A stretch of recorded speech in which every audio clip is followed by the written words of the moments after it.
Biggest stories, bombshell newsmaker interviews, and A-list guests.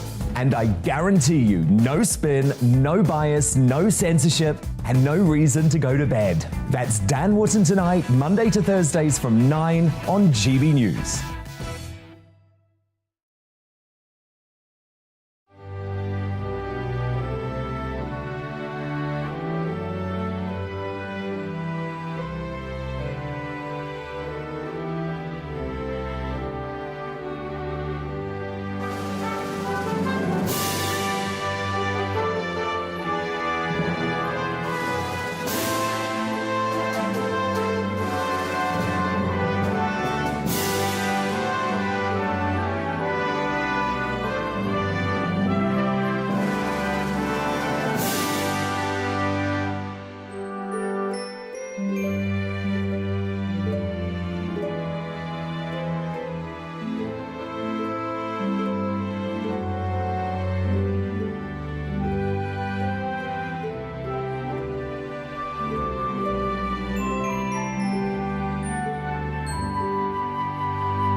A Tory MP finally admits he watched porn in the chamber of the House of Commons. He says he's sorry and he's gone. Good morning. It's 6 o'clock on Sunday, May the 1st. This is Breakfast on GB News with Stephen and Ellie. We are the People's Channel, live across the whole of the UK. We're on your TV, your radio and online. And coming up for you today. MP Neil Parish resigns after finally admitting he watched pornography on his phone twice in the House of Commons. Has this been dealt with quickly enough to stop the damage to the Tory party? That's what we'll be asking today. This all comes, of course, as many parts of the country gear up for local elections this week. Is it going to be a tough time for the Conservatives? Or has the Labour Party actually failed to cut through despite the recent scandals in government? And how much do you love our great British countryside? Well, Prince Charles says we need to protect our precious woodland after claims that it's dwindling away. Is this, as he says, a way to honour the Queen in her Platinum Jubilee year? We'd love to know what you think. We are the People's Channel and your views drive what we do, so get in touch. You can email us gbviews@gbnews.uk or tweet us at gbnews.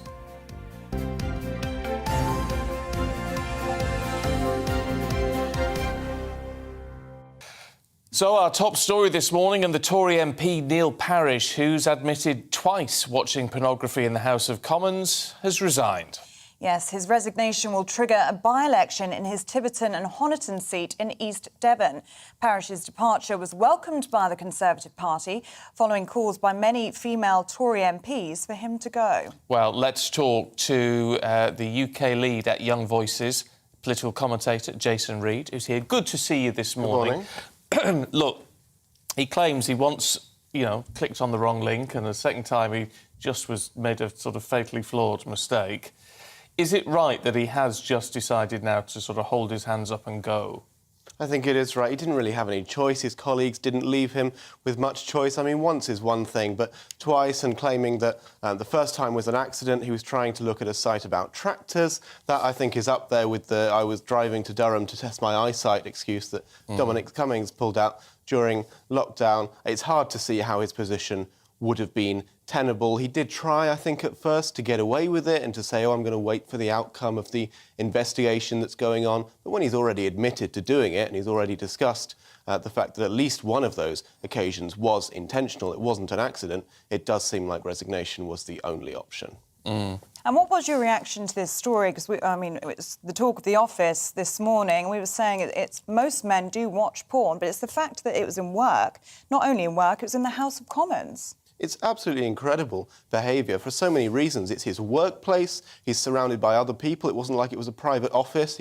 Other people were behind him. Clearly people saw him. It's also televised, so it could very easily have ended up on the television if he holds his phone at the wrong angle. There are so many different reasons why this is just a bonkers thing to be doing, completely unnecessary, and quite understandably, people are quite angry about it. Does this reflect on the mistakes of one man, or does it reflect on the Tory party as a whole? Bearing in mind that this is the week of local elections. I mean, the timing couldn't be worse. It couldn't be. This is not what the government wants people to be talking about as we're running up to local elections, especially a set of elections which it looks like it's going to be difficult for the Conservative Party. The problem is that this is not an isolated incident. This isn't a one-off. We've had so many scandals recently of different kinds of different sort of sexual assault, sexual harassment, all kinds of stories about what staff working in Westminster have to go through and the issues with the complaints procedure. There's clearly a lot of work to be done. We've heard the Speaker, Lindsay Hoyle,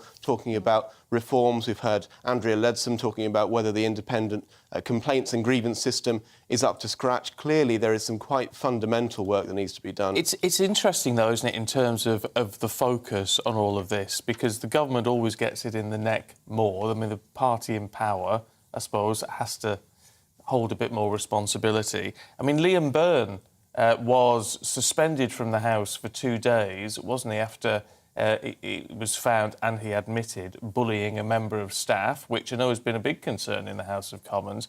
Now, to be fair to him, he's come out and said, yes, I was absolutely wrong, here's a sincere apology, and he's been suspended for 2 days.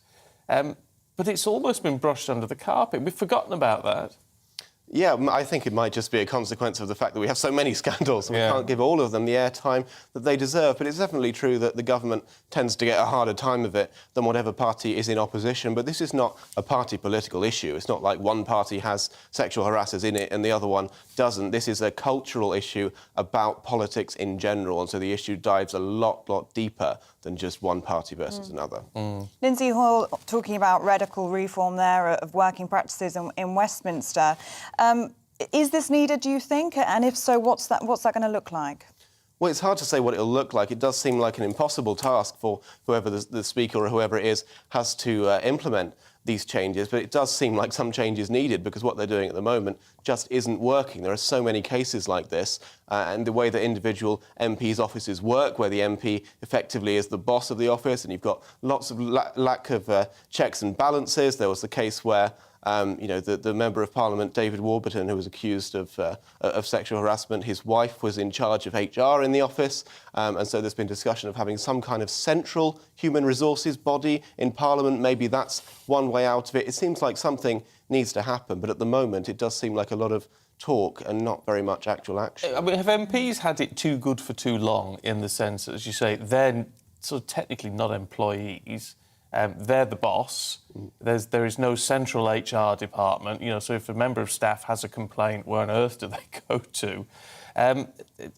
Everything has worked in their favour, and you can see how it's evolved over the centuries like this.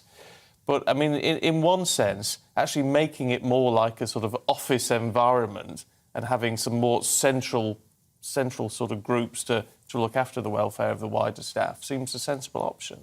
I think more and more people are realising you do need some kind of office structure. You do need to treat it a bit more like a normal office.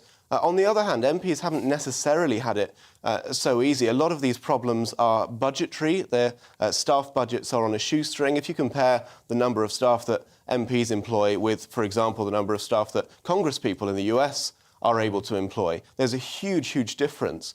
And so there's also an argument to be made that we just need more resources. We need to be able to employ the proper people to do the proper jobs in Westminster. Isn't it interesting, though, that we're talking about, you know, how to properly make people work or support them in work in the House of Commons. We're talking about scandal, Beergate, Partygate, whatever it might be.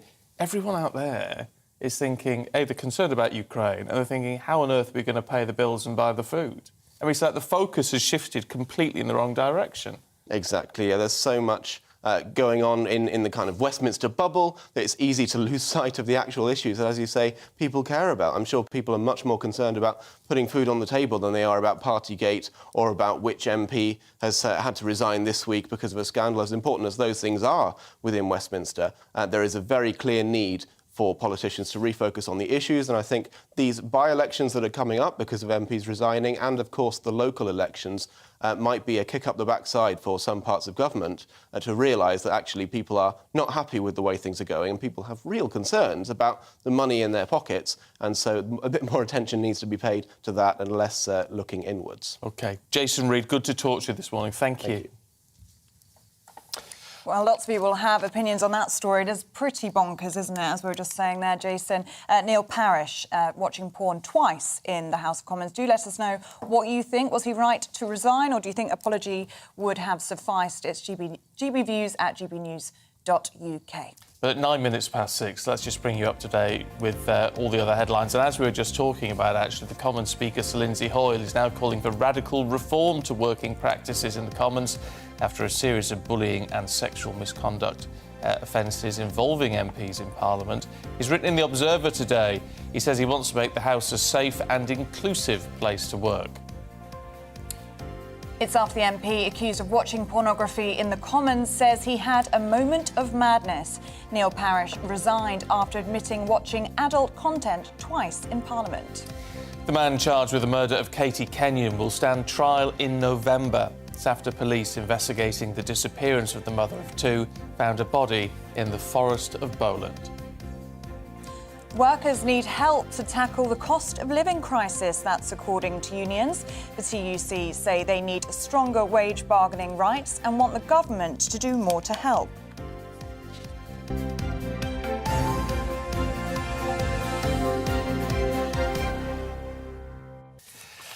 Now, talking about cost of living, now here's something I've seen in The Sun today, which might say... Now, it's a bit grim. Let me warn you, it's a bit grim. It's not the cheeriest of subjects, but funerals. Apparently now you can rent a coffin. Stop. Rather than buying one. And well, how does that work? Well, apparently, according to this article in The Sun, what you do is they put like a cardboard box in the coffin, and you're in the cardboard box. So when the service is over, they lift the box. But what a waste of wood a coffin is, anyway. No, that's a good point. Maybe it's a really environmental way of doing it. And it'll save you about £500. Maybe that's the way forward. So it might be the way forward. I know you look at it and you think, that can't be right, but actually, it could actually work. So it's like a facade, and then you've got your cardboard box inside. Cardboard box. It's probably a bit more environmentally friendly. I always think I think it's just a waste of wood coffins. Wicker coffins, I think, look very nice, but they're expensive too. Yeah, they look good. Yeah, I don't know if I like the idea of being buried in a cardboard box, though. Really? It's a bit like IKEA, isn't it? I'm not sure if I like that idea. Well, there's nothing wrong with IKEA. Buried. No, there's nothing wrong. I wouldn't be buried in IKEA, would you? No. No. Let us know what you think about that. I mean, I just think it's an interesting one. Funerals are so expensive. Oh, yeah. I had absolutely no idea, but they are, aren't they? Really expensive. And I know it's not a cheery thing to talk about, but it's one of those practical things that you've got to think about, and that might be a way. Sadly, and that might be a way. If you're dealing with a funeral, you know, any time over the next few months, let's hope you're not, but if you are, perhaps renting could be the way forward. Yeah, a grave situation. Oh. Sorry, had to. Thankfully, she's here for one day only. One day only. With jokes like that. Anyway, GBviews at gbnews.uk. I'd love to know what you think about that. And in fact, anything else we're talking about. There's a lot of grim news about today, as there always is at the moment. So anything light and cheerful, even just telling us where you are today. I don't think we'll be getting a message from Anne Diamond. Unfortunately not, this morning. She's at a family party, isn't she? She's a family party, which I think started last night and is going on today, and she was making banana daiquiris. Oh. So I fear Miss Diamond may have a little bit of a headache this morning. She might not even be in bed yet, you know. 6 a.m. It's still quite early. Quite early. She might still be going. But anyway, so I don't think we'll be hearing from her. But anyway, so get in touch. Let us know what you're up to today. Now, in 2018, South Yorkshire elected a mayor for the first time. Now, the race for electing the next South Yorkshire mayor is heating up as all the candidates get ready for polling day on May the 5th. Now, the mayor works with the leaders of the 4 local authorities across Barnsley, Doncaster, Rotherham and Sheffield with the aim to drive the growth of the South Yorkshire economy. Well, our Yorkshire reporter Anna Riley has been out speaking with voters in Sheffield to find out the issues that matter to them. Voters in Barnsley, Doncaster, Rotherham and Sheffield head to the polls on Thursday to elect the new mayor for South Yorkshire, who'll have the powers over economic schemes, transport services and infrastructure projects. Candidates from 6 different parties are looking to replace the incumbent Labour MP and Mayor Dan Jarvis, who announced that he would be stepping down as mayor earlier this year. We spoke to people in Sheffield to see what issues they want the new mayor to prioritise. There's litter between front and ground, even when there's a bin nearby, so whoever it is, I just hope they can at least clean up Sheffield and keep it clean. I think they need more, probably would say more independent shops, things like that. Maybe 1 or 2 pubs as well. Better just parking for disabled and better routes for people to get around. Transport, I think it's generally quite good here compared to other places, but it can always be better. I spend a lot of my time waiting for the train that is then delayed and broken and whatever. A lot of people said they don't come into town anymore because the buses don't stop where they want to be. And that's it, sensible, isn't it? And you need footfall to have a successful city centre.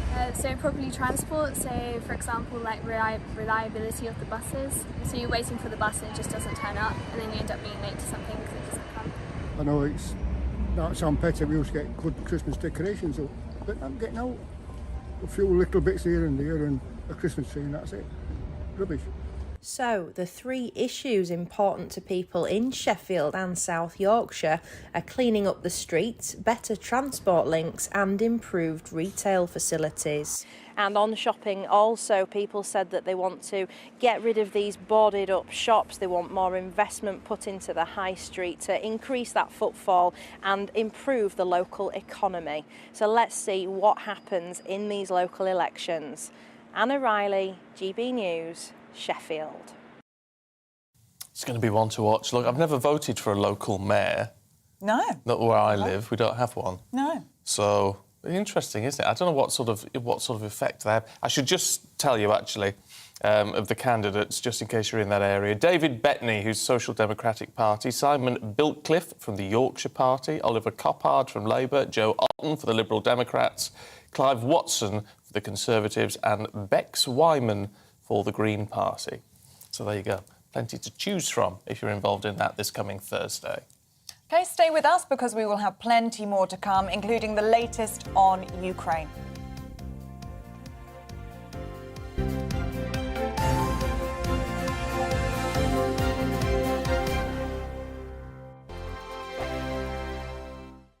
Hello, I'm Michelle Dewberry and you can join me every weekday 6 till 7 on Jubes and Kerr. Me and my panel will get stuck right into the day's events and I can tell you, in fact, I can warn you, expect some robust debates, some strong opinions and perspectives from both sides of the fence. It's about you at home as well. I love to read out all of your comments, or at least as many as I can. So join me, Michelle Dewberry, Monday to Friday, 6 till 7 on Jubes and Kerr.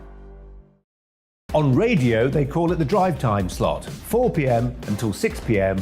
as listeners head home. It's that part of the schedule when the dust of the day's events begin to clarify, and we try to make sense of it for you. Brazier is drive time for radio and TV. It's fast, it's punchy, it's opinionated, there's a Brazier angle and a little bit of levity. That's the question. That's 2 questions, actually. That's Brazier, Monday to Thursday, 4 till 6 on GB News.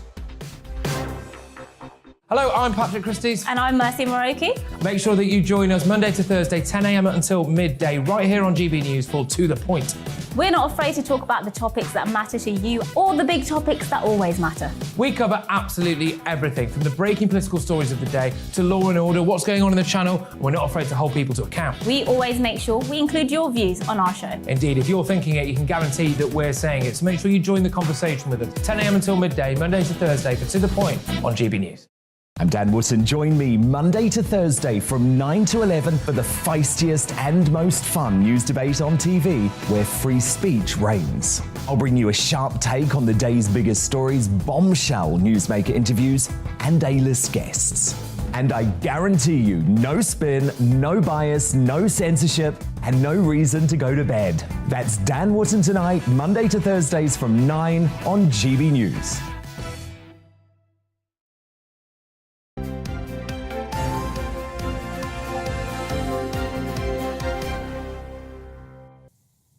Welcome back. It's just gone 6:18. You are watching and listening to Breakfast with Stephen and Ellie. We are live across the UK on both your TV and on your radio. Got to say good morning to Rod, who has pointed out, quite rightly too, 1st of May today, certainly is Rod, and who is now officially retired from work. Congratulations to him. How nice. How nice. I hope, Rod, that you get lots of things planned and after a few weeks of relaxing and go and pot around the garden centres and all that sort of thing. Yeah, that's what I do. Good, doesn't it? Sounds really good. I love a garden centre. Me too. I like the cafes in a garden centre. Oh, yeah. Less so on the actual pots and plants. Oh, no, I like a bit of everything, but you've always got to have a coffee. Oh, yeah. Always time for that. Interestingly, on the local elections, Bruce says... I'm going to have to paraphrase this slightly, Bruce, because of some of the rules we have to abide by when it comes to election week. With respect to all councillors up for election, I hope that people in the country judge you on what you and your colleagues have done locally. And I always think this is very interesting because we're meant to vote for MPs by how they deal in your constituency. You're meant to vote for councillors for how they work in your constituency. But increasingly, we tend to be voting just for parties or even for leaders, don't we now? It's almost gone a bit presidential. No, I think that is actually a very good point made by Bruce, that it is good to look at local work and what people are doing in their own communities, because that's what matters. You don't want to be, all treated in the same way. An interesting one. Very interesting point. So do let us know where you're watching us this morning. We love to hear that, don't we? And we always like a puppy picture as well. If you've got any pets at home that are watching, we've always got a bit of time for that on a Sunday morning. Yes, we do. Yes, we do. Say hello from where you are today, because it's very important to us to know where you are. Now, to situations in Ukraine continuing to be extremely grim this morning. About 20 civilians, women and children, have left the Ukrainian-held Azovstal steelworks in the besieged city of Mariupol. They're the first group to leave the plant since the Russian President Vladimir Putin ordered the vast industrial area to be sealed off last week. Now, elsewhere in Ukraine, Russia has continued to pound southern and eastern Ukraine with missile strikes, leaving many dead or wounded. Well, joining us now to discuss this is Dr. Peter Caddick-Adams. He's a NATO historian and ex-reserve officer. Good morning to you, and thank you so much for joining us. Now, we heard a little bit there. It does sound like quite a complicated operation. How hard is it to seal off an urban area like this? Well, Mariupol is a huge port city, but what the Russians have done is they've captured most of it, except this major steelworks. And the steelworks was hardened in Soviet days to withstand a nuclear attack. So it's actually 6 stories underground. And that's why the Ukrainian defenders and all the civilians there are managing to hold on. So it's like a sort of, I don't know, a set from Mad Max or something like that. I mean, all these stories underground, the Russians can't get in. The civilian populations and the defenders are surviving down there, so it's a pretty grim existence. But they need to get the civilians out and to safety, and the first 20 have managed to get through. Can I say that's a depressingly small number? I mean, we think there are 1,000 or more people trapped inside. 20 out, well, good for them. Good for their families, but it leaves an awful lot of people behind. The Russians are really not interested in humanitarian corridors, and they've demonstrated that time after time. And this is in the week when the United Nations Secretary-General was visiting President Zelensky in Kiev, and Russian missiles came down on the capital city when he was there. So that really is Russia saying, we're acting unilaterally. We're not going to have anyone else dictate to us how we behave. And really, humanitarian concerns are just not our business. And goodness me, it's day 67 now of what was originally going to be a 3-day war for Russia. We're into the 3rd month. And almost every day, we've had reports of Russian atrocities, humanitarian outrages. And I weep for the people of Mariupol, because it's not going to get any easier for them. What is interesting, though, in the news coming out, now that obviously Kiev is generally being left alone, and places like Lviv are continuing to be comparatively quiet. I mean, it's all comparative, isn't it? But, I mean, these reports that the southern and eastern parts of the country are still getting bombarded by Russian missiles.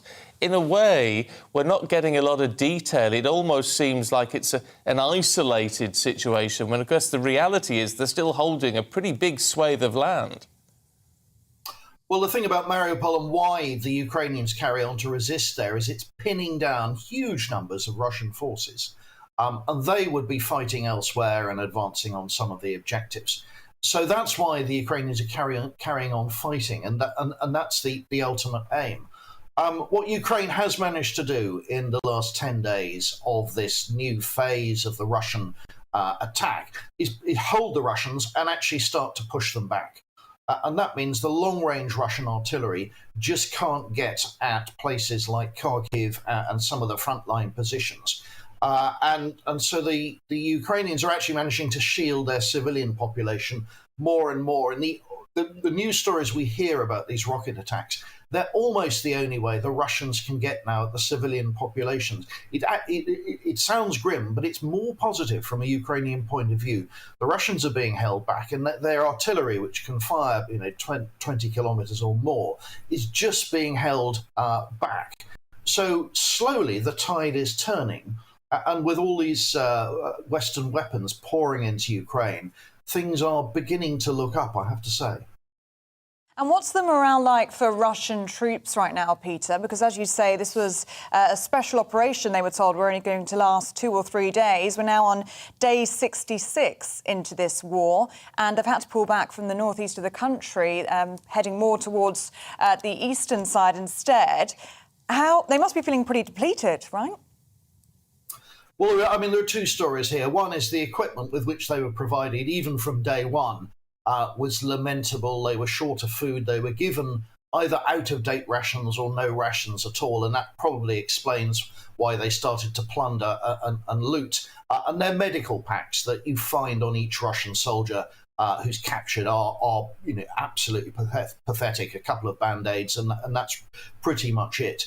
And the word is going around in Russia now that any kind of wound on the battlefield is fatal because they're so short of combat medics and they're so short of medical equipment. And that's corruption of the Russian armed forces. They've sold a lot of all of this off in the past years.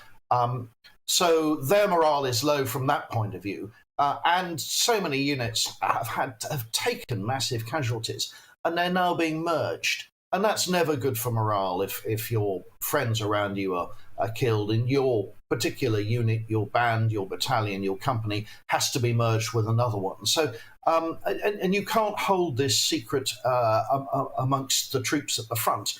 And word is getting back to their loved ones back home in the Russian Federation that all is not well. And certainly that's very, very obvious because this is a mission, as we've said, that should have been wrapped up very quickly. But the key date for the Russians is Victory Day, which is the 9th of May. And there will be a big parade in Moscow, as there always is. And that's the moment at which Vladimir Putin had hoped to talk about a victory. So he's desperately looking for something that he can put a positive spin on the 9th of May. You see, you wonder, don't you, as to what could finally bring this to an end. And you wonder if morale, because it seems very difficult for anyone to get close enough or willing to go on a suicide mission enough to actually take Vladimir Putin out, which presumably would at least put a halt on this for the time being. But could the army itself be key to this? Could morale be the key to this? And at some point, they just turn round, whether it's the troops or whether it's the generals out in the field or whoever it is, who finally say, we've had enough, we can't do this, we are just going to stop. Well, in fact, Putin has now sent the Chief of Staff, the Russian Armed Forces, General Gerasimov, down to Ukraine to sort it out himself.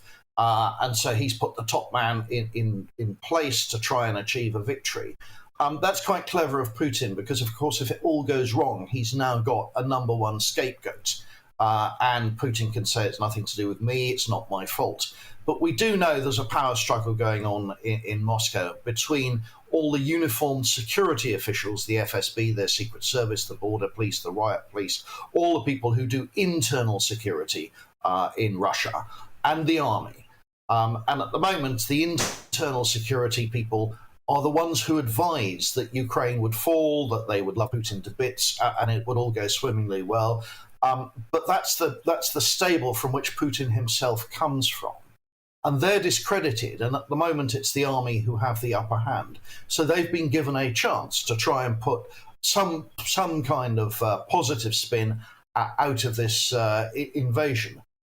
So there are warring factions already in the Kremlin, and we'll see how that plays out. But you're quite right. Putin has painted himself into a corner. I mean, he's been burning his bridges with his rhetoric and his actions now for, well, we're into the third month of it. So it's very difficult to see how he will come out of this personally. And Peter, we've been talking about the Russians pulling back from the northeast of Ukraine, focusing now on the eastern part of the country. Can you describe the scenes that have been left behind?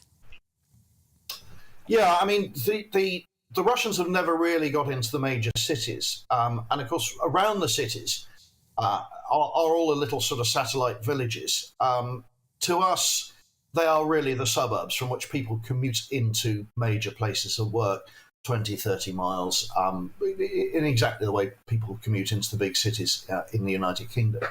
And it's those areas that have been really hard hit. This is where the Russians have been going in, taking prisoners, looting, and killing people. And they've been doing that, really. I think that's a reflection on the state of play in the Russian Federation today. We know of the big cities where life is comparable with Western cities. But the moment you go out, the moment you go further east into the small Russian villages, some of them are not brick built at all. They don't have heating. A lot of them don't have asphalt, have any hard standing running through the villages. We're talking about settlements that are, that look and appear and function like somewhere 100 years ago. And these soldiers, conscripts who come from those small settlements come to Ukraine, which is far more westernized, where everybody has television sets and washing machines and dishwashers and cars and all the rest of it. And that's one of the reasons why they're looting. It's jealousy. They can see what's going on. So what they've left is a complete and total mess. And the Ukrainians, bless them, are tidying these places up. Even Bucha, where all the massacres took place, and they found another 3 dead bodies with hands tied behind their back the other day. They're tidying everything up to try and get their own lives back to normal as quick as possible. But the current estimate is the amount of damage the Russians done is over $1 trillion in terms of damage. That's going to be massive to replace. And the only place we're going to get that money from to repair Ukraine is probably Russia. Whether they cough up is another matter. Isn't it just? OK, Peter Caddick-Adams, good to talk to you. Thank you very much indeed. Thank you. $1 trillion of damage. I mean, this is the problem with all of this. When it comes to an end, and let's hope it's soon, actually the rebuilding programme is going to take decades. Yeah. And not only the mental trauma on the civilians that are there, especially in Mariupol, which we've just been hearing about there. Absolutely horrific. Dreadful situation. Yeah, absolutely awful. If you're doing your bit to help, whether it's volunteering or donating anything, or whether you've got any refugees staying with you, it'd be interesting to hear your perspective on it all, especially if you have got that sort of connection with some of the people directly involved in this. GBViews at gbnews.uk. OK, stay with us because we'll have plenty more to come, including a look through the papers with Nikki Hodgson and Mike Parry.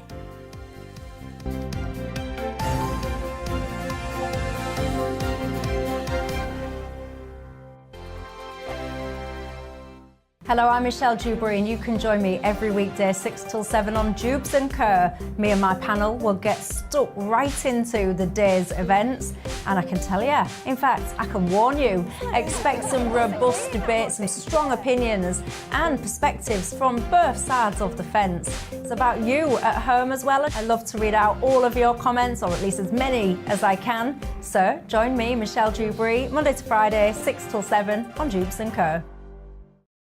On radio, they call it the drive time slot, 4 p.m. until 6 p.m.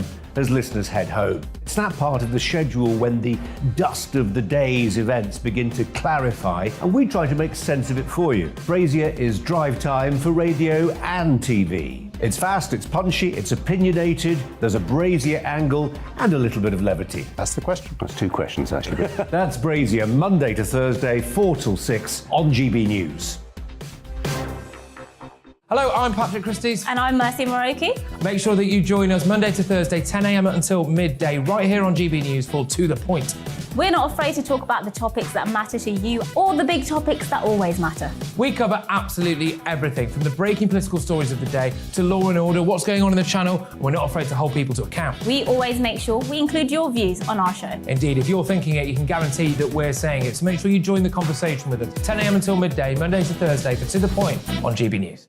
I'm Dan Wootton. Join me Monday to Thursday from 9 to 11 for the feistiest and most fun news debate on TV, where free speech reigns. I'll bring you a sharp take on the day's biggest stories, bombshell newsmaker interviews, and A-list guests. And I guarantee you, no spin, no bias, no censorship, and no reason to go to bed. That's Dan Wootton tonight, Monday to Thursdays from 9 on GB News.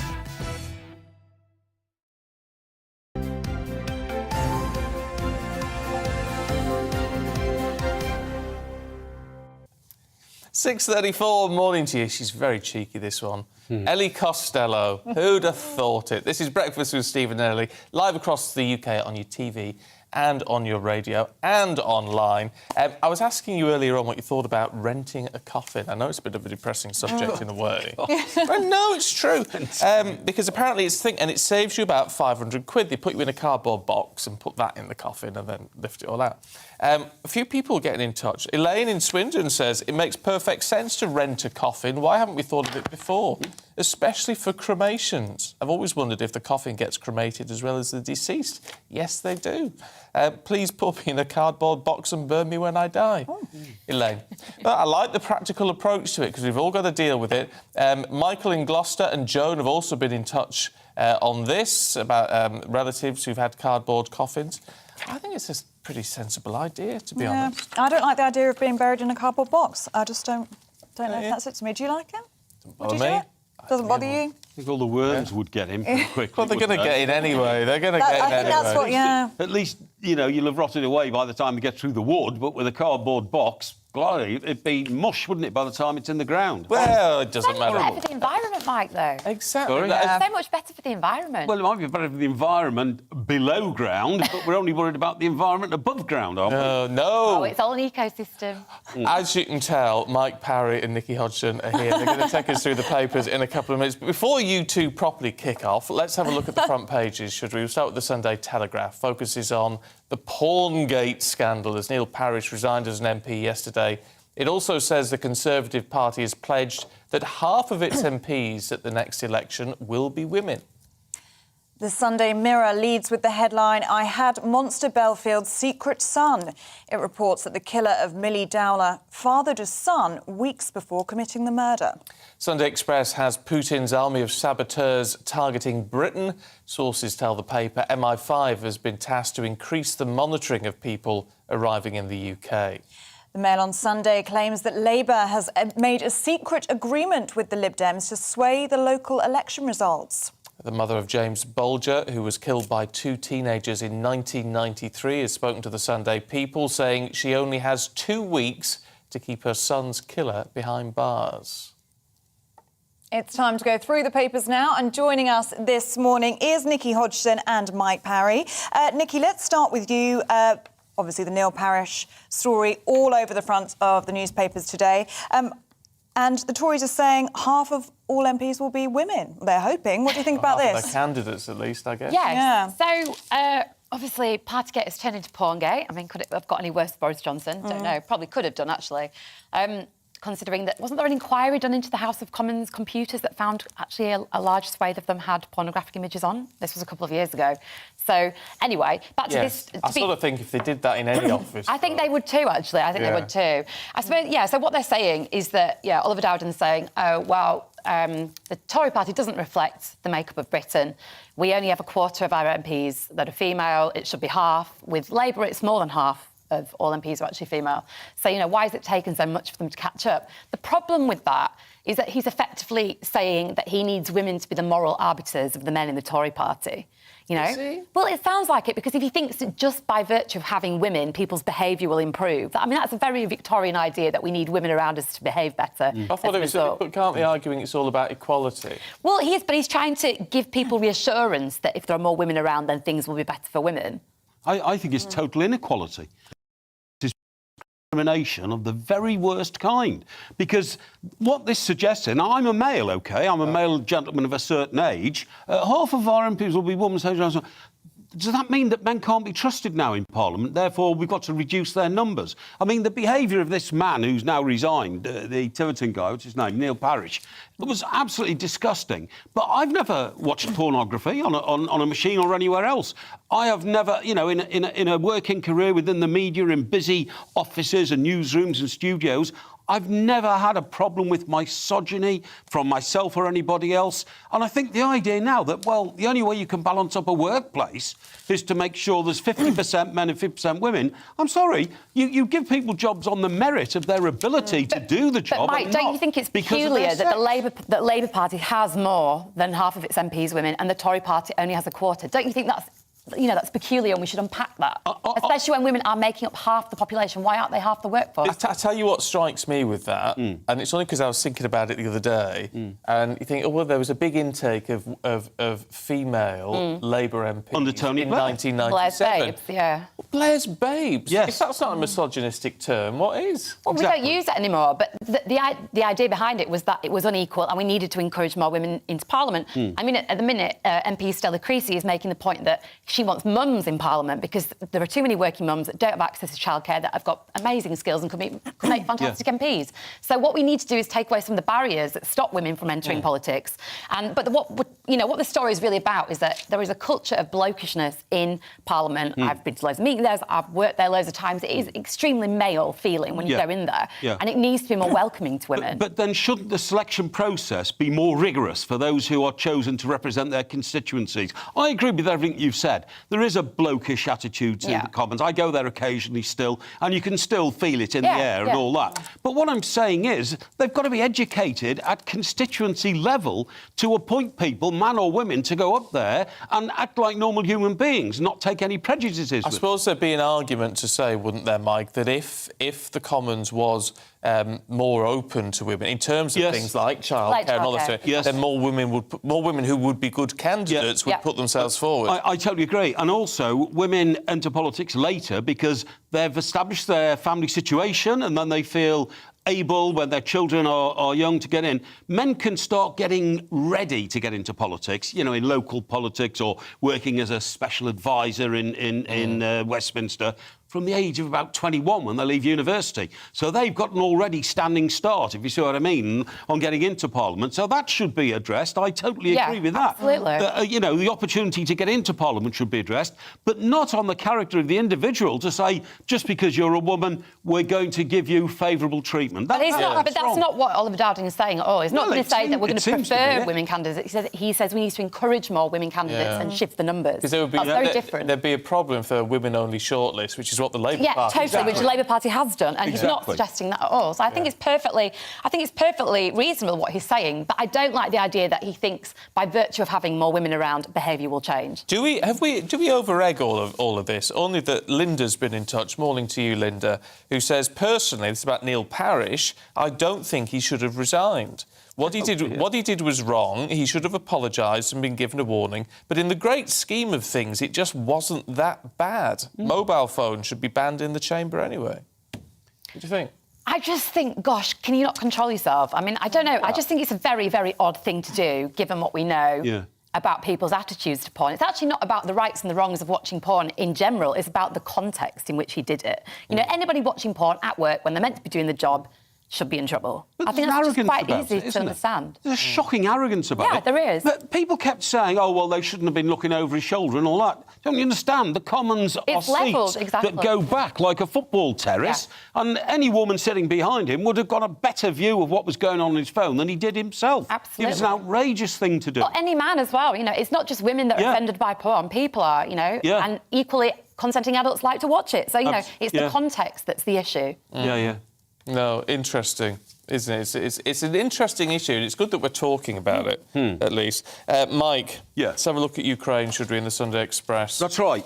It says Putin's army of saboteurs target Britain. Now, you know, a few months ago, you might have said this is a scare story, you know, where Red's under the bed and all that kind of stuff. But we know it's not a scare story because, A, we know Putin is a horribly ruthless man. We know that his war's gone terribly wrong. And we know that he's looking for an alternative opportunity to attack the West. And if he can't attack them with convoys of machinery rolling into the Ukraine because they get stopped in mud and they break down and all that, he's going to go elsewhere. And the elsewhere bit is what the MI5 and MI6 security services in this country are worried about. And it's no good saying, oh, well, you know, it's all James Bond stuff. It's not James Bond stuff, is it? In this country, we've had Litvinenko. We've had the Salisbury poisonings. We know he was capable, he is capable of it, and capable of far worse than he's already done. And we know he will resort to that because he's a ruthless, possibly unbalanced, desperate man. And therefore, this is raising the alarm that we've all, literally all, got to be on our toes. You see, it's interesting. We had former UN ambassador, UK's former UN ambassador, and then he was former national security advisor to the PMs between 2015 and 2017. Yes. And I asked him about this specifically, about threats to the UK, because actually it almost seems unbelievable.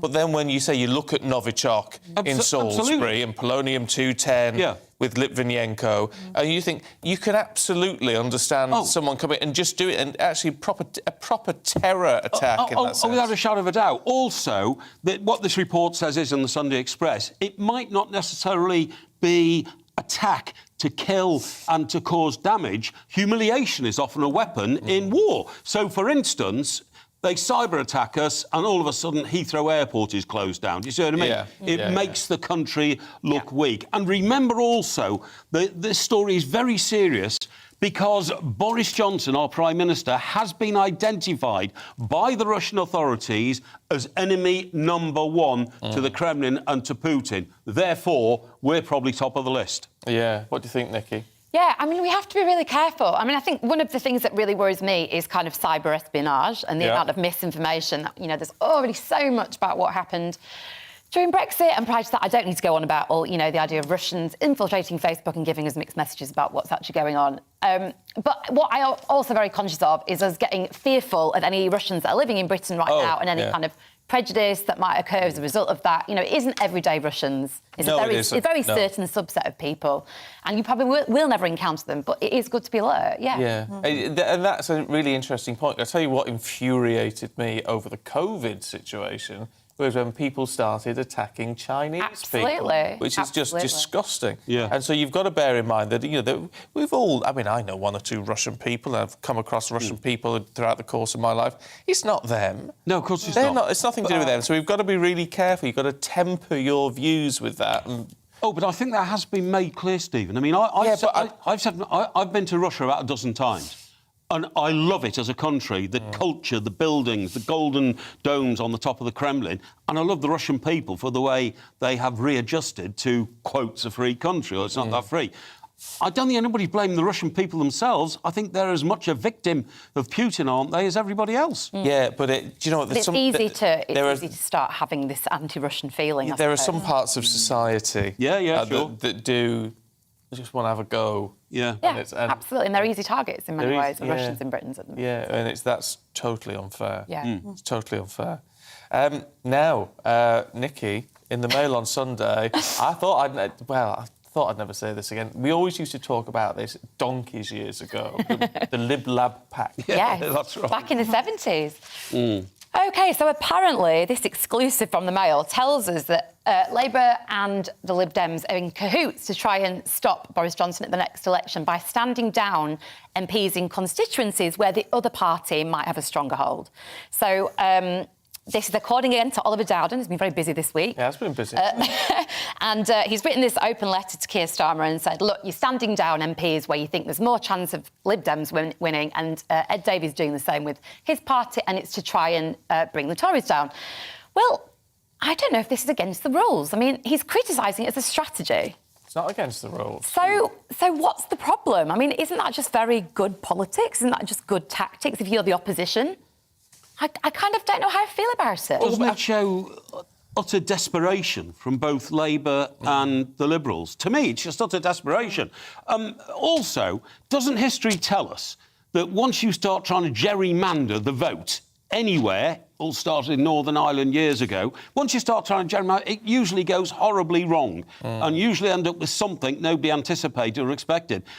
I think what any party's got to do is concentrate on the strengths of your own party, yes. Try and press that message home and destroy the opposition, don't sidle up with them and try and create some sort of false premise that nobody really knows what they're voting for. I mean, it's kind of... I mean, to me, it's kind of appalling after everything that's gone on with the Tory party that Keir Starmer can't just win. I mean, you know, the fact that he's still... When you look at the polls, they're still incredibly close, looking at who they prefer as Prime Minister. He still has not capitalised on the losses of the Tories. Definitely not. And so Labour is still not doing something right. It's not speaking to people. Well, they don't want to vote it's for him. Labour. Surely it's him. Surely it's Keir Starmer, isn't it? Well, it feels like it must be at this point. If they had a leader with the charisma of Tony Blair now, they'd be 40 points ahead. Instead of which they're 8 points ahead, and that won't get them a majority at the next election. But he just can't persuade people. You know, he's got everything going for him on paper in terms of being a good leader, being honourable, charismatic, educated, but it just doesn't translate. That's the point. I mean, on paper it looks like he should be, you know, extraordinary, but it just doesn't translate for people. No, not at all. And he's got a problem with his deputy now, hasn't he? Who, you know, we all think has been hiding around in the shadows, waiting to leap into the void if Keir Starmer goes down. I think that's a big question mark now, isn't it? But isn't that always when you have a deputy in politics? They could always potentially stab you in the back. They could, except I think she's having a few problems herself now, Ms Rayner, isn't she? So I think she's going to have to look at herself rather than Keir Starmer. It's interesting, though, isn't it? Because the old adage always says that parties don't win elections, governments lose them. Yes. Now, in that sense, some sort of Lib-Lab pact would be a sensible policy, wouldn't it? Because it'd be vote for anyone but the Tories. Yes. Which is what people do tactically. It's people do that in local elections. It's tactical voting. And yet, it seems, you know, there's a lot of people moaning about the Tories, there's a lot of stuff in the papers, but still, they're holding on to key support. People aren't ready to get rid of them yet. When you try to do this tactical stuff, I mean, you're flying by the seat of your pants and you're flying blind because the leaders of the parties might have come to some sort of a deal. Oh, you know, we won't push in that area, don't push. But did anybody tell the voters that this arrangement had been made? And it's the last thing you want. And if the voters don't know this arrangement's been made, they're going to change their voting intentions or their ability. And that's why, generally speaking, it normally goes terribly wrong. Well, except if you want to vote Labour and there isn't a Labour candidate, then what do you do? I suppose you might vote Green or something. Yeah, but that's been tried in the past, and all that happens then is people don't vote. You know what I mean? And then again, you've corrupted our free and fair voting system. I think it should be against the law. I think this idea of you know, striking deals with other parties, it's gerrymandering. What about constituency lines, Mike? Because that's something the Tories have continuously redrawn the boundaries of. Well, every government does. But, you know, that's seen as completely fine as well. I mean, should we just carve up Britain in very equal segments, put every party representative in it, and then just see what happens? Yeah, but it's not the Boundaries Commission that the Boundaries Commission, and they're an independent body, aren't they? No, but it's very complicated again. But it's all down to population that changes, isn't it? Exactly. So each MP is meant to have, you know, what is it, 70,000? Something like that. Something like 70,000. Potential. And so they keep redrawing the boundaries to make that fit. Yeah. No, it does get confusing. It goes back. But there's been, you know, we know over the years with, you know, the balance of different things, political parties often think, right, we've got to kind of get this boundary redrawn, and those things can win an election sometimes. So, can we have a look? Just because rather than the last story you picked, Mike, is a bit depressing, and I just and I'm not saying it's not worth doing. No, sure. But can we just have a look? Because Ellie picked this out in the Sunday Express this morning. It's Yes. on the inside pages. Yes. And we both feel a bit uncomfortable about it. Angelina Jolie. Yeah. And I know she does a lot of work with the UN and things, but she's in Lviv. In Ukraine, where she's in a cafe, waving at the cameras, signing autographs. I find it uncomfortable, do you? Right, it's not only in the Sunday Express. The Mail on Sunday have done a big page on it as well, because she's a very famous pop star. Now, I know what you're saying. She's cashing in on tragedy and, promoting her own image. But actually, I feel that if she's bringing attention to the horrors of the situation, she's actually a force for good. But is she? Is she? Or is she just having a... Well, if you look at her lifestyle and her background, she's done incredible work all around the world in all sorts of areas of charity work. She has a number of adopted children. I do believe that she tries to be a force for good in the world on the back of her fame. And I agree with you. When I first saw it, I thought... In fact, actually, there were a pile of tweets this morning, Stephen, absolutely right, from people saying, oh, God, it's just got worse in Ukraine. Angelina Jolie's turned up. So there is definitely a feeling of how you've just expressed it. But I quite admire her for, actually getting, out of the, the bubble of Hollywood and all that and getting over there and having a presence. What do you think, Nikki? Do you know what? Me and Mike Parry agree for once. I actually think, I mean, if you've got a position to leverage to help, you should probably do that. It's probably your moral duty to do it, actually, when she's got so much influence, especially not just being a film star that's popping up there, somebody who has worked with the UN for years and years and years. Yes. But I also understand why it gets people's backs up. Is it taking attention away from the people that are suffering? If there's pictures of hers here in the paper, or is it focusing? Exactly. Well, is it though? I mean, I think what made me uncomfortable with this is she is the special envoy for refugees for the UN. I think if we were seeing her in a refugee camp, that'd be one thing. She's in a cafe. Signing autographs and taking photos, and it's just... I don't know how comfortable I feel with that, and I do have a lot of time for her as a person. Yes. But it's just, time and place, I'm not sure. If she didn't go, she would just be living in the Hollywood bubble, wouldn't she, at home, and not contributing a lot to the world getting better. But she has decided to, put her combat gear on, so to speak, get out there. She can make millions out of making another film, or go to Ukraine and try and highlight the horrors there. You see, I'm giving her the benefit of the doubt. You see, now, this is what I like about everything that we do, because I wouldn't have thought I'd bet £1 million, Mike, you would have said the opposite of that. No. And this is what is interesting, that people's views, and whether you agree with them or not, or whatever you think, I always say people's views are really interesting. Yeah. Aren't they? And people's different take on it all. Ellie, think about it individually. Would you now put on your combat gear and get over to Ukraine and, you've got a very distinguished face and people know you there and all that kind of stuff, or would you balk at that and say, well, I don't want to take the attention away from those who are there suffering and I don't know what could I do? What would your view be on that? Well, I don't know. I think if we were there in the capacity of journalists, you'd be there to tell people's stories. I mean, Angelina Jolie, this is my point. I mean, she is the envoy for refugees. If she was in a refugee camp telling stories and showing support in that way, I might understand. I mean, to me, if you can see this photo here, she had a beautiful, coordinated outfit here and smiling and waving at the cameras. I'm just not sure. I don't know how much of that is personal gain or tokenistic. But isn't it true? Because we know this, we work in the business. Famous people make other people feel better. They do, honestly. In any situation, if somebody walked through the door, supposing Rod Stewart walked in here now, we'd all feel much better, But that's Rod Stewart's loads of fun as well, though. Extremely entertaining. I don't know. Extremely entertaining as Rod Stewart. I've never met Rod Stewart. I don't know. Fluella Benjamin, on the other hand, would cheer me up very much. Oh, yeah. Who's that? Fluella Benjamin. Oh, Fluella Benjamin. There you go. She's lovely. Look, thank you both. We'll catch up with you a little bit later on. But do stay with us. We've got all the top stories coming up in just a moment. Looking ahead to today's weather, and the UK is looking wet across many parts of England and Wales, but drier further north and east. Let's take a look at the details. Starting off in the southwest, and it should be a mostly dry morning, but as rain sweeps in from the north, it will be much wetter and cooler than yesterday. It will also be mostly dry around London first thing. The rain will push southeastwards across the capital through the early part of the afternoon. Meanwhile, in Wales, it's a very wet picture today. The rain will be heaviest this morning, then should ease a little this afternoon. It's also a wet day across the West Midlands.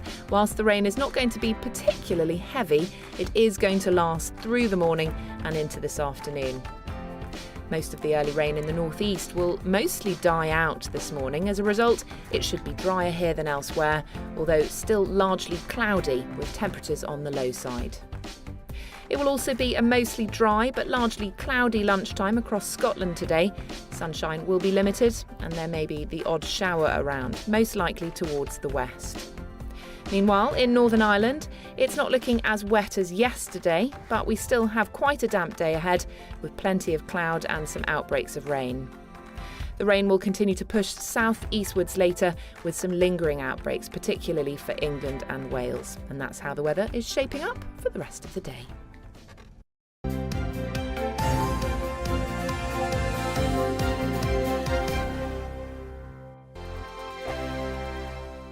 Hello, I'm Michelle Dewberry and you can join me every weekday 6 till 7 on Jubes and Kerr. Me and my panel will get stuck right into the day's events and I can tell you, in fact, I can warn you, expect some robust debates, some strong opinions and perspectives from both sides of the fence. It's about you at home as well. I love to read out all of your comments, or at least as many as I can. So join me, Michelle Dewberry, Monday to Friday, 6 till 7 on Jubes and Kerr. On radio, they call it the drive time slot, 4 p.m. until 6 p.m. as listeners head home. It's that part of the schedule when the dust of the day's events begin to clarify, and we try to make sense of it for you. Brazier is drive time for radio and TV. It's fast, it's punchy, it's opinionated, there's a Brazier angle and a little bit of levity. That's the question. That's two questions, actually. That's Brazier, Monday to Thursday, 4 till 6 on GB News. Hello, I'm Patrick Christie's. And I'm Mercy Moroki. Make sure that you join us Monday to Thursday, 10 a.m. until midday, right here on GB News for To The Point. We're not afraid to talk about the topics that matter to you or the big topics that always matter. We cover absolutely everything, from the breaking political stories of the day to law and order, what's going on in the channel. We're not afraid to hold people to account. We always make sure we include your views on our show. Indeed, if you're thinking it, you can guarantee that we're saying it. So make sure you join the conversation with us, 10 a.m. until midday, Monday to Thursday for To The Point on GB News. I'm Dan Wootton. Join me Monday to Thursday from 9 to 11 for the feistiest and most fun news debate on TV, where free speech reigns. I'll bring you a sharp take on the day's biggest stories, bombshell newsmaker interviews, and A-list guests. And I guarantee you, no spin, no bias, no censorship, and no reason to go to bed. That's Dan Wootton tonight, Monday to Thursdays from 9 on GB News.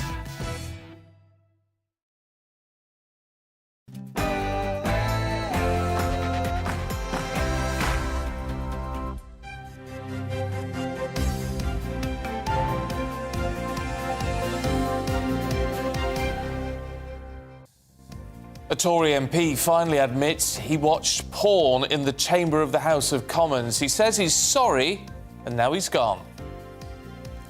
Good morning, it's 7 o'clock on Sunday, May the 1st. This is Breakfast on GB News with Stephen and Ellie. We are the People's Channel, live across the whole of the UK, on your TV, on your radio and online. Coming up for you today. MP Neil Parish resigns after finally admitting he watched pornography on his phone twice in the House of Commons. Has this been dealt with quickly enough to stop the damage to the Tory party? That's what we're talking about today. We're going to be joined by feminist comedian and writer Samantha Presty next. Now, this all comes as many parts of the country gear up for the local elections this coming week. Is it going to be a tough time for the Conservatives? Or has the Labour Party actually failed to cut through despite the recent scandals in government? And how much do you love our great British countryside? Well, Prince Charles says we need to protect our precious woodland after claims that it's dwindling away. Is this, as he says, a way to honour the Queen in her Platinum Jubilee year? Well, of course, we'd love to know what you think about all of that and anything else you want to talk about this morning, even if it's just telling us where you're watching from today. We are the People's Channel, and that means that your views really drive what we do. So get in touch by emailing gbviews@gbnews.uk or tweet us at gbnews.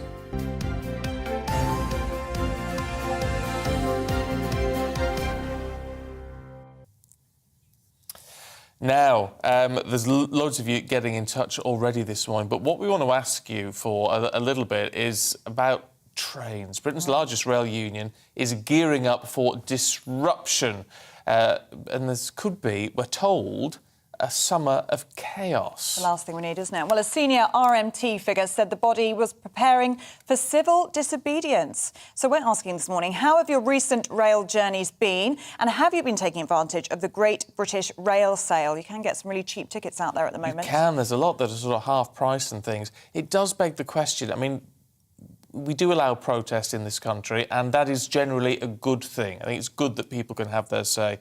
But a lot of these are concerned particularly about sort of Extinction Rebellion, Stop the Oil, sort of those style of protests. And if that is going to grind the country to an absolute halt, is that a good thing? I mean, it gets the attention, doesn't it? I mean, it means we talk about those issues, which is what they want, but we pay the price for that. We do, and I don't really understand why you'd attack the rail if you're for the environment. Surely that's a more environmentally friendly way of travelling? You would think so. Yeah, I'm just quite confused by that. But let us know what you think. And if you have got taken advantage of the Great British Rail Sale, if you have got a bargain, do let us know.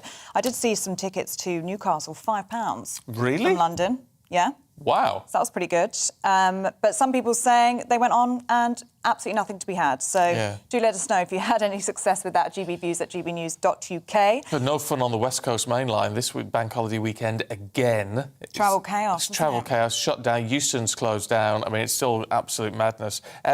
Could you say where you're messaging in from this morning? Because you're all over the shop. We always get a big load of international people. John says, love GB News, always put it on YouTube, which is good. Subscribe, if you would. Listening on my boat in Finiki, Turkey. Oh, that sounds nice. Wouldn't you like to be in a boat in Finiki in Turkey? Watching you. Yeah, why not? Watching you, darling. Whatever you like. Yeah. Kelvin says, I'm enjoying the programme as always, saying hi from North Idaho. USA, no May Day holiday here. They don't know what they are missing. Yeah. Well, I'm glad you joined us, Kelvin. Thank you very much. I'm a bit suspicious of Dean, Morning Dean, who says, I'm watching with a hangover in Dover. Really enjoying the show, though. Thanks for keeping me company. Because we have a lot of Deans messaging. We had sort of Dean yesterday messaging in with a hangover. Is it you again, Dean? Have you been on the session this Have weekend? you been hitting the sauce a little bit and waking up with another hangover? Well, I hope we help your hangover recover a little bit. And Jason says, morning, Stephen, you lucky man to have Ellie as a co-presenter today. Yeah, I know she looks like butter wouldn't melt, but believe you me, it's hard work. No, he loves having me, really. He loves having me, really. I am sitting in for Anne Diamond. If you just tuned in and you're wondering who I am, I'm Ellie, and I'm sitting in for Anne Diamond today. She's at a family party, and I've been told she was in charge of the cocktails last night. She was in charge of the cocktails. Banana daiquiris, I believe. Yes, Yeah. That's what she was making. That's what she's been up to. Can you and I'm here. It's going to be a mess. It's going to be a mess. But you're always a ray of sunshine. Oh, thank you. There you go. Well, it's lovely to be with you. Lovely to be with you, as always. Do that again. I'd love to give you a little pat. A little pat. Nice. She's reassuring little pat. She's very nice. Now, let's take you through the top stories today, and it's all about that sort of sleazegate, porngate, all these titles all the papers give it all. So Tory MP Neil Parish, who has admitted now to watching pornography in the House of Commons twice, and as a result, he's resigned. Yes, his resignation will trigger a by-election in his Tiverton and Honiton seat in East Devon.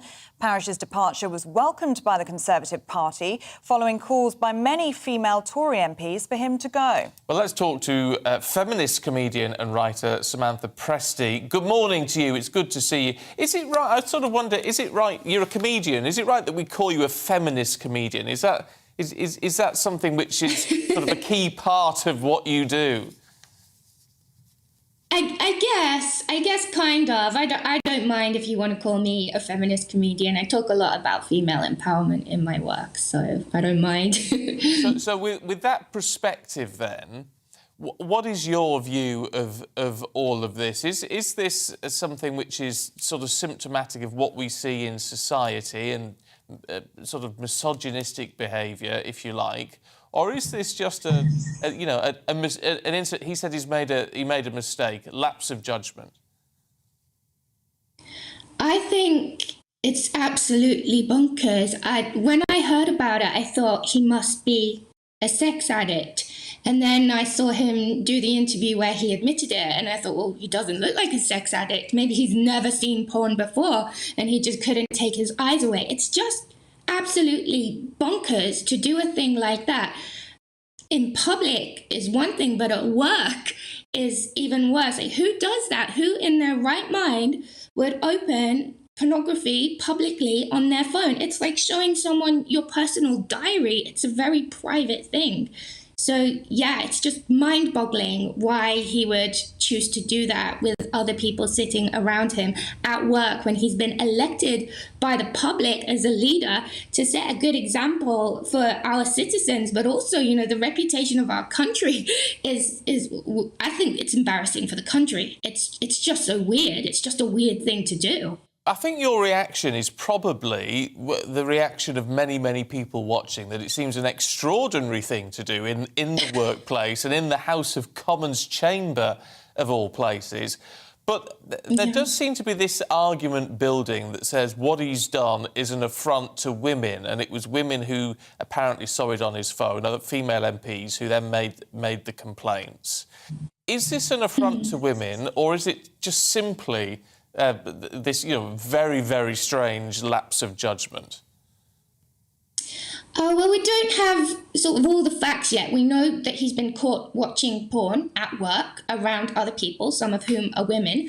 We don't know why he's done that, and I hope that there will be an investigation. You know, if he was sitting there like, hey, look at my phone, and I can't imagine that he would do that, because I wouldn't want to show anyone what kind of porn I watch. It's a very private thing. But I can see why women would be offended and that they may feel threatened by that kind of behaviour, because to me, you know, you watch something like that to feel aroused, and you're not supposed to be aroused at work when you're supposed to be voting on how to run the country. It's not the time or the place. So I can understand how they may pick up on the energy of that and feel uncomfortable, because there are supposed to be professional boundaries in the workplace and in day-to-day life as well. You know, if I was sitting next to someone on the bus and they were doing that, I would feel intimidated. I would think, this person's obviously not very well. Am I going to be safe? Are they going to hurt me? Are they going to touch me? I would go into shock, I think, if I was sitting next to a stranger and I saw something like that on their phone. I mean, Neil Parish has said that he wasn't doing it to intimidate anybody. He was trying to be discreet on his phone. I mean, his story is that he was searching a tractor website. We were trying to work out what terms can't work that one out, no. Ploughing was one of the suggestions that we came up with, perhaps. But I suppose that the question is, what's worse? He wasn't trying to intimidate anybody, so he was doing it simply for his own pleasure in public. Maybe, or maybe it was just a mistake. I mean, porn is not really regulated on the internet, and that's a good thing, because we don't want to all be treated like children. We want to have a free internet. That's important.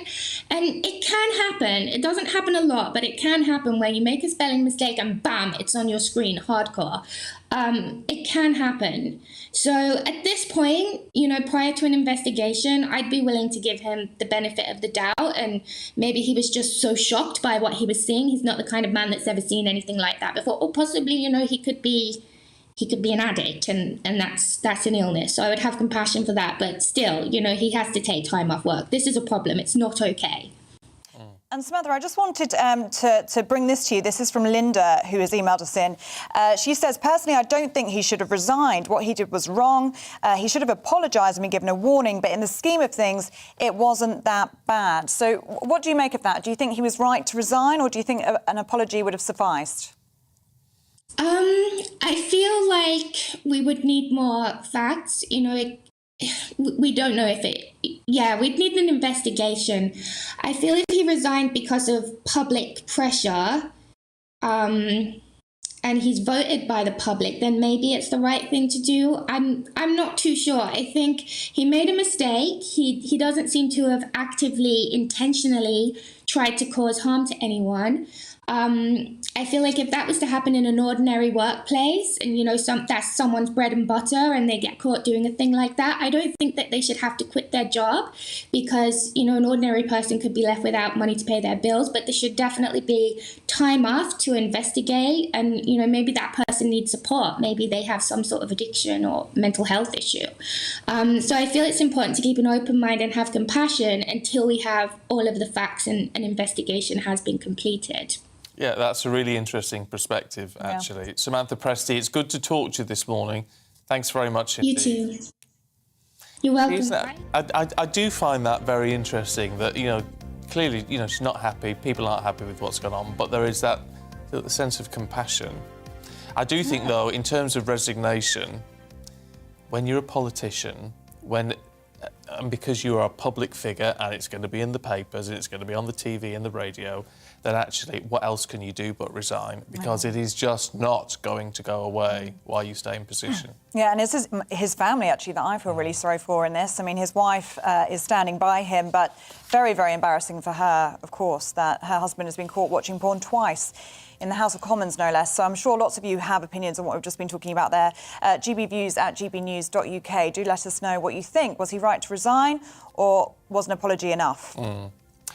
It is 7:13. Let's bring you up to date with the headlines. And in the wake of all of this, the Commons Speaker, Sir Lindsay Hoyle, is calling for radical reform to working practices because there's been a series of bullying and sexual misconduct offences involving MPs in Parliament. He's written in The Observer today, and Sir Lindsay says he wants to make the House a safe and inclusive place to work. It's after the MP, accused of watching pornography in the Commons, says he had a moment of madness.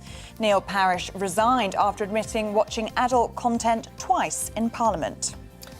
President Zelensky says Russia has lost more than 23,000 soldiers so far in the invasion of Ukraine. That comes after 20 civilians, only 20, managed to be evacuated from the Mariupol steel plant despite President Putin's orders to contain those sheltering inside. There's about 1,000 people there. Angelina Jolie's visit to Lviv in Ukraine has been interrupted as air raid sirens warned people to take shelter from a Russian attack. The Hollywood actress has been visiting displaced children at a railway station as a special envoy for the United Nations Refugee Agency. The man charged with the murder of Katie Kenyon is going to stand trial in November. Police investigating the disappearance of the mother of two found a body in the forest of Bowland. Workers need help to tackle the cost of living crisis. That's according to unions. The TUC say they need stronger wage bargaining rights and they want the government to do more to help.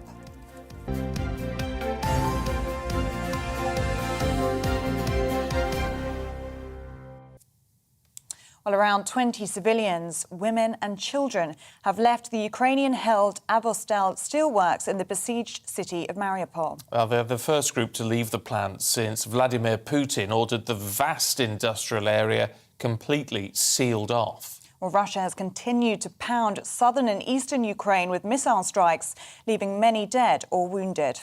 Well, let's talk to Dr. Stephen Hall, who's Professor for International Relations and Russia at the University of Bath. It's good to see you this morning. But the one thing that strikes me all of this, I mean, it's great news for those who've managed to escape, and we don't quite know how they've managed to do it, but we're talking about at least 1,000 people in there, and only 20 getting out so far. It's a tiny number. It is indeed a tiny number, and we are certainly at least 1,000 people are still in the plant, as it were. There has been many attempts, or numerous attempts, to try and get some sort of ceasefire to move at least the civilians out, and the Russian authorities have rejected them all.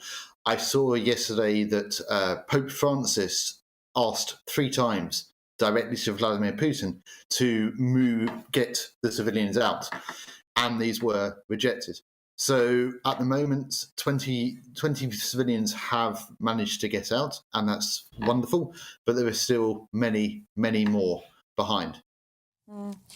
And Stephen, can you describe the situation on the ground? What are the conditions like at this steelworks, and how likely is it that these 1,000 people, these civilians, will get out? From what I've seen, and obviously I'm not in Mariupol at the moment, so it's, from what I've seen from videos and from talking to people who are in Ukraine, it's vast area of the city, and people are living in bunkers underneath the plant. There's also a field hospital that's been shelled as well with wounded. So it's a mixture of soldiers and civilians from what I've heard. And they are surrounded by Russian troops. There's very little water, little food, little sanitary conditions as well. And so it's very much a siege, as you would expect from the medieval times. It seems, I mean, in terms of international relations, never mind in terms of sort of military strategy, it seems very odd that they would want to seal off this area and prevent these people getting out. In a sense, I mean, there's an issue if they have got armed soldiers there. Of course, that changes the dynamic a little bit. Yeah. But we know a lot of these people are just civilians. What can possibly be the benefit from Putin's perspective of trying to keep these people there when we know, ultimately their lives are very much at risk if they stay there for much longer? Well, I mean, Russian media has, only until relatively recently, admitted or denied that there were civilians there. We also have to remember that the battalion in question, at least in part, is the Azov battalion, a group that Russia has vilified for neo-Nazi links, whether rightly or wrongly. And this has always been a battalion or a group of people that the Russians have used to justify their idea that Ukraine is a neo-Nazi state. And so they are less than willing, let's say, to try and allow the Azov battalion to leave. Their belief is that there aren't civilians there, and they've only recently admitted that perhaps there are. And so they don't want to allow this group to leave for fear that the Azov battalion can regroup and fight another day. They want to have some sort of moral victory, having defeated the principal alleged neo-Nazi faction. I'm very interested in how this is going down in Russia, because it was put to them that this was a special operation. It was going to take 2 or 3 days. We're now on day 66. How much of this is getting back to Russian people, scenes like we're seeing in Mariupol, and how are they feeling? Oh, it looks as though we may have lost Dr. Stephen Hall there. We will look to reconnect with him. A very interesting conversation. He may actually be back with us. Dr. Stephen, are you back with us? Yep, I hope you caught the end of my question there. That's good. Yes. We are reconnected with you. I was just asking you how much the Russian people know about this and how they're feeling. It's an interesting question, and it's hard to really say how they're feeling. I think we looking at opinion polls, both non-regime and pro-regime. Putin's approval rating is high at about 81%. This is in part because Russians believe that they are liberating Ukraine from Nazis. This is the Second World War all over again, and that they are also supportive of this special military operation because the regime has not called it a war. Russians don't like war, hence the SMO. So it's difficult to say in terms of, I think, from people I've spoken to, from analysing what's happening on the last 66 days, that Russians, to an extent, are living in denial. They're only given most Russians get their information from state television, so they're only given a certain viewpoint, let's say. But it is starting to, or information is starting to come through, but it's always the case that people choose the message that they themselves believe. And I think that the majority of Russians are living in a state of denial. They don't believe that the Russians are doing what they're doing in Ukraine. When they're told, they believe that the Ukrainians are shelling their own cities. Because of the linkages, cultural and historical, between Russians and Ukrainians, many Russians have Ukrainian family. So even when they're phoning up their family in Ukraine and their family are telling them what's happened in Kharkiv, Kiev, Mariupol, they simply don't believe them. And so there seems to be a cognitive dissonance that's occurring in Russian society, and this will take a long time. If the sanctions start to bite by mid-May, mid-June, then perhaps we'll start to see a change when Russians have their wallets are affected. But until that time, they are supportive of the Kremlin, of the Russian authorities, although 81% perhaps is a bit too high. Yeah, OK. Look, Stephen Hall, it's really good to talk to you this morning. Thank you very much indeed. Isn't that important, though, the idea of... It's why I think what we do is important, because what we give a voice... Whatever your views are, as long as they're legal, we'll give them a voice. Now, there's lots of things come through, lots of views come through that we don't agree with, but it's about having your voice heard. Just because I don't agree with what you may be saying doesn't mean you're wrong at the end of the day. And I think it just shows the power if you really restrict people's views and what access they have to different views, how damaging that is for society. And on that point, actually, Guy's been in touch. He said, another great start to my day, seeing honest, unbiased reporting. There is so much importance in that, and people being able to express their own views. Lots of you have been in touch with us with your own views on the stories that we are touching upon this morning. gbviews@gbnews.uk. On gender equality MPs, we've obviously been talking about Oliver Dowden. He wants 50% female MPs in the wake of this Neil Parish story. Philip's been in touch. He says we should have good politicians, female, male, trans. It should not be an issue. Neil Parish was a good MP, but stupidly looked at porn in an inappropriate place and time, but he resigned. Many other politicians are clinging on to their jobs when they also should have resigned. Thanks, Philip, for being in touch with that. Yeah, no, interesting point of view. Actually, sticking with politics for you this morning, in 2018, South Yorkshire elected their first mayor. Now the race for electing the second South Yorkshire mayor is heating up as the candidates get ready for polling day this Thursday. The mayor works with the leaders of the 4 local authorities across Barnsley, Doncaster, Rotherham and Sheffield with the aim to drive the growth of the South Yorkshire economy. Well, our Yorkshire reporter, Anna Riley, has been out and about speaking to voters in Sheffield to see what matters to them. Voters in Barnsley, Doncaster, Rotherham and Sheffield head to the polls on Thursday to elect the new mayor for South Yorkshire, who'll have the powers over economic schemes, transport services and infrastructure projects. Candidates from 6 different parties are looking to replace the incumbent Labour MP and Mayor Dan Jarvis, who announced that he would be stepping down as mayor earlier this year.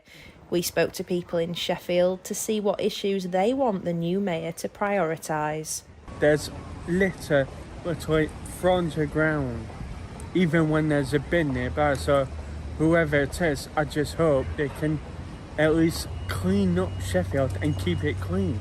I think they need more, probably would say more independent shops, things like that. And maybe 1 or 2 pubs as well. Better parking for disabled and better routes for people to get around. Transport, I think it's generally quite good here compared to other places, but it can always be better. I spend a lot of my time waiting for the train that is then delayed and broken and whatever. A lot of people have said they don't come into town anymore because the buses don't stop where they want to be. And that's it, sensible, isn't it? And you need footfall to have a successful city centre. So probably transport, so for example like reliability of the buses. So you're waiting for the bus and it just doesn't turn up and then you end up being late to something because it doesn't come. I know that sounds petty, we used to get good Christmas decorations up, but I'm getting out a few little bits here and there and a Christmas tree and that's it. Rubbish. So, the 3 issues important to people in Sheffield and South Yorkshire are cleaning up the streets, better transport links and improved retail facilities. And on shopping also, people said that they want to get rid of these boarded up shops. They want more investment put into the high street to increase that footfall and improve the local economy. So let's see what happens in these local elections. Anna Riley, GB News, Sheffield. OK, stay with us. Hold on. You've got something to say. I have got something to say, ladies and gentlemen. Only because, just a couple of things, because Louise Oliver has tweeted she's watching from Mahikeng in South Africa. Oh, lovely. Which sounds very exotic. I don't know if I said it right. But also, Sarah Davies-Cass says, where's Anne this morning? She's on the lash. On the lash. Ladies and gentlemen. Had a banana daiquiri or 2 last night. She's on the lash. That's what we've had. So she's waking up with a hangover this morning. Good for Me her. instead. That's what I say. You've got a hangover too, have you? No, I'm all good. How Oh, are you? good. No, I'm fine. I We're don't fresh drink. as a daisy over here. Oh, You don't yes. drink? No. Oh, God. I gave it up when I was 31. Oh, God, you're a good person. No, I just think I drank my lifetime supply of alcohol before I was 31. Done enough. So I had to stop. Stay with us. We have got the latest sports news heading your way. Aidan McGee is going to be in the studio in just a second. Looking ahead to today's weather, and the UK is looking wet across many parts of England and Wales, but drier further north and east. Let's take a look at the details. Starting off in the southwest, and it should be a mostly dry morning, but as rain sweeps in from the north, it will be much wetter and cooler than yesterday. It will also be mostly dry around London first thing. The rain will push south-eastwards across the capital through the early part of the afternoon. Meanwhile, in Wales, it's a very wet picture today. The rain will be heaviest this morning, then should ease a little this afternoon. It's also a wet day across the West Midlands. Whilst the rain is not going to be particularly heavy, it is going to last through the morning and into this afternoon.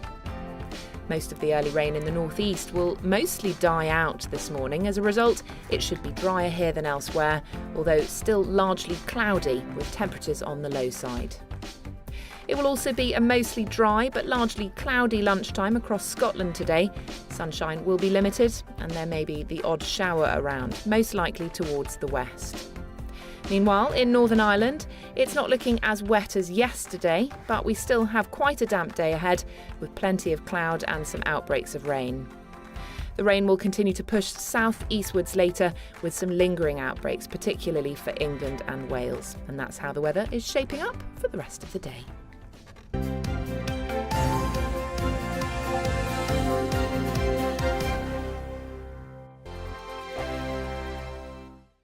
Hello, I'm Michelle Dewberry and you can join me every weekday 6 till 7 on Jubes and Kerr. Me and my panel will get stuck right into the day's events, and I can tell you, in fact, I can warn you, expect some robust debates, some strong opinions and perspectives from both sides of the fence. It's about you at home as well. I love to read out all of your comments, or at least as many as I can. So join me, Michelle Dewberry, Monday to Friday, 6 till 7 on Jubes and Kerr. On radio, they call it the drive time slot, 4 p.m. until 6 p.m. as listeners head home. It's that part of the schedule when the dust of the day's events begin to clarify, and we try to make sense of it for you. Brazier is drive time for radio and TV. It's fast, it's punchy, it's opinionated, there's a Brazier angle and a little bit of levity. That's the question. That's two questions, actually. That's Brazier, Monday to Thursday, 4 till 6 on GB News. Hello, I'm Patrick Christie's. And I'm Mercy Moroki. Make sure that you join us Monday to Thursday, 10 a.m. until midday, right here on GB News for To The Point. We're not afraid to talk about the topics that matter to you, or the big topics that always matter. We cover absolutely everything, from the breaking political stories of the day to law and order, what's going on in the channel. We're not afraid to hold people to account. We always make sure we include your views on our show. Indeed, if you're thinking it, you can guarantee that we're saying it. So make sure you join the conversation with us, 10 a.m. until midday, Monday to Thursday for To The Point on GB News. I'm Dan Wootton. Join me Monday to Thursday from 9 to 11 for the feistiest and most fun news debate on TV, where free speech reigns. I'll bring you a sharp take on the day's biggest stories, bombshell newsmaker interviews, and A-list guests. And I guarantee you, no spin, no bias, no censorship, and no reason to go to bed. That's Dan Wootton tonight, Monday to Thursdays from 9 on GB News.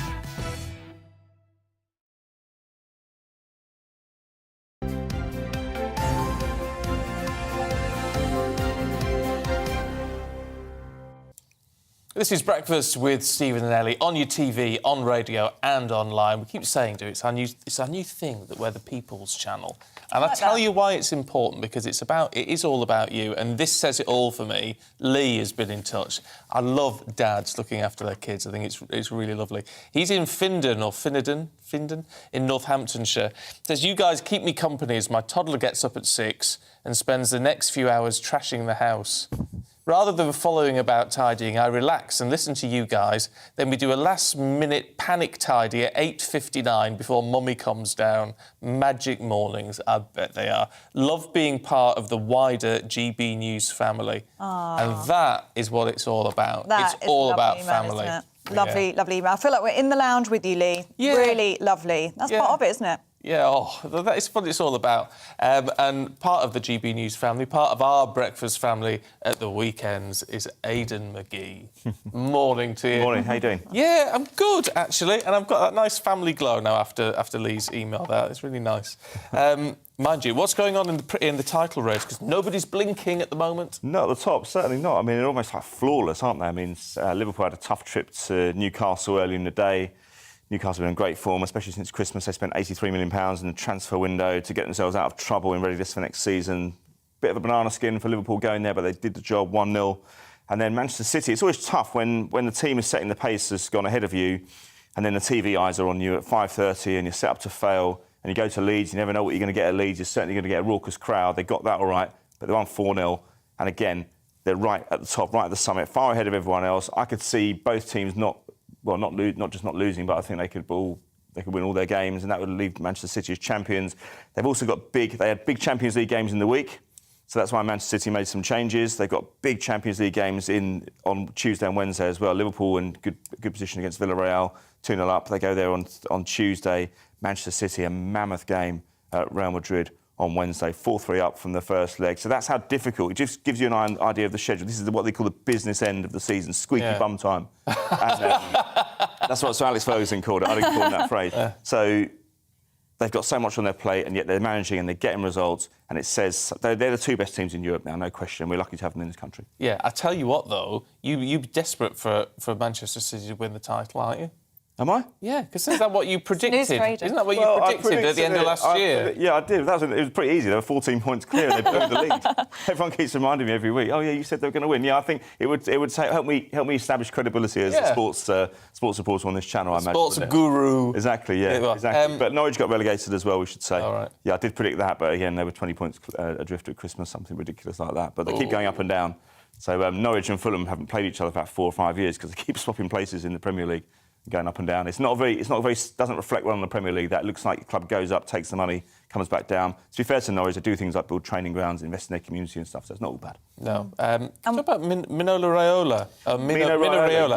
Yeah. I mean, he died yesterday at 54. Yeah, it's a serious illness, that's all we know. He's been ill since January. Now, for those who don't know, this is a super agent. This is going to have reverberations around football. He has some of the biggest names in football. Ellie, I mean, I'll give you an idea.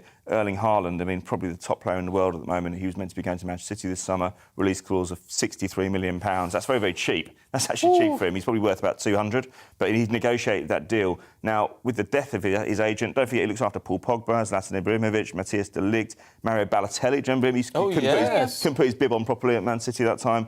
And Gianluigi Donnarumma, he was the guy who saved the penalties against England last summer. So he's got some of the biggest names in world football, and his passing now casts a doubt over whether some of those players are going to move this summer.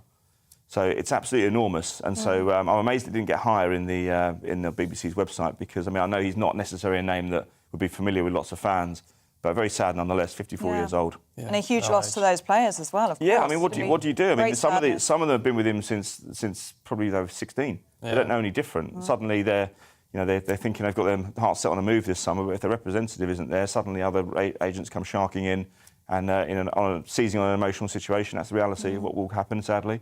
But yeah, hell of a loss. Yeah, very sad. 54 as well. Indeed. Very, very sad. Should we talk about snooker, Aidan, and Ronnie O'Sullivan? He's booked a finals place. He has, yeah. He's going for against Trump. Yeah, I know, exactly. Well, they're not the two. That Trump. All right, OK. But they're both showmen. That's I can say that. Judd Trump and Donald Trump and Ronnie O'Sullivan, by the way. Now, it's interesting because when I was a kid, I don't know if you remember this. Remember snooker getting like massive views on a Sunday night and stuff like that when the final happened. 22 million when Dennis Taylor beat Steve Davis. But that's when we all had what's his face, Jim Davis and Steve Davis and Jimmy White. No. I'm thinking of the game show. Oh, right. Oh, Jim Davison. Oh, old Snooker Lupin. No, not Snooker Yes, Lupin. yeah. Was it Snooker That was the Lupin? song. Yeah, that was a song. What was the Big Break? Big Break. Yeah, Point Break was a film. Yeah, Big Break. Eventually. I mean, a snooker game show. Yeah, it was. That's how brilliant. big it got. I know. Well, that was on quite recently as well. But I mean, we used to see these massive TV events. Obviously, only 4 terrestrial channels back then. But tonight, I mean, I've just noticed this last sort of week or so in the snooker, it's just been a little bit of an uptick in terms of the popularity. We had a pigeon turning up in the Crucible. Did you see that? Really? No. As a pigeon, yeah. I mean, it just turned up and perched on the side of the table, and the commentator was giving some commentary, and then it was almost like it was calling it over because the pigeon went into the commentary box. And then we have Mark Williams, who reached the semi-final, falling asleep while his opponent was taking a shot, which I don't think we've seen for a while. And it brought snooker back into the kind of the mainstream of topical debate. And then, of course, you've got the excellence of Ronnie O'Sullivan. He's bidding to join Stephen Hendry. That'll be a joint record tonight if he won the world title. Stephen Hendry? Yeah, and it's a marathon. What about him? It's a marathon because the first session starts at 1 o'clock. We have another one at 7, and then we repeat that tomorrow. Wow. Bank holiday Monday, 1 o'clock, and a 7 o'clock start. So it's a real endurance test. And I've been in those snooker auditoriums before as well. They're really hot, and it's real. You know, it's quite intense in terms of the pressure you're under, and pressure does funny things to players' arms when they're taking shots. I'm just looking at Stephen Hendry's now 53. Yeah, I know. I know. So he's him and Steve Davis are considered the doyens of world snooker. Hendry being 1 title ahead, but Sullivan can go ahead tonight. He's only ever lost 1 final of the 7 I think he's competed in. He must have been a teenager when he was at his best then, or early 20s. Oh, he was. Yeah, he came through in about 88. He'd had a doubles partner called Mike Hallett, and they got absolutely thrashed. And everyone thought the mental damage of that defeat to Steve Davis is going to be huge. And then he just got stronger and stronger and stronger. And he's at Edinburgh. I remember him with his first paycheck, his first winning check. He's bought his mum a Mazda. Did he? Oh, bless him. Nice. We're pretty much out of time. So this was a quick 30 seconds on Katie Taylor and Amanda Serrano. Yeah, that was extraordinary. I mean, they filled out Madison Square Garden last night. Katie Taylor from Dublin, she won she got the points decision.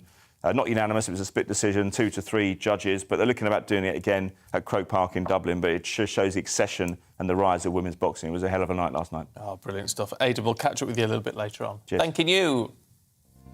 Still to come, though, we're going to take you through the papers. Nicky Hodgson and Mike Parry are having a rifle through right now. We'll find out what they've picked in a couple of minutes.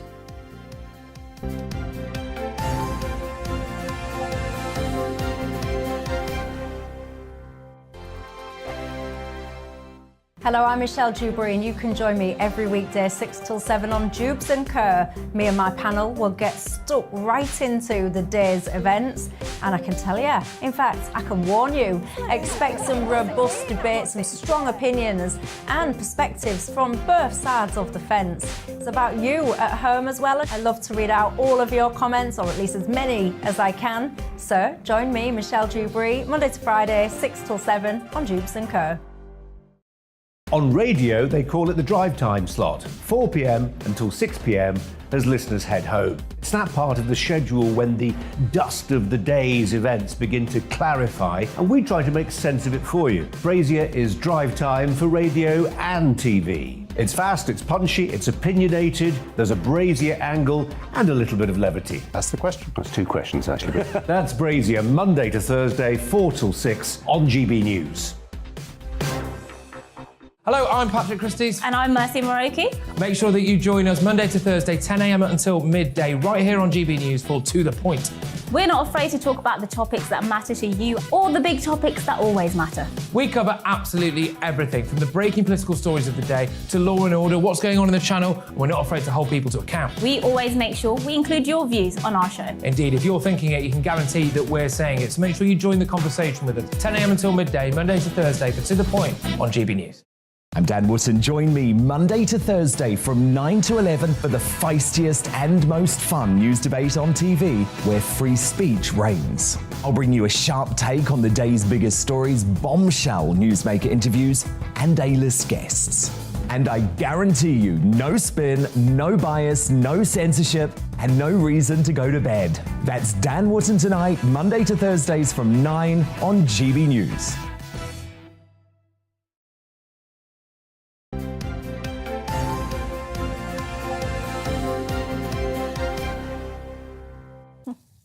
7:41 morning to you. This is Breakfast with Stephen and Ellie. We're on your TV, on your radio and online, which means you can take us with you, whatever you're doing today, which is exactly what Marion is doing. Morning to you, Marion. She's got in touch from Dublin. Says she's about to go shopping. It's an early start for the shops, Marion.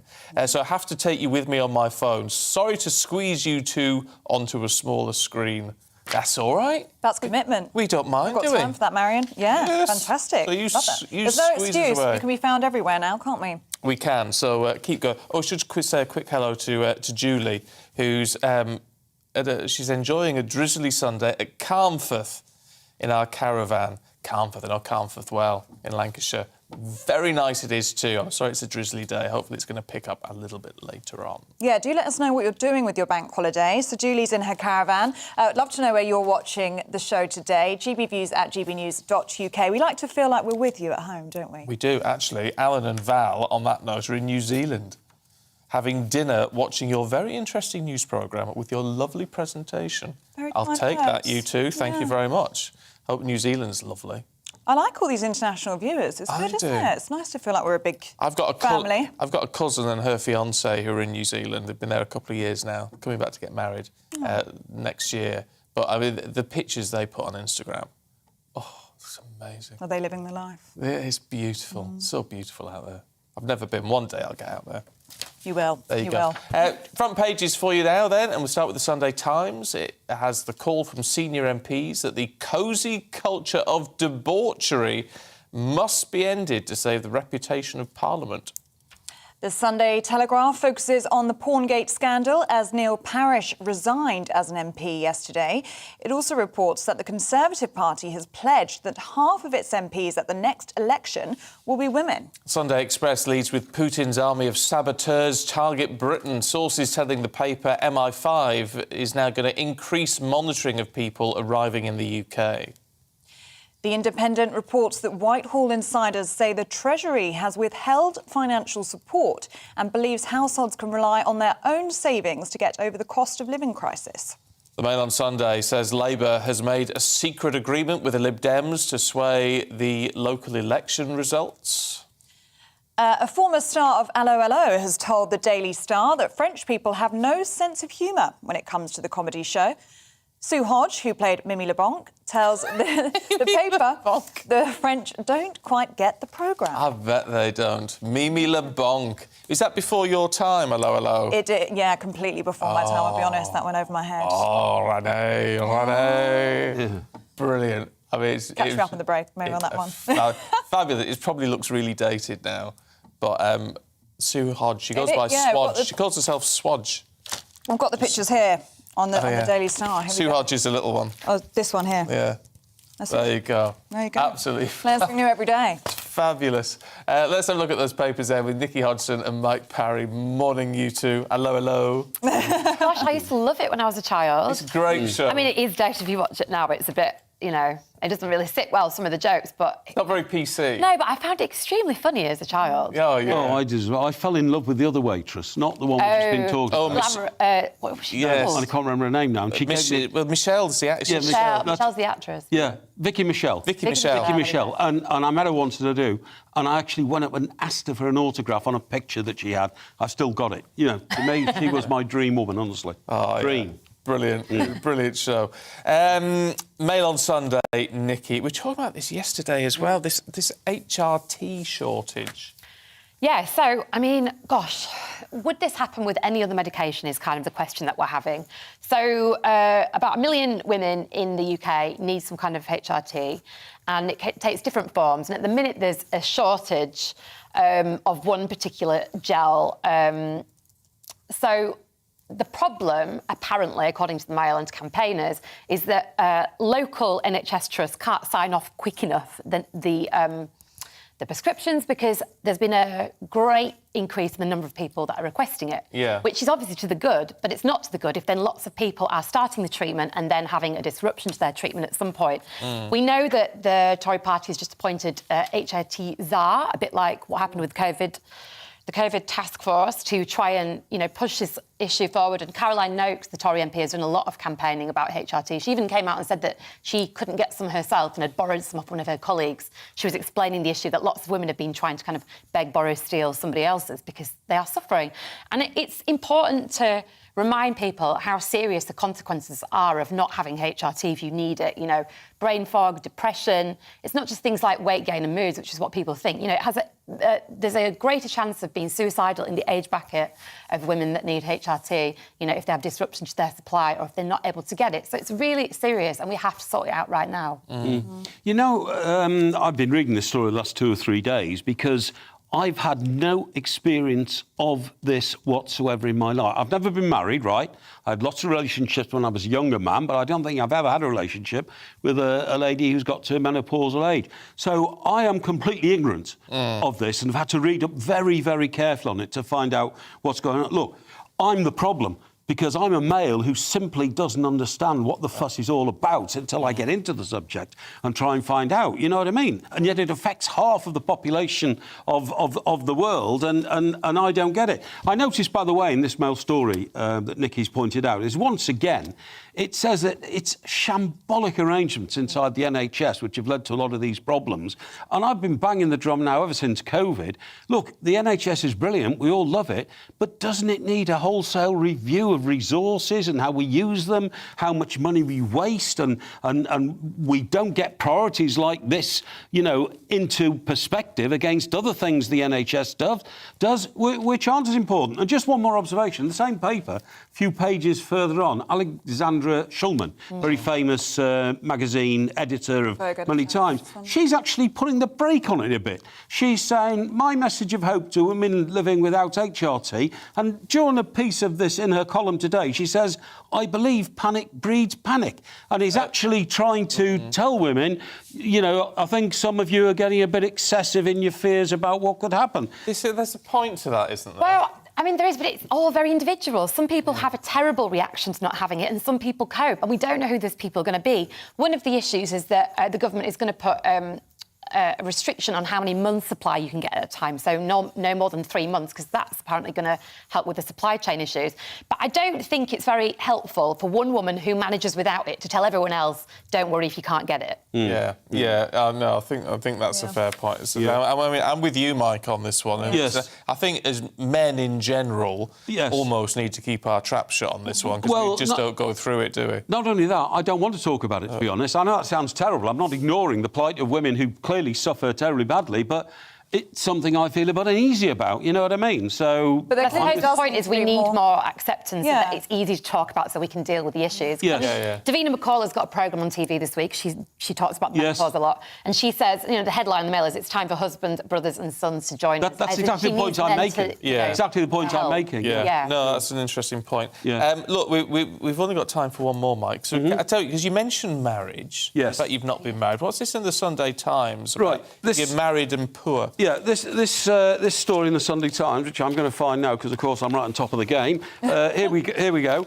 It says, poor married couples more likely to stay the distance than wealthy cohabitees. Wonder why that is. Well, it's the old adage, isn't it? That, if you're 18 or 19, you get married and you grow up in a council house and all that kind of stuff, you'll be great forever. You will love it and all that. Whereas wealthier people who have other things to satisfy their life and other ways to enjoy their time and all that don't stay together as long. On their wedding day, many brides and grooms vow to take their spouse for richer, for poorer, until death do us part. Now, researchers found that those who get married are much more likely to stay together, whatever their bank balance. So we're talking about cohabitees as well. There's been the peak year, this story says, for getting married was 1973, and it's been going down ever since. In 1973, the average age for a man to get married was 23. And I was 19 in 1973.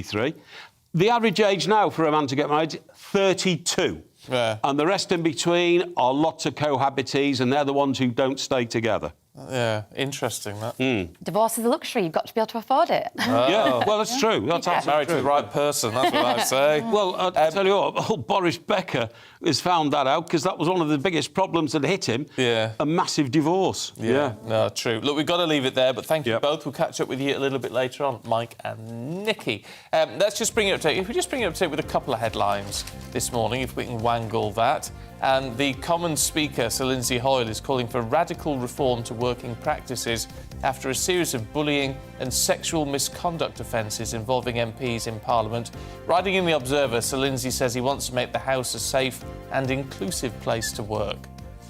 It's after the MP, accused of watching pornography in the Commons, says he had a moment of madness. Neil Parish resigned after admitting watching adult content twice in Parliament. The situation was that funnily enough, it was tractors that I was looking at, and so I did get into another website that had a sort of very similar name, and I watched it for a bit, which I shouldn't have done. But my biggest crime, is that on another occasion I went in a second time. And that was deliberately? That was deliberate. And was that in the Select Committee or in the Commons chamber? That was sitting, waiting to vote. Now, in an interview with the Sunday Telegraph, Tory party chairman Oliver Dowden has promised to make sure the candidate list reflects the fact that half the population are women. It comes after the Culture Secretary said ensuring a majority of women in Parliament could help tackle Westminster sleaze.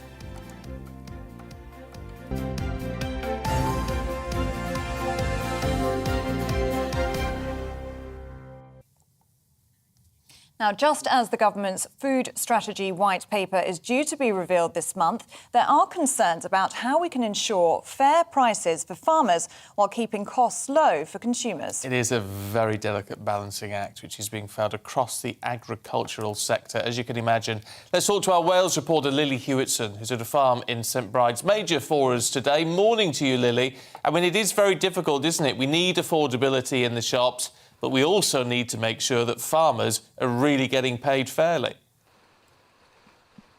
Yeah, that's right. Morning, Stephen and Ellie. As you say, I'm at this farm in St Bride's Major, and it's a question that farmers and consumers across the UK are constantly asking. Is it possible to make sure that when we head into the shops and go and get our weekly food shop, that food is a cheap enough price for us, but also making sure that our farmers are getting a fair deal for their produce, which of course is their livelihood. Now, there's nobody else better to speak to about this than Polly. We're on her farm this morning. Thank you so much for joining us on the breakfast programme, Polly. We've got food security, sustainability and affordability. Is it possible to have all three things? Well, Lily, I really don't think it is. I think from a farmer's perspective, food is at the moment too cheap. There is, of course, loads of people who can't afford the current product, but I think it's the government's job to step up for that. If we continue to try and make our food as cheap as possible, we will lose the battle as farmers and as a food-producing nation. We have to pay, our minimum wage is way higher than many, many other countries. And if we go have a fight to the bottom and have the cheapest product possible, then we will not win that battle. We will we'll import all our food and our whole farming industry would collapse. At the moment, we've got the ongoing war kind of in Ukraine, and we're also dealing with the cost of living crisis as well. Yeah. How are those two big factors kind of playing into the ambition to have cheap food and also make sure that you're getting paid a decent wage? I think the interesting thing about the war in Ukraine is the shock that to the arable prices, especially because Ukraine was a massive wheat-producing nation, and it maybe still can be in the future, but we just don't know. And the moment that increases the value of the crops in the UK, which is so important because they have been undervalued for such a large period of time, and it's just so important for the general public to understand the complexities and the detail of how food is produced, because that knowledge has completely been lost. Like our grandparents or great-grandparents would genuinely know how food was produced, and that knowledge is all gone. So people are just not putting the same value and the same price on food at the moment. So how can consumers kind of across the UK support farmers like you? I'd say buy local, buy organic, and buy nature-friendly food as much as you can and as much as you can afford, and just really engage with the local producers in your area. There definitely will be local producers all across the UK, and they really care about their food, they really care about the animals, and they really care about nature. So you just got to hunt them out, and maybe don't go for the easy option and go to the supermarket and just maybe spend this bank holiday just hunting out and finding local shops around you.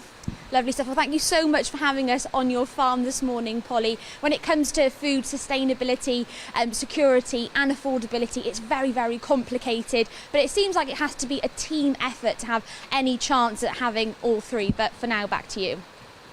Lovely stuff. Thank you very much indeed, Lily. I mean, I tell you what, being on a farm just reminded me that I grew up from a farming family, a wider farming family. And it's just a lovely thing. Isn't it? And how cute are those lambs? Beautiful. But I'm having lamb later, it made me feel quite bad. Oh, but that is bad. Well, not bad for the farmers, though, to be fair. No, you have to keep buying a lamb. Yeah, anyway, on that That's what rather strange and grim note, we're going to take a short break, but we're back with all of your views and all the top stories in a couple of minutes. Looking ahead to today's weather, and the UK is looking wet across many parts of England and Wales, but drier further north and east. Let's take a look at the details. Starting off in the southwest, and it should be a mostly dry morning, but as rain sweeps in from the north, it will be much wetter and cooler than yesterday. It will also be mostly dry around London first thing. The rain will push southeastwards across the capital through the early part of the afternoon. Meanwhile, in Wales, it's a very wet picture today. The rain will be heaviest this morning, then should ease a little this afternoon. It's also a wet day across the West Midlands. Whilst the rain is not going to be particularly heavy, it is going to last through the morning and into this afternoon. Most of the early rain in the northeast will mostly die out this morning. As a result, it should be drier here than elsewhere, although still largely cloudy with temperatures on the low side. It will also be a mostly dry but largely cloudy lunchtime across Scotland today. Sunshine will be limited and there may be the odd shower around, most likely towards the west. Meanwhile, in Northern Ireland, it's not looking as wet as yesterday, but we still have quite a damp day ahead with plenty of cloud and some outbreaks of rain. The rain will continue to push south-eastwards later with some lingering outbreaks, particularly for England and Wales. And that's how the weather is shaping up for the rest of the day.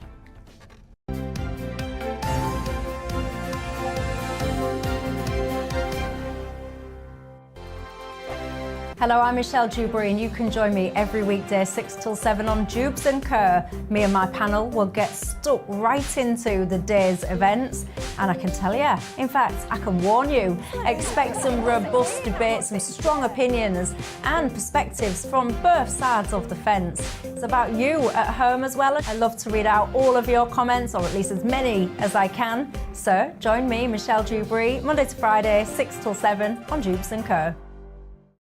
On radio, they call it the drive time slot, 4 p.m. until 6 p.m. as listeners head home. It's that part of the schedule when the dust of the day's events begin to clarify, and we try to make sense of it for you. Brazier is drive time for radio and TV. It's fast, it's punchy, it's opinionated, there's a Brazier angle and a little bit of levity. That's the question. That's two questions, actually. That's Brazier, Monday to Thursday, 4 till 6 on GB News. Hello, I'm Patrick Christie's. And I'm Mercy Moroki. Make sure that you join us Monday to Thursday, 10 a.m. until midday, right here on GB News for To The Point. We're not afraid to talk about the topics that matter to you or the big topics that always matter. We cover absolutely everything, from the breaking political stories of the day to law and order, what's going on in the channel. We're not afraid to hold people to account. We always make sure we include your views on our show. Indeed, if you're thinking it, you can guarantee that we're saying it. So make sure you join the conversation with us, 10 a.m. until midday, Monday to Thursday, for To The Point on GB News. I'm Dan Wootton. Join me Monday to Thursday from 9 to 11 for the feistiest and most fun news debate on TV, where free speech reigns. I'll bring you a sharp take on the day's biggest stories, bombshell newsmaker interviews, and A-list guests. And I guarantee you, no spin, no bias, no censorship, and no reason to go to bed. That's Dan Wootton Tonight, Monday to Thursdays from 9 on GB News.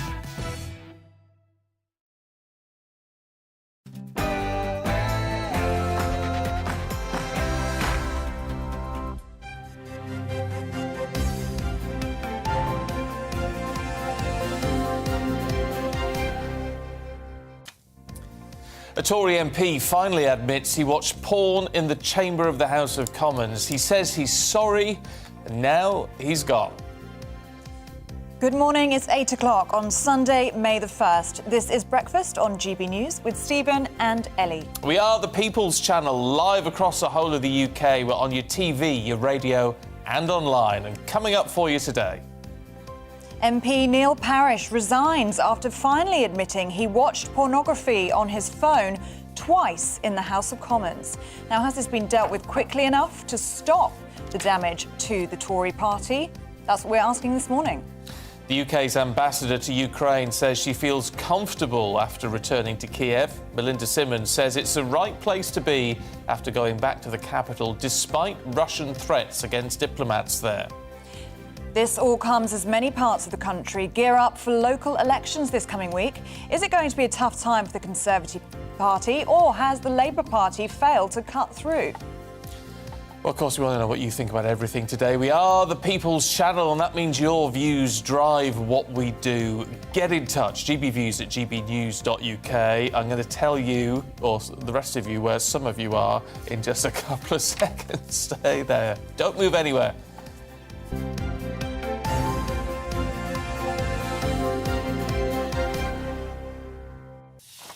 My last sentence may not have made a lot of sense, but you'll get the drift of it in a moment, because Chris and Diane has said, really enjoy watching you two. We're just having brekkie on the terrace in beautiful Estepona in Spain. The programme is brilliant. Oh, a picture of the terrace would be nice. Steve says he and his wife Doreen, you're in bed, morning, in their holiday home on the Holderness Coast east of Hull, or as we like to call it, the East Coast Riviera. I like that a lot. Oh.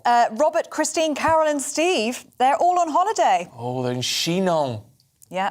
Oh, in France. They say the weather is wonderful. Oh, we're very, very jealous. Lovely. Loire Valley, we used to go camping in Chinon when we were little. Yeah. Oh, it's absolutely lovely there. We've got to say hello to George the veteran, who says, any chance you could wish my gorgeous wife, Jackie Knox, a happy birthday from myself and our Mad Springer Spaniel, the Admiral Bembo. Jackie, happy birthday to you. I hope he's going to treat you very well. Treat you like a queen today, Jackie. So that should be hopefully a very nice day for you. Quick one from Barbara, who's in Southsea in Hampshire. And she's sent us, though we haven't got it, but we'll try and pull it up later. She's taken a picture. You can see the Isle of Wight on the horizon from her window, lovely. Which sounds lovely. So thank you all for getting in touch. We love to know where you are, what you're doing, because it just makes us feel part of your life as we're hopefully part of yours. Yeah, so do let us know how you're spending your bank holiday Monday, as Sunday we're on now, aren't we? I'm wishing it away. Your Sunday and your Monday, you can let us know both. Yeah, why not? gbviews@gbnews.uk. Hopefully watching GB News in there as well. Yes, or listening. Of course. Or listening. Or online, or on socials. We're everywhere. I think in the garden with the radio on might be quite nice if the weather's nice. Yeah. But we shall see. It comes across lovely on radio. I listen to you and Anne often. Oh, do you? In the car. Lovely. Thank you. Now, the Tory MP Neil Parish has resigned. He's admitted to watching pornography twice in the House of Commons. Yes, his resignation will trigger a by-election in his Tiverton and Honiton seat in East Devon. Parish's departure was welcomed by the Conservative Party, following calls by many female Tory MPs for him to go.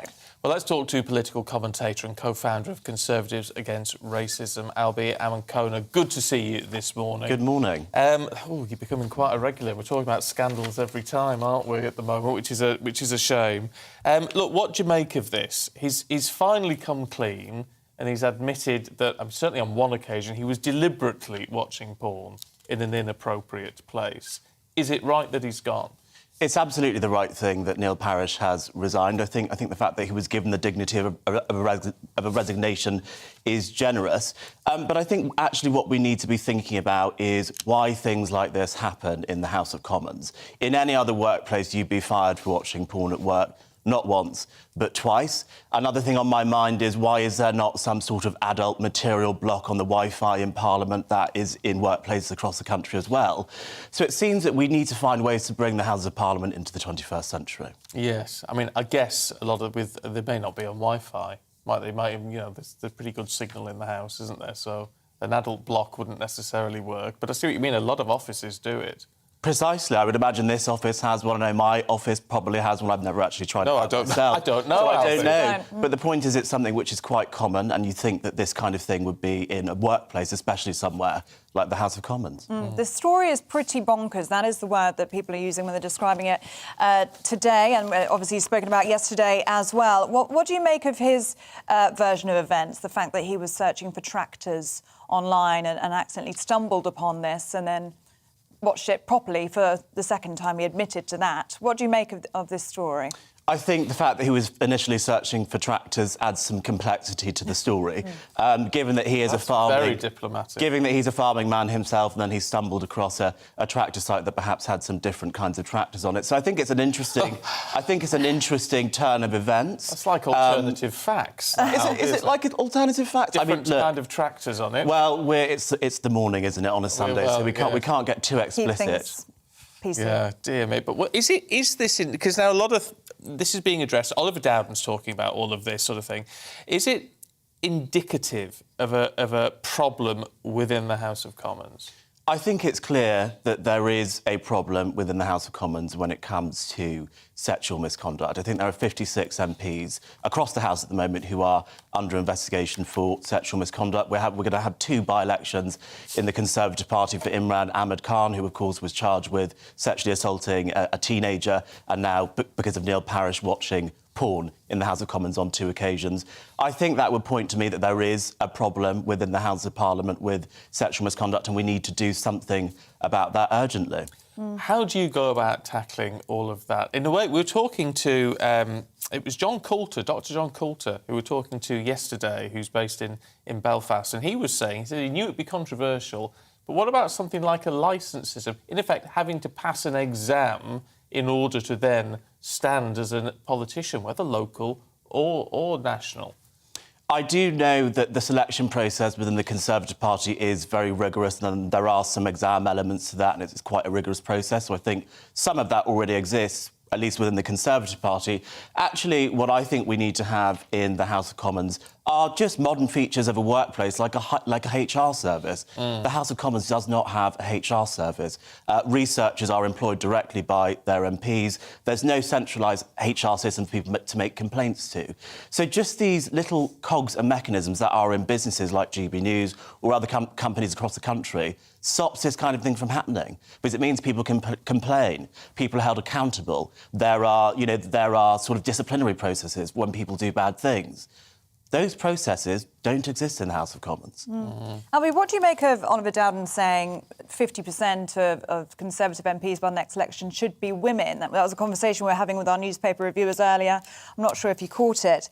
We're debating whether it was positive discrimination or whether it's women being used to make men behave better. What do you make of that? So I have a varied opinion on this. First of all, when it comes to hard quotas, I don't think, as Conservatives, that's something which we should be pushing.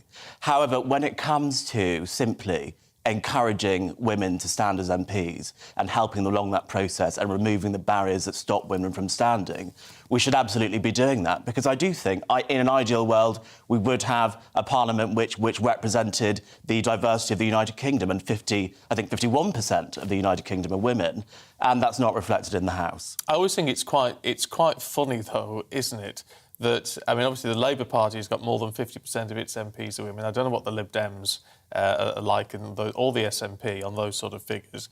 The Tory party's on 25%, yet, of course, they are the only party who've put within the House of Commons who've had female leaders and 2 female prime ministers. Precisely, and we've done that without any positive discrimination. Of course, in 1997, we had Blair's Bays, we had all-women shortlists. They still never had a female leader. We've had 2 of them. Yeah, it's interesting, isn't it? Look, good to talk to you, Albie. Thank you very much indeed. Thank you. Shedding a bit of common sense on it all. I did think it was very interesting. There was when Theresa May was was first Prime Minister, and there were comments made about the number of female MPs in the Tory party. She did stand there at the dispatch box and say, well, we've had 2 female leaders, you haven't had any. And there is this, quite a lot, really. There is this emphasis as well on female leaders to bring females in, wasn't there? And that was a criticism of Theresa May at the time. That she was and bringing Margaret up. Thatcher, but Yes. she sort of wouldn't do. She wanted to do it all on meritocracy, which I think it was a fair point one of our viewers made earlier on. Yeah, that you should just do it on meritocracy. But of course, the argument is, as we were saying in the newspaper review, it's whether there are barriers to women wanting to stand and things like childcare and all the rest of it, which obviously the House of Commons has not been very good on to date. So, interesting. Let us know what you think. GBViews at gbnews.uk, especially if you're a budding politician or would like to be, and you're a woman. Do you think that the door is as open to you as it would be if you were a man? Yeah, do let us know. It's interesting, isn't it? OK, let's bring you up to date. Commons Speaker Sir Lindsay Hoyle is calling for radical reform to working practices after a series of bullying and sexual misconduct offences involving MPs in Parliament. Writing in The Observer, Sir Lindsay says he wants to make the House a safe and inclusive place to work. Angelina Jolie's visit to Lviv in Ukraine has been interrupted as air raid sirens warn people to take shelter from a Russian attack. She'd been visiting displaced children at a railway station as special envoy for the UN Refugee Agency. The man charged with the murder of Katie Kenyon will stand trial in November. It's after police investigating the disappearance of the mother of 2 found a body in the forest of Bowland. Workers need help to tackle the cost of living crisis, according to unions. The TUC says they need stronger wage bargaining rights and want the government to do more to help.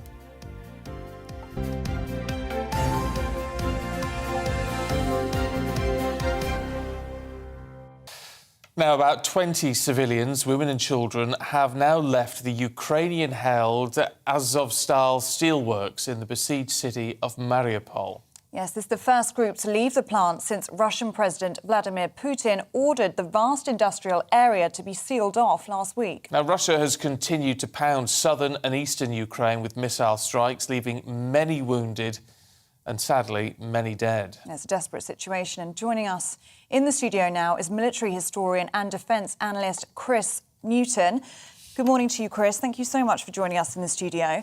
Give us a sense of the situation on the ground right now in Mariupol. How dangerous is it there?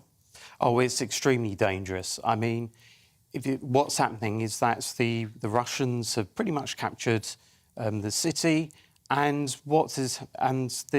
the only thing that they haven't managed to capture was the Azovstal steel plant. So what they're managing to do is to try to seal off the steel plants, but there's lots of still civilians, and as you can see, they're still they're trying to escape, and it's extreme. Yes, and they keep pounding the steel plant with artillery and aircraft bombs as well, and it's horrendous. And of course, supplies are running low. They're desperate for supplies, and it's extremely desperate on the ground for Ukrainians. I mean, I know there are some armed people, this defence battalion, which Russia is particularly opposed to, that are sealed off there, but also an awful lot of civilians, and we're talking about 1,000 people. Is there anything historically which is similar to this, even in recent history, where a huge number of civilians have just been sealed in? Because it seems a remarkable situation that they're not allowing any sort of humanitarian evacuation. I mean, that's a good question.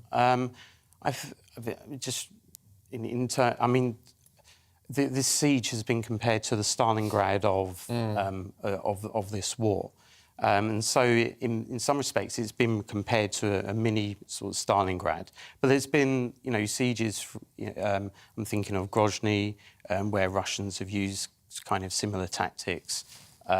Aleppo as well in Syria, and it's very difficult to control the city. But if you're pounding the city as well, it's very difficult for the civilians to escape as well. And many of the people in the steelworks are trapped underground, aren't they? They're trapped in tunnels, and we're hearing reports they're running out of food, water, medicines, and we're hearing these very depressing numbers that 20 people have managed to be evacuated. There's still 1,000 people left to get out. How likely do you think it is, with the conditions the way they are underground, that those people will actually get out safely? It's very hard to say. I mean, it will depend on negotiations with the Russians, and of course the Russian modus operandi is to say we're going to have this evacuation corridor. When the civilians leave, they just shell the corridor. So there's no little confidence that they're going to stick to their word, isn't there? It strategically, should they take control of this steel plant? I mean, it's a huge industrial area. Is that the last stand in Mariupol for the Ukrainians? What significance strategically will it have if Russia actually properly control that city, or what's left of it? Yeah, I mean, the steel plant is the final remaining part of the city for the Russians to get. And taking that would be hugely significant in the sense that it would provide a land bridge, between the eastern part of Ukraine and to the Crimea. So they've completed that part of it. Capturing the city has already sort of freed up forces for the Russians to use elsewhere.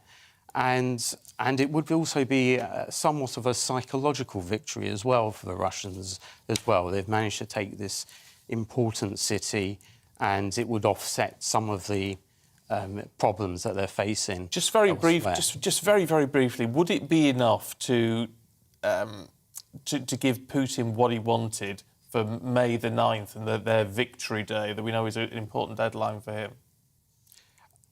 I mean, that's very hard to say, but probably not. Probably not, because what I think, looking at what's happening in terms of the command structure, I think Putin perhaps wants an encirclement in the Donbass. And that's why he's, for example, there's reports of him appointing the Chief of the General Staff, General Gerasimov, to lead operations in the on the Izium axis. And that's an indication that maybe things aren't going as quickly as Putin would like to have gone. And therefore, he wants the top general to really sort things out on the ground. Chris Newton, it's always good to see you. Thank you very much indeed. Thank you. OK, stay with us because we have plenty more to come, including the latest on the Yorkshire mayoral elections. Looking ahead to today's weather, and the UK is looking wet across many parts of England and Wales, but drier further north and east. Let's take a look at the details. Starting off in the southwest, and it should be a mostly dry morning, but as rain sweeps in from the north, it will be much wetter and cooler than yesterday. It will also be mostly dry around London first thing. The rain will push south-eastwards across the capital through the early part of the afternoon. Meanwhile, in Wales, it's a very wet picture today. The rain will be heaviest this morning, then should ease a little this afternoon. It's also a wet day across the West Midlands. Whilst the rain is not going to be particularly heavy, it is going to last through the morning and into this afternoon. Most of the early rain in the northeast will mostly die out this morning. As a result, it should be drier here than elsewhere, although still largely cloudy with temperatures on the low side. It will also be a mostly dry but largely cloudy lunchtime across Scotland today. Sunshine will be limited and there may be the odd shower around, most likely towards the west.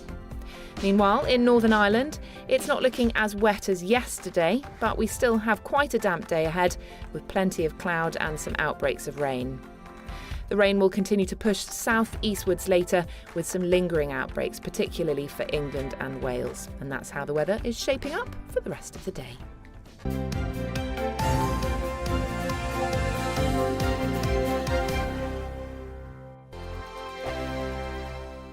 Hello, I'm Michelle Dewberry, and you can join me every weekday 6 till 7 on Jubes and Kerr. Me and my panel will get stuck right into the day's events, and I can tell you, in fact, I can warn you, expect some robust debates, some strong opinions and perspectives from both sides of the fence. It's about you at home as well. I love to read out all of your comments, or at least as many as I can. So join me, Michelle Dewberry, Monday to Friday, 6 till 7 on Jubes and Kerr. On radio, they call it the drive time slot, 4 p.m. until 6 p.m. as listeners head home. It's that part of the schedule when the dust of the day's events begin to clarify, and we try to make sense of it for you. Brazier is drive time for radio and TV. It's fast, it's punchy, it's opinionated, there's a Brazier angle and a little bit of levity. That's the question. That's two questions, actually. That's Brazier, Monday to Thursday, 4 till 6 on GB News. Hello, I'm Patrick Christie's. And I'm Mercy Moroki. Make sure that you join us Monday to Thursday, 10 a.m. until midday, right here on GB News for To The Point.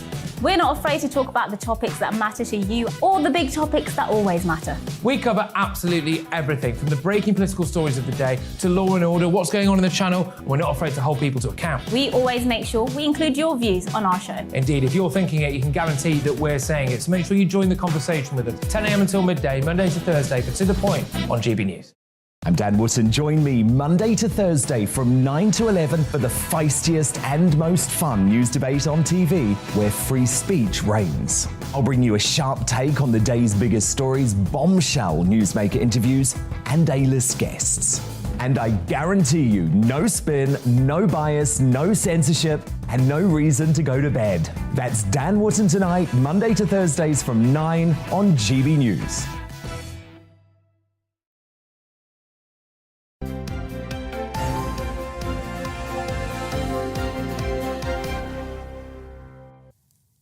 Welcome back. It's just gone 8:22. You are watching and listening to Breakfast with Stephen and Ellie. We are live across the UK on your TV and your radio, and you are speeding on this. Oh, was I? Yeah. I got a bit fast for you there. See, this is the problem. Stephen's in charge of the words. Of the I'm words. in charge of the. That's how it should be, ladies and gentlemen. He's the boss today. I am the boss. I'm always the boss. No, actually, I'm not. Maybe not when Anne's here. Me and Anne share it all very equally. It's a lovely, equal partnership. I think she might wear the trousers, you know. No, she doesn't. Okay. No, she doesn't. No, Oh, actually, she doesn't. No, which is nice because she's a legend. She is. You both are. You both are. Got to mention Lee in Cornwall because he's heading out at 9 o'clock. He says, I'm upset you didn't mention me in little old me in Cornwall. I didn't get your message, Lee, in time. But he says, love watching every weekend. Unfortunately, on Sundays, I have to leave for work at 9, so I miss out on the last hour of the show. Never mind, because if you download the app, Lee, you can watch the last hour a little bit later on. Always watch on YouTube as well? Yes, indeed. That's slightly harder to rewind, isn't it? Because there's so much... Just use your scroller at the bottom. It's great. Do it all the time. These young people. Yeah. Kerry says, I love watching you both whilst relaxing with a cup of tea. It's a great show, very inclusive. And that is lovely, because that's what we're trying to aim to do, aren't we? What it's all about. Make you part of the GB News family. Yeah, quite right too. Siobhan says, happy Sunday morning from not-so-sunny Newport, Shropshire. I'm just out for a run around our gorgeous town, but you can be listening as you go. Keep up the good work. So I hope you've got your headphones in right now, Siobhan, listening away on GB News Radio and enjoying what we've got to do for you. Oh, a quick one from Anne near Ramsey. On the Isle of Man, says, I've tuned into GB News since day one. Escaped 5 years ago from Northamptonshire because the way Brexit was not going ahead. I was an avid Brexiteer. Have no regrets, as this island is the best place to live on Earth. Oh, very nice too. That's lovely, Anne. Very nice. I haven't been to the Isle of Man for ages. Not since I was a kid. Never been. Went over on the hovercraft. Did hovercraft, you? Yeah. That's quite cool. That was very exciting when I was about 8 or whatever, yeah. Never been. Over. Oh, we should do a trip. We do a trip. That would be fun, We should come and do the show from there one weekend. That'd be nice. That would be good, wouldn't These it? things are all Weekend possible, you know. Let us know where you want us to do the show from. We can't do everywhere, and we can't do every weekend, but we are going to try and get out and about a bit more as we, get things sorted out. That'd be great, wouldn't it? I should probably also explain whilst I'm here, right? Yeah, Anne's in bed with a hangover. Tuned in. Anne Diamond. Well, she might be. Is on the banana daiquiris, or she was last night. And again today. It's a big family Today party. too. So it's the big family party is today, but she went over last night, so I imagine there was a few days. She's in charge of the daiquiris, apparently. She bought yesterday. She'd bought everything apart from the bananas. For the banana daiquiri. So it's just daiquiri. So just the alcohol then. I don't think she minded. She's got the important ingredients. Oh, you've got the clever Someone's stuff. got the alcohol, we're fine. But I hope you're having a lovely time, Anne. She's probably not up yet, is she? No. It's very early. But yeah, I'm sitting in for Anne Diamond. Yes. That's why I'm here. There Got to you explain go. myself. Now, in 2018, South Yorkshire elected a mayor for the first time. Now, there's, of course, the race is underway for the next South Yorkshire mayor. It's all heating up as the candidates are getting ready for polling day, which is this Thursday. Yes, the mayor works with the leaders of the 4 local authorities across Barnsley, Doncaster, Rotherham and Sheffield with the aim to drive the growth of the South Yorkshire economy. Well, our Yorkshire reporter, Anna Riley, has been out and about talking to voters in Sheffield to see what matters to them. Voters in Barnsley, Doncaster, Rotherham and Sheffield head to the polls on Thursday to elect the new mayor for South Yorkshire, who'll have the powers over economic schemes, transport services and infrastructure projects. Candidates from 6 different parties are looking to replace the incumbent Labour MP and Mayor Dan Jarvis, who announced that he would be stepping down as mayor earlier this year. We spoke to people in Sheffield to see what issues they want the new mayor to prioritise. There's litter between front and ground, even when there's a bin nearby, so whoever it is, I just hope they can at least clean up Sheffield and keep it clean. I think they need more, probably would say more independent shops, things like that. Maybe 1 or 2 pubs as well. Better just parking for disabled and better routes for people to get around. Transport, I think it's generally quite good here compared to other places, but it can always be better. I spend a lot of my time waiting for the train that is then delayed and broken and whatever. A lot of people have said they don't come into town anymore because the buses don't stop where they want to be. And that's it, so something it. And you need footfall to have a successful city centre. So properly transport, so for example like reliability of the buses. So you're waiting for the bus and it just doesn't turn up and then you end up being late to something because it doesn't come. I know it's not some petty, we always get good Christmas decorations, but I'm getting out a few little bits here and there and a Christmas tree and that's it. Rubbish. So, the 3 issues important to people in Sheffield and South Yorkshire are cleaning up the streets, better transport links and improved retail facilities. And on shopping also, people said that they want to get rid of these boarded up shops. They want more investment put into the high street to increase that footfall and improve the local economy. So let's see what happens in these local elections. Anna Riley, GB News, Sheffield. We were talking earlier on about getting away for the travel problems.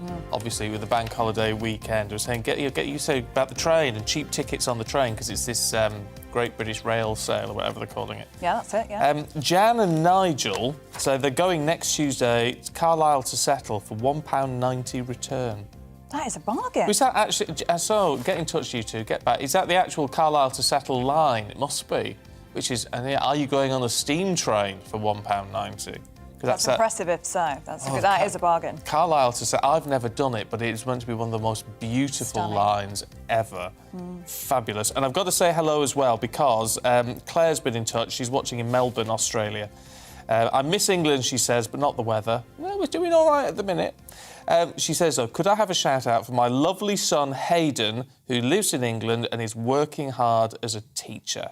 Yes, am I right in thinking your mum's a teacher? She is. Good memory. Yeah, because my mum she's retired now. She's a primary school teacher, so I've got the highest level of respect and regard for our teachers. Tough job. So Hayden, keep up the good work. Keep those fresh minds evolving and thinking and all that sort of thing. And I hope you're having a lovely bank holiday as well and you're resting and your kids, I'm sure, are very, very lucky to have you as their teacher. So, Claire, thank you for getting in touch with us. And Liam, only because he's from my part of the world. Oh, is he? He says he's from Essex. You've got to shout out the ones from Essex. He says, good to see you both on this fine morning. See, the weather is good. Yeah. He says the weather here on Canvey Island is good. There you go. Oh, I've been to Canvey Island. Canvey. It's a great place. We've had a few nights out on Canvey Island. We've had a few. Yeah, I bet you have. Let us know where you are this morning. Love to hear from you. GBviews@gbnews.uk. And still to come, we've got the papers. Nikki Hodgson and Mike Parry are going through their selections for you in a couple of minutes.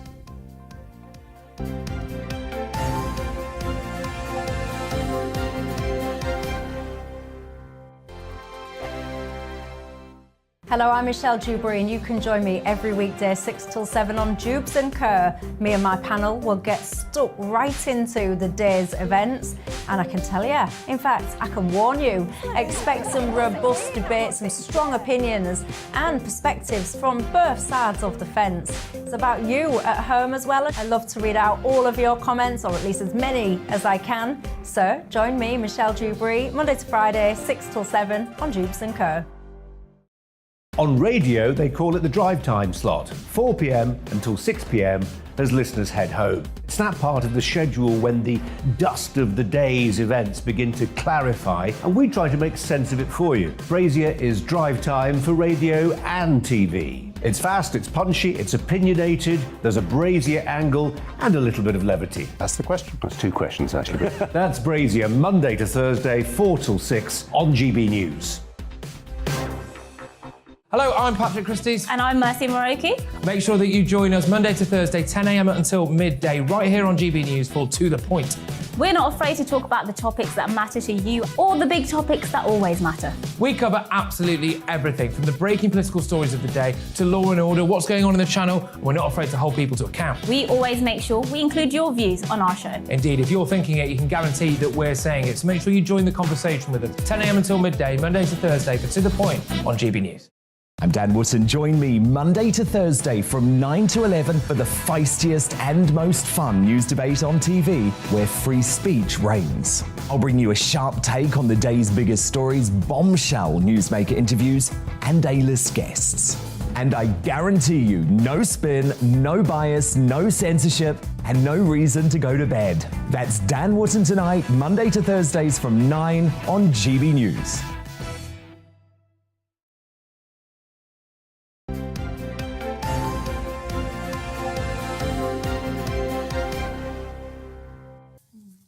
.32. Good morning. This is Breakfast with Stephen and Ellie, live on your TV, on your radio and online. I'm smiling away because she allowed me to do the introduction this hour. You should take it away. It was your chance. She's very, very bossy. I love it, though. I just like to divvy, know where we stand. You do this, she says. Oh, I'll do this one. Fine, I don't mind. I don't mind. It's lovely, though. We are a good team. We are. You bring the sunshine, which is what we like. Thank you. OK, let's take a look at today's front pages on your Sunday. The Sunday Times leads with the call from senior MPs that the cosy culture of debauchery must be ended to save the reputation of Parliament. The Sunday Telegraph focuses on the Porngate scandal as Neil Parish resigns as an MP. It also says the Conservative Party has pledged that half of its candidates at the next election will be women. The Sunday Express leads with Putin's army of saboteurs target Britain. Sources tell the paper that MI5 have been tasked to increase the monitoring of people arriving in the UK. The Independent reports that Whitehall insiders say the Treasury has withheld financial support and believe households can rely on their own savings to get over the cost of living crisis. Oh, me again. A former star of LOLO has told the Daily Star that French people have no sense of humour when it comes to the comedy show. Sue Hodge, who played Mimi LeBlanc, tells the paper the French just don't get the programme. Well, I'm not surprised they don't, to be fair. Why would you? I wouldn't have thought so. I mean, honest to goodness. Mimi LeBlanc, love it. OK, let's go through some of those papers then with the author and broadcaster Nikki Hodgson and broadcaster Mike Parry. Good to see you both this morning. Nikki, let's have, because we're a healthy bunch here. We're a healthy bunch. So let's talk about our 5 a day. How do we get our 5 a day in the Mail on Sunday? Well, apparently it's not from a pina colada, as quite a lot of Brits actually think. So there's been a survey done about people's attitudes to cocktails, and some people actually think because there is pineapple in it that it counts as one of your 5 a day.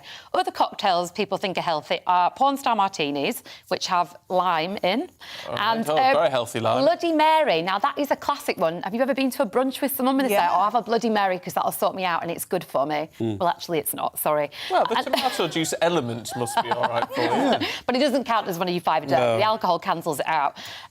And importantly, 11% of people surveyed believed that one glass of wine was, again, one to be 5 a day because wine comes from grapes. But sorry to tell you all, this bank holiday especially, drinking is not fruit. This is very, very bad news. When you first said pina colada, I thought you said Pinot Grigio. Oh, is that your favourite? On doctor's orders, I drink 2 bottles of that a day. Oh, Joe. Who's your doctor, mate? We need to get them to say everybody else. No, that would be very unhealthy. I hope you're sticking to your limits. Also, I do. I'll tell you what, I mean, honestly, the limit, because I've talked to a lot of these doctors when George Best went into hospital. 14 units a week and all. 14 units a week, and I was talking to these sort of specialists on the show, and they say it is really important that you stick to the limit. Yeah. But we've got into such a culture now. They thought, how would you stick to that 7 pints in a week? It's unbelievable. For most people, you do that in a night. And do you know what? I honestly believe it's the individual metabolism of one person which allows them to drink safely or unsafely. I have worked with people in our career who literally drink 24 hours a day and have done for 30 years and still go for blood tests and find there's nothing wrong with their liver. I just can't believe it, honestly. So I think they're in the minority at this stage. I mean, I drink, but shouldn't. Probably should just give it up. That's what I think about all the time. Yeah, that wouldn't be much fun, would it, eh? Well, I don't know. My husband's sober at the minute. He was a bar owner, sold his business, and then has stopped drinking because he's had enough of it. Right. And so if he can do it, anyone can. I mean, once you get over the hump of not having a drink, I'd never go back to it now. Really? Yeah. No. Never go back to it. And I used to love a scotch. Yeah. Well, I don't think I could live life without it. And I'm not an alcoholic or anything, but I'll have a couple of pints, after work some days and finish at 5 or 6 o'clock, glass of wine with dinner, and it makes me just feel better. And I wouldn't like to go without it, There's a lot to be said for it. It does just take the edge off. Yeah. After a long, hard week, Well, the question is, Anne Diamond, did she get... Oh, yes. Well, she's on the banana daiquiri. Yeah. So she's definitely got one of her 5 a day there, hasn't she? Healthy. She's having a healthy weekend. If she's found bananas, she hadn't packed them yesterday, had she? That was the No, she packed everything else. Yeah, everything but the fruit. Mike, I need to ask you about Boris Becker. I was at his sentencing on Friday. Were you? Southwark Crown Court. Southwark Crown Court. He did look like a broken man. He looked like a broken man, but the problem is the judge said he had no remorse. No. And that's one of the reasons why he got a harsh sentence, 2 years and 6 months. Exactly. But I have to say, I remember Boris Becker winning Wimbledon the first time. People don't know, before he won Wimbledon, he won Queen's that year, OK? Did he? Yes, the grass tournament, which is the warm-up. And I put money on Boris Becker to win Wimbledon on the base. I thought, this guy's brilliant. I mean... Must have made a few quid then, because he was unseeded, wasn't he? He was unseeded. He was, I think it was about 50 to 1, actually. I think you're absolutely right. Now, people talk about Boris, 3 times Wimbledon champion. He also played in another 4 Wimbledon finals. He lost. He played in 7 Wimbledon finals. He's also a gold medal winner. He won the Olympic gold medal in 1992. The man's an astonishing tennis machine. But... bit like the other Boris, people say, well, Boris Johnson gets the big things right but can't deal with the minutiae. That's Boris Becker all over. He deals with the big things, which is tennis, wins tournaments, smashes the world, and then can't run his finances to save his life. Completely collapsed. He was paying, for instance, £22,500 a month for 10 years for a house in Wimbledon he could have bought for half the money he paid out in rent in all those years. Anyway, the point of this story, sorry to go over it, Nicky, is that he's gone to Wandsworth, which is said to be one of the very worst prisons in this country. There's mice in there and cockroaches and all that. He'll spend 2 weeks there before he goes to a Category C jail. But if you were a prisoner in prison and Boris Johnson was your cellmate... sorry. Somebody else made that mistake last night, didn't they? Easily done. And Boris Becker was your cellmate. I mean, you'd be in awe of him, wouldn't you? You'd have to be. He's such an incredible... It's such a fall from grace, isn't it? It's desperately sad. And similar to what you were just saying there, the defence was saying that he was incredible tennis superstar, but he had trusted his advisors too much and had been advised wrongly for several years, and that's why they said he ended up in this You've got to have a bit of common sense, haven't you? Surely. Well, no. In the end, he was criminal. In the end, he hid his assets. Now, I mean, he was up to 50 million quid in debt, right? But then went and hid a few million quid, and that's not fair to the people who owe the money to, is it? So I think justice, probably have to prevail in the end. Yeah, I think so. And a man that was once worth 38 million as well. It's just remarkable, isn't it? Yeah. You can end up How bankrupt. do these people run up such huge debts? For instance, when... £22,000 on rent. They think it's going to last forever. That's the other thing. They think the money will last forever. But if you're a sports star, you've got a very limited time to make your wealth and invest it, to live off the investment. Pop stars as well. Pop stars, exactly the same. Everybody's had it. When Mike Tyson's career ended, he was £300 million in debt. Yeah. How do you get into that sort of huge debt? It's amazing, isn't it? Talking about money, and it is about money. It's in the Sunday Mirror, Nikki, looking at cladding. It is about money, but it's about much more than money, the whole cladding story, isn't it? Gosh, it's just ridiculous that this is running. So, we've talked for ages about cladding and who needs to pay for it on, buildings that need to be redone, especially if they're leasehold. And so the government in January, Michael Gove, announced that they would ask the property companies that needed to sort out the properties to pay for these improvements instead of letting leaseholders pay for themselves, because ordinary people getting bills for £10,000, £20,000, £30,000, and a lot more sometimes, and lots more. And who has that kind of money just sitting around? And why should they pay it when it's the building company's fault? Well, this is the news that a building company called Lend-Lease is working on a huge £1.9 billion improvement project, but it hasn't signed up to the government's pledge on solving the cladding problems in other properties. So why is it that the government is giving this business to these kinds of companies when they haven't agreed to sort out the cladding? No, it's a huge issue, this, very huge. I've got a personal interest in this. I've got a property portfolio. Some of the properties I own have, unfortunately, been caught in the cladding crisis. Some big building companies are being very decent about it. Some have been pushed into doing things by Michael Gove. Michael Gove's our hero, believe me. He really has cracked the whip of these people, But never mind all that. It's taking 3 or 4 years to resolve. And at which point, apart from the safety issues, they're stuck in a place they might not want to be in. Well, yes, but if you have a buy-to-let, for instance, it's worthless. Once it's got cladding on it and it's got a safety issue with the fire breaks, you can't ask anybody to go and live in there. You wouldn't get an insurance policy for it, apart from anything else, So it is a big problem for other people. I'm lucky in that I've done all right in life. I'm middle-aged life. But I've heard stories of very young people started on the property ladder, foot in the first rung, who've suffered terribly from finding out that an apartment they bought for about £100,000 now needs a repair bill of £120,000. It is really tragic. It's awful. Given the housing shortage, we can't afford to have these kinds of problems. No. Someone's just got to get... It's got to get sorted. Even if the government needs to reclaim the money back afterwards by hook or by crook. Yes. Someone who's not short of a bob or two is James Corden. Mike, who... he's walking... One more series in the States and he's walking away. But he's going to coin the money in, come what may. Well, this is a great story. I love James Corden. I think he's a fantastic entertainer. I've seen him on stage, I've seen him on television. He's a writer, a dramatist, TV series, everything. And now he's coming back. But one of the reasons I really like him is his carpool karaoke. Now, I've been a Beatles fanatic all my life. And when Paul McCartney did it, I don't know if anybody saw it, did you? It was really fantastic.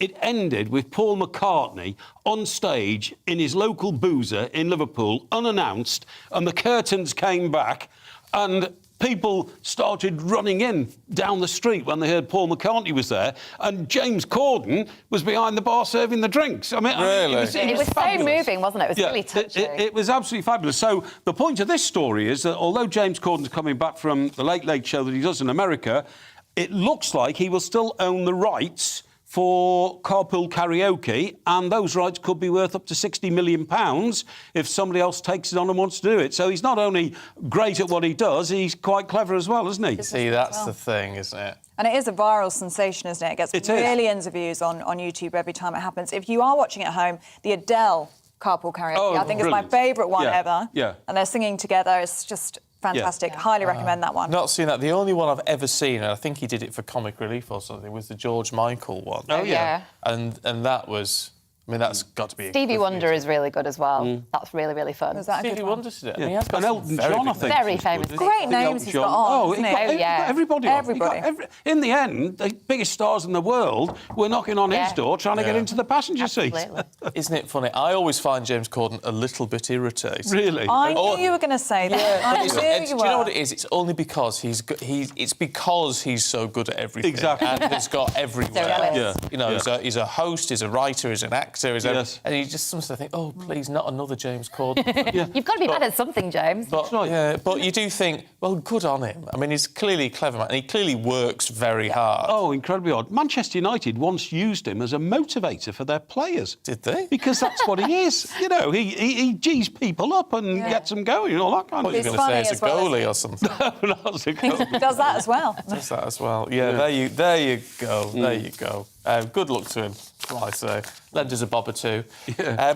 Look, it's been really good to see you both this morning. Nikki, Mike, thank you very much indeed. Thank you so much. You have been our little ray of sunshine today, which is really nice. And you've made people laugh and smile. Oh, excellent. Which is good, because David says, good morning from Clacton. Also in Essex, good. Yeah. Great to be part of your morning GB News family. Never thought I would laugh and smile so much watching a news channel. David, thank you. Thank you so much for your message and for watching or listening.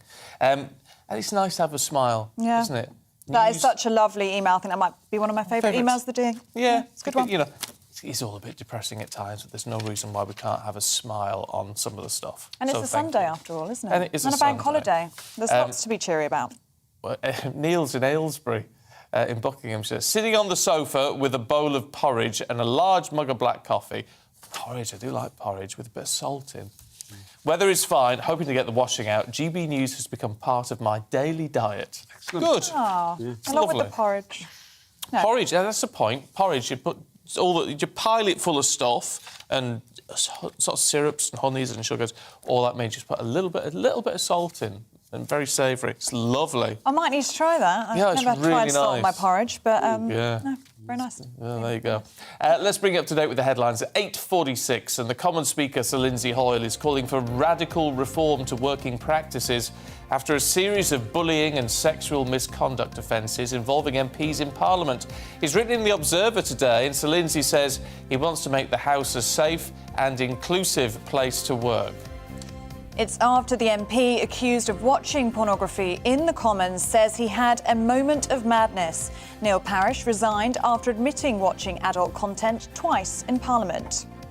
The situation was that funnily enough, it was tractors I was looking at, and so I did get into another website that had a sort of very similar name, and I watched it for a bit, which I shouldn't have done. But my biggest crime, is that on another occasion I went in a second time. And that was deliberately? That was deliberate. And was that in the Select Committee or in the Commons chamber? That was sitting, waiting to vote. In an interview with the Sunday Telegraph, the Tory party chairman Oliver Dowden has promised to make sure the candidate list reflects the fact that half the population are women. It comes after the Culture Secretary said ensuring a majority of women in Parliament would help tackle questions to sleaze. The man charged with the murder of Katie Kenyon will stand trial in November. It's after police investigating the disappearance of the mother of two found a body in the forest of Bowland. The UK's ambassador to Ukraine says she feels comfortable after returning to Kiev. Melinda Simmons says it's the right place to be after going back to the capital despite Russian threats against diplomats there. President Zelensky claims Russia has lost more than 23,000 soldiers so far in its invasion of Ukraine. It's after 20 civilians managed to evacuate from the Mariupol steel plant despite President Putin's orders to contain those sheltering inside. All the leaders of the free world know what Russia has done to Mariupol, and there will be responsibility for this, for Russia. Many of the world leaders are trying to help save our heroic defenders of the city. This was discussed in great detail with the UN Secretary-General during his visit to Kyiv. We're doing everything to ensure that the evacuation mission from Mariupol does get carried out.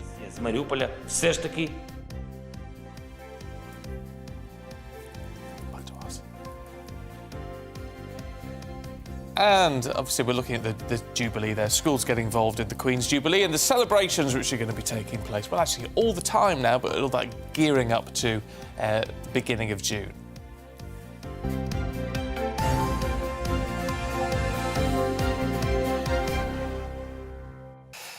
Now we know what you like here on Breakfast on GB News, and what you like is a little slice of showbiz with a sprinkling of Stephanie Tetchy on top. Oh, what an intro. How are you? I'm good. Ellie, it's been too long. I know, I've Love missed you, but love Ellie too. Oh, thanks. Coordinated I know, today, we're look. very red hot today this Red hot, morning. oh. Here for it. If here you're on the for it. radio, you can only imagine. Now, what have you got for us today? OK, so it's all been about Angelina Jolie because... We were talking about this earlier. And we know a lot of celebrities have been supporting the war in Ukraine, but she's actually put her money where her mouth is, and she's gone there to pay a visit to Lviv. Is that how we say it? Lviv, yeah. Lviv, yeah. So a lot of people have been talking about how courageous it is for her to go there because recently it's been under threat, and even while she was there was an air raid and stuff, but she did pay visits to people at the railway station. She was playing with children, speaking to people, and from the get-go of this war, she said that she was going to do whatever it takes to make that people's human rights were still intact.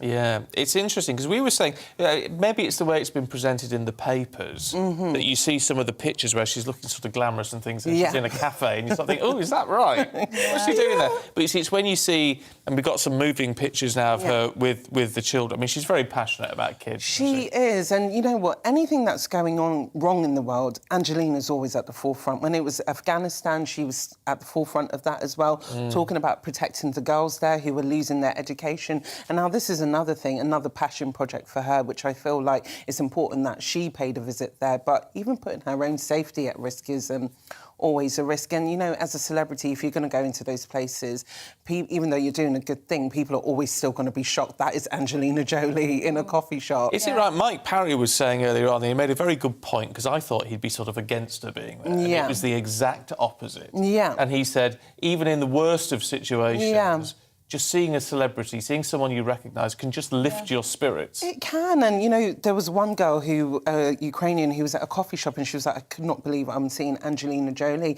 And she was like, it just shows how much the world is supporting Ukraine. Whether you're a superstar or not, that support matters, and every little helps. And if you've got that profile like Angelina has, you're definitely getting people wanting to watch and see what's going on. Yeah, no, it's interesting. Now, I know you're not as old as me. Yeah. No one's as old as me around here. But if I went, especially for you... I know that. Together. Yeah. Oh, lovely. That was nice. Oh, you've got the voice of an angel, Stephanie. Sorry, viewers. Kylie Minogue and Jason Donovan. Definitely. This is exciting news because back in March we were talking about it, Stephen, how Neighbours is coming to an end in June.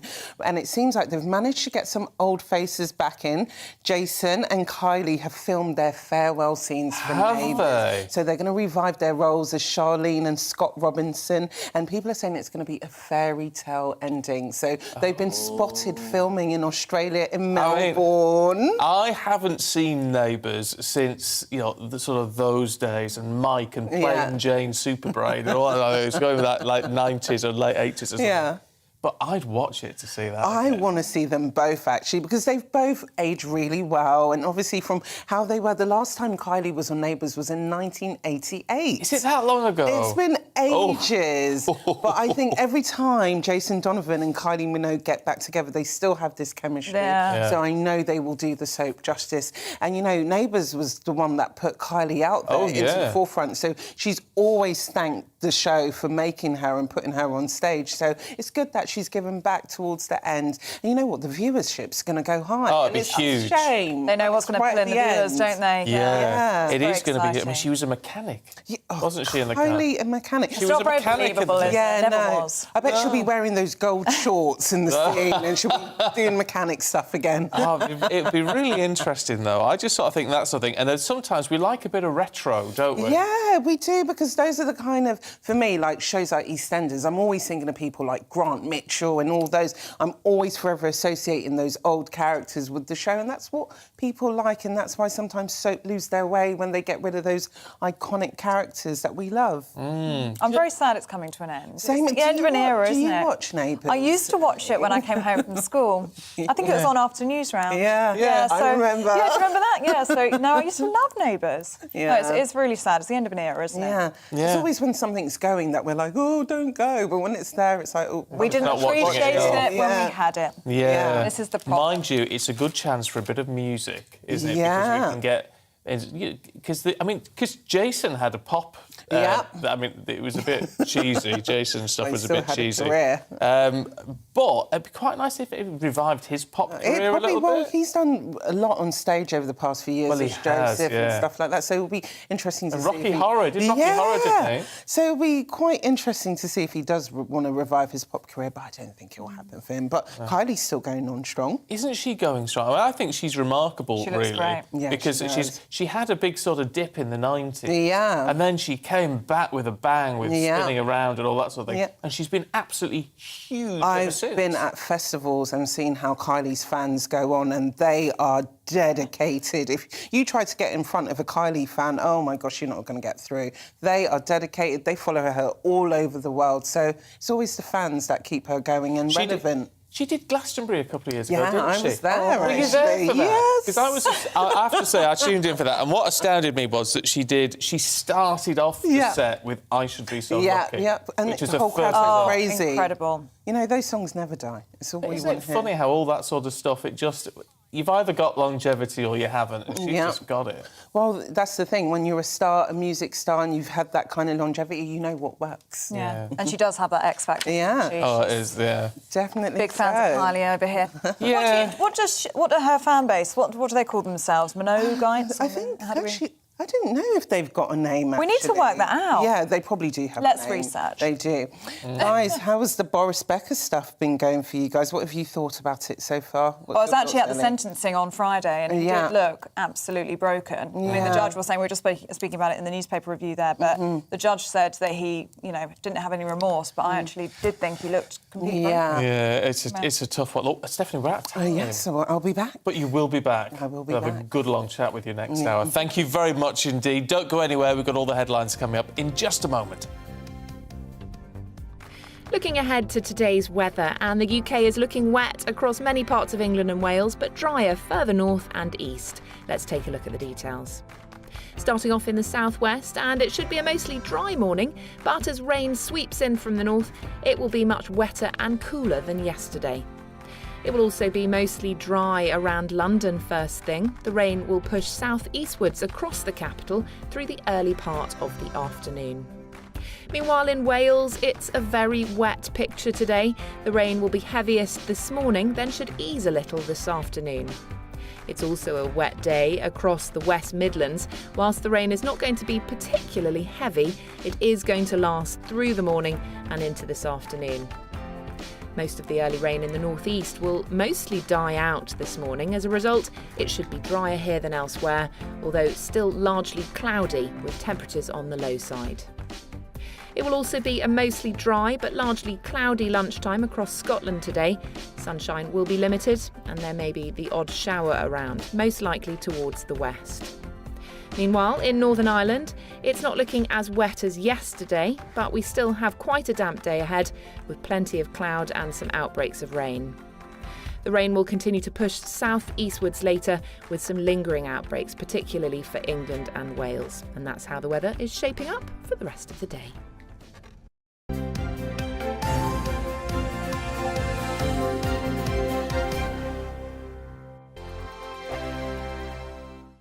Hello, I'm Michelle Dewberry, and you can join me every weekday 6 till 7 on Jubes and Kerr. Me and my panel will get stuck right into the day's events, and I can tell you, in fact, I can warn you, expect some robust debates, some strong opinions and perspectives from both sides of the fence. It's about you at home as well. I love to read out all of your comments, or at least as many as I can. So join me, Michelle Dewberry, Monday to Friday, 6 till 7 on Jubes and Kerr. On radio, they call it the drive time slot, 4 p.m. until 6 p.m. as listeners head home. It's that part of the schedule when the dust of the day's events begin to clarify, and we try to make sense of it for you. Brazier is drive time for radio and TV. It's fast, it's punchy, it's opinionated, there's a Brazier angle and a little bit of levity. That's the question. That's two questions, actually. That's Brazier, Monday to Thursday, 4 till 6 on GB News. Hello, I'm Patrick Christie's. And I'm Mercy Moroki. Make sure that you join us Monday to Thursday, 10 a.m. until midday, right here on GB News for To The Point. We're not afraid to talk about the topics that matter to you or the big topics that always matter. We cover absolutely everything, from the breaking political stories of the day to law and order, what's going on in the channel. We're not afraid to hold people to account. We always make sure we include your views on our show. Indeed, if you're thinking it, you can guarantee that we're saying it. So make sure you join the conversation with us, 10 a.m. until midday, Monday to Thursday, for To The Point on GB News. I'm Dan Wootton. Join me Monday to Thursday from 9 to 11 for the feistiest and most fun news debate on TV, where free speech reigns. I'll bring you a sharp take on the day's biggest stories, bombshell newsmaker interviews, and A-list guests. And I guarantee you, no spin, no bias, no censorship, and no reason to go to bed. That's Dan Wootton tonight, Monday to Thursdays from 9 on GB News.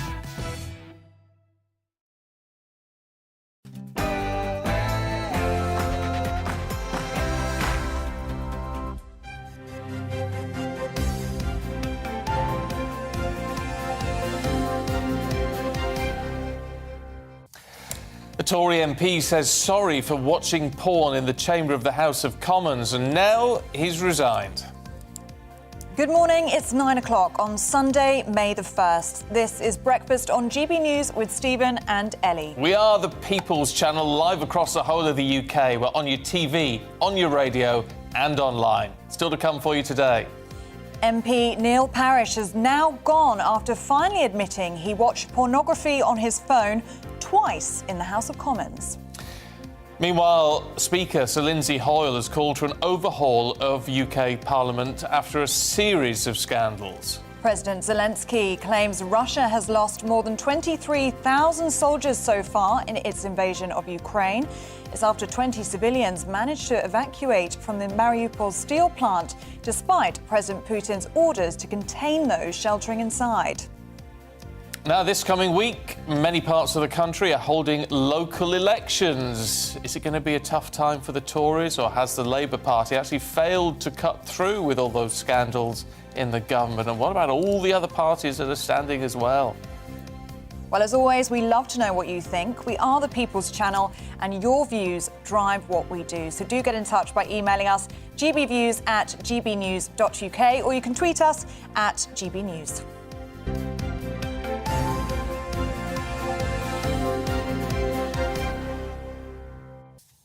Some nice family times going on this bank holiday weekend. I love it. I which is feel what like I I'm part of like. everyone's family, don't you? Yes, which is just lovely. It's why I absolutely love working here. Debbie says, normally I'm watching from the Costa Blanca. Oh, very nice. Whereabouts? Sort of Javier, somewhere like that. But I'm in Climping for the bank holiday as my granddaughter, who's 8, Anna, is appearing in the local production of Matilda. So I've flown over to watch. Oh. Please say this quietly, as it's a surprise. Whoops. Well, we could have ruined that family surprise there, Stephen. Yes, fine. It's fine. It's good news. It's happy news. And this is a lovely email from Keith. He has emailed in to say, first-time viewer here, having just found you on Freeview. My wife and I think you are a breath of fresh air, much better than what we've been watching before. Yes, quite right too. Tony's in sunny Algarve. It says, today's Mother's Day in Portugal. So I'm especially enjoying my coffee watching you both while my husband prepares my 3-year-old's breakfast and deals with the constant questions. Well, happy Mother's Day to you, Tony. Hope you're having a really lovely day and having a restful Sunday as well. Do you get bank holiday in Portugal? I don't know. They must have something. May Day? I don't know. May Day, I don't know. Tony, you can let us know. John and Jeannie are in Africa, watching your great show in Nairobi in Kenya. Stop watching the rival channel since GB News started. Keep up the good work. We love the international viewers. We do. GB News, but it's all around the world. Yeah, so you can stay in touch with what's going on back home. Ian says, you, Ellie or Anne are welcome to come and do the show live from my lounge here in Royton in Oldham. I like Oldham. Be nice, Ian. I've been to all these places. Oh, yeah. I've got something to say about all of them. It's great. Book us in, Ian. We'll come round. Mick in Hexham says the Carlisle train line is beautiful. That's a Carlisle to Settle railway. It's remarkable.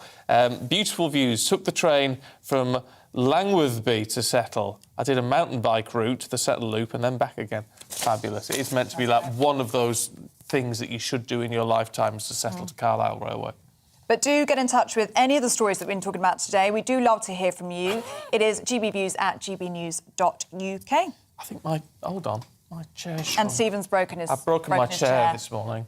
I heard a great big thud, and I thought Stephen may have been taken out, but he is here.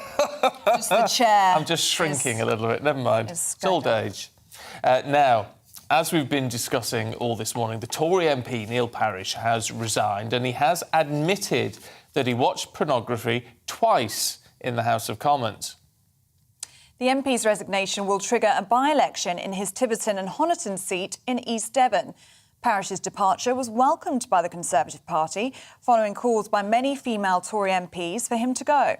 Well, let's talk to Ben Harris-Quinley, who's chairman of the Conservative think tank, the Bow Group. Good to see you this morning. What do you make of all of this? I mean, it's whichever way you look at it, it's pretty shocking, isn't it?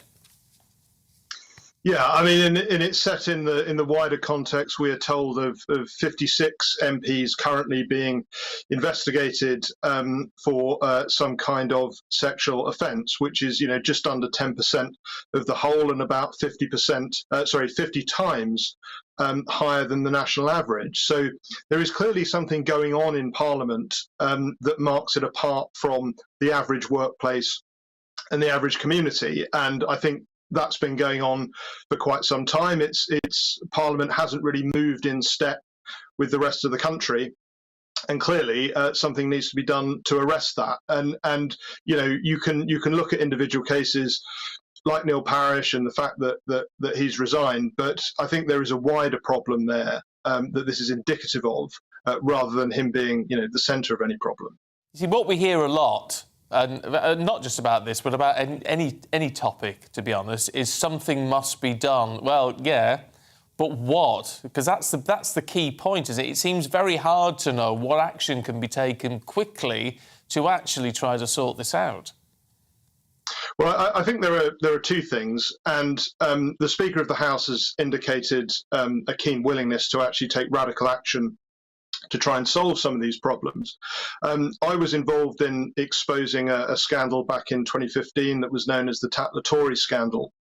And one of the problems with that was that a lot of the misbehaviour that was occurring outside of the walls of Parliament, and that would be the same in an Imran Khan case, for example, where he was engaged in sexual assault of a minor, but it was going on outside of Parliament, and therefore the parliamentary authorities wouldn't have jurisdiction over it. So I think there are two major things that needs to happen. One, there needs to be a catch-all independent body that would include an ombudsman for staff to go to, and there wouldn't be any fear of reprisal in doing so.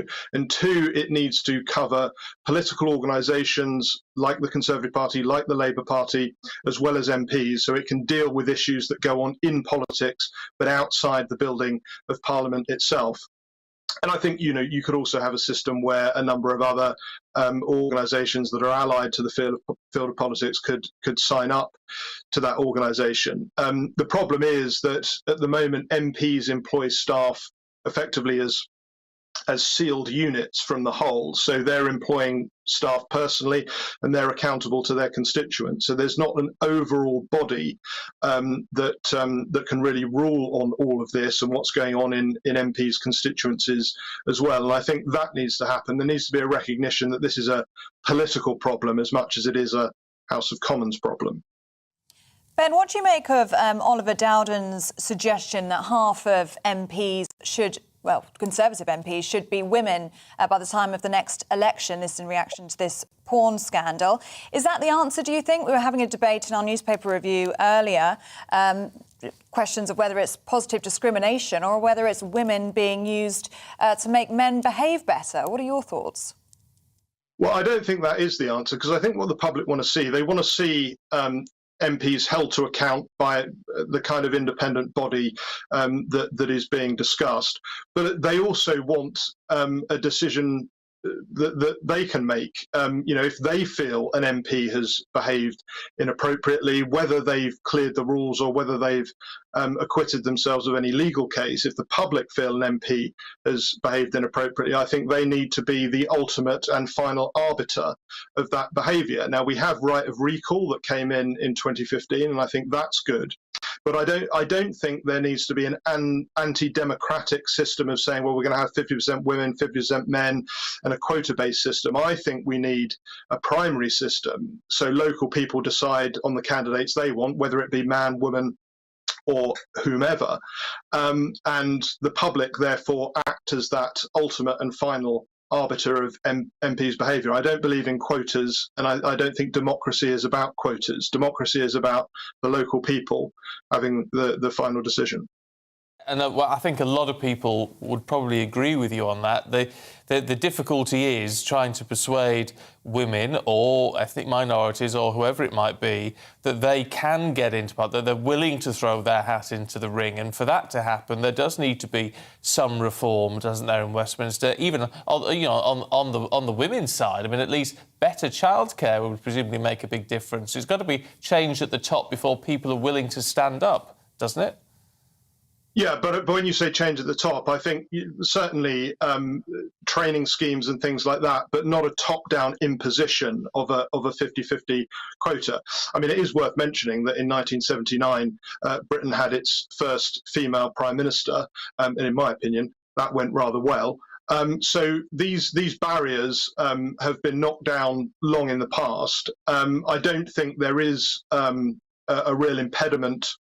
Now, there was certainly huge challenges faced by women back in the 60s and 70s, but I don't think that impediment is there now. It's more about encouraging women to stand rather than removing barriers that exist in the political system, because I don't think those barriers are there. And as I say, the ultimate result has to be one of democracy, and hopefully you get people from all walks of life wanting to stand for Parliament, but it's more important that the public are in charge of that decision than it is trying to make sure that Parliament is, exactly falling into the quotas that the people at the top want.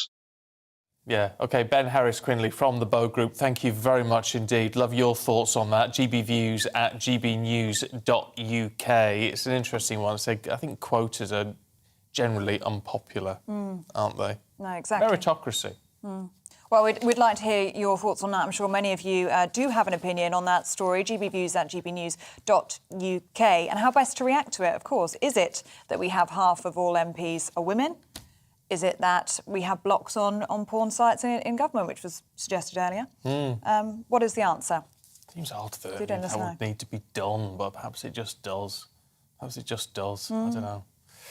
People will misbehave, I guess. Let's bring you up to date with the headlines at 12 minutes past 9. And on this theme, the Commons Speaker, Sir Lindsay Hoyle, wants radical reform to working practices after bullying and sexual misconduct offences involving MPs in Parliament. He's written in The Observer today, and he says he wants to make the House a safer and more inclusive place to work.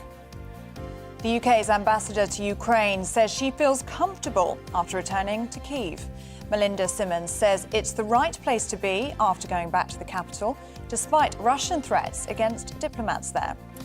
Angelina Jolie's visit to Lviv in Ukraine has been interrupted as air raid sirens warn people to take shelter from a Russian attack. The actress had been visiting displaced children at a railway station as special envoy for the United Nations Refugee Agency. Workers need help to tackle the cost of living crisis. That's according to unions. The TUC say they need stronger wage bargaining rights and they want the government to do more to help.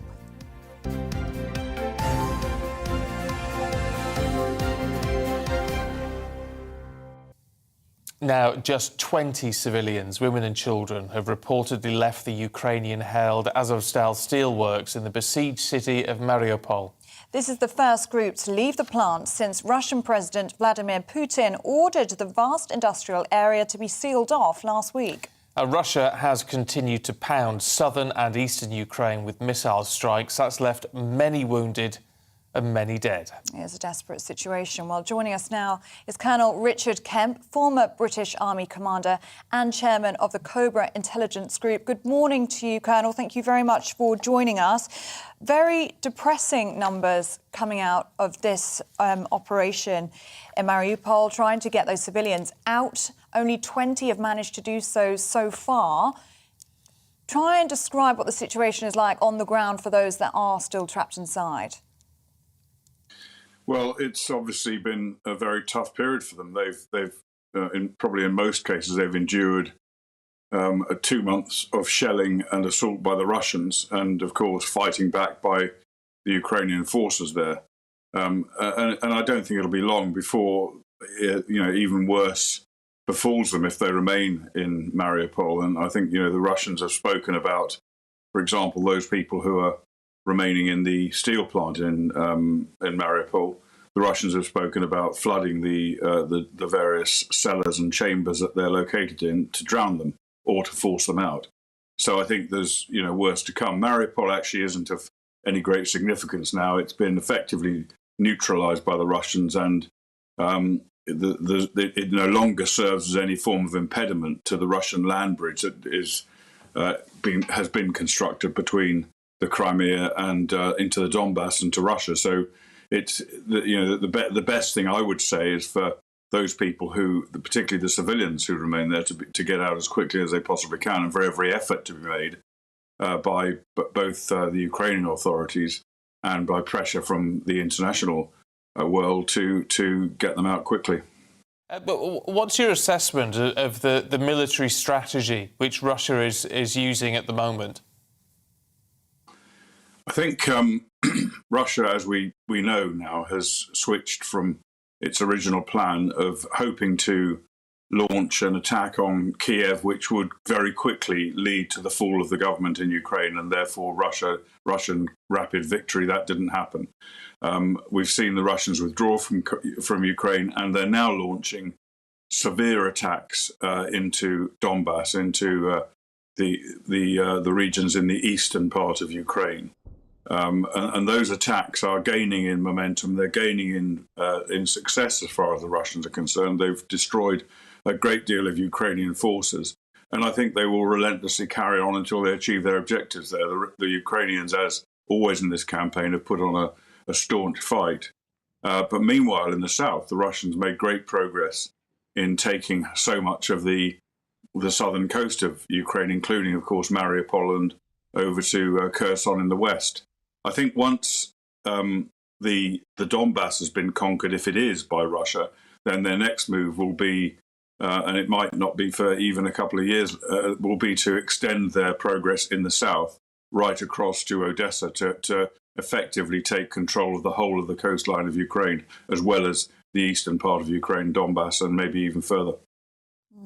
How are Ukrainians faring in all of this, Colonel? I mean, you say that they are putting up a staunch fight, but they have been subject to Russian shelling for 2 months now. I mean, it's just a desperate situation for people there, isn't it?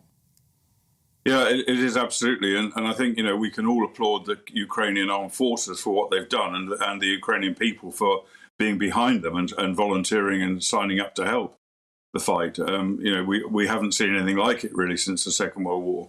But of course, for ordinary people, life is desperate. They're not only seeing their armed forces being decimated by the Russians, which is what's happening. We don't hear much about it from Western media for some reason, but although we hear a lot about Ukrainian claims of damage to Russian forces, we don't really hear much about damage to Ukrainian forces. That's obviously for a good reason from the Ukrainians' point of view, but it is being very severely damaged. And the ordinary people are, as we know, millions have had to flee their homes either inside Ukraine or out of Ukraine. And so, I think life for everybody is horrific. The nearest I've seen to it, I have to say myself, was during the Bosnian War. Not a dissimilar form of conflict, although on a slightly different scale. But, every single person was affected every single day, and they spent day and night, often in air raid shelters and shelters from artillery fire, etc. I think that the damage can't really be. We can't really describe how bad it is for most people. I mean, Colonel, you make a really interesting point about Ukrainian army casualties because, quite right, we're not getting numbers through. We don't get figures through on that. But it raises a very big question, doesn't it? I mean, we're sending millions and millions of pounds worth, and the US sending millions of dollars worth of equipment, heavy equipment, tanks, anti-tank missiles, anti-ship missiles. You've got to have the people to operate all of this. We can't... We must think they still have enough of a fighting force to stand a chance if we're supplying them with that sort of weaponry. Yeah, absolutely. And I think it's right that we supply them with weapons because even if ultimately Putin achieves his objectives in eastern Ukraine, we hope he doesn't, but maybe he will, and it looks likely that he will, but even if ultimately he doesn't, I think it is important that the heaviest possible price is inflicted upon him to deter him from the next stage of his adventure, whatever that might be, whether it is across to the southwest of Ukraine into Odessa, or if it's somewhere else, it's maybe to bite at the Baltic states, something like that. But I think deterring him is important, so those weapons are vital. Of course, I certainly believe that he will now focus more, and already is beginning to focus more, on where those weapons are coming from.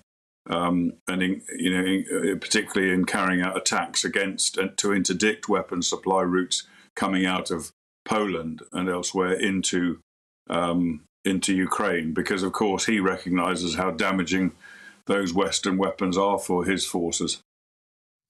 OK, Colonel Richard Camp, it's always a pleasure to get your insights, sir. Thank you. Thank you. Stay with us because we have plenty more to come, including a look at all the royal news with royal biographer Angela Levin. Looking ahead to today's weather, and the UK is looking wet across many parts of England and Wales, but drier further north and east. Let's take a look at the details.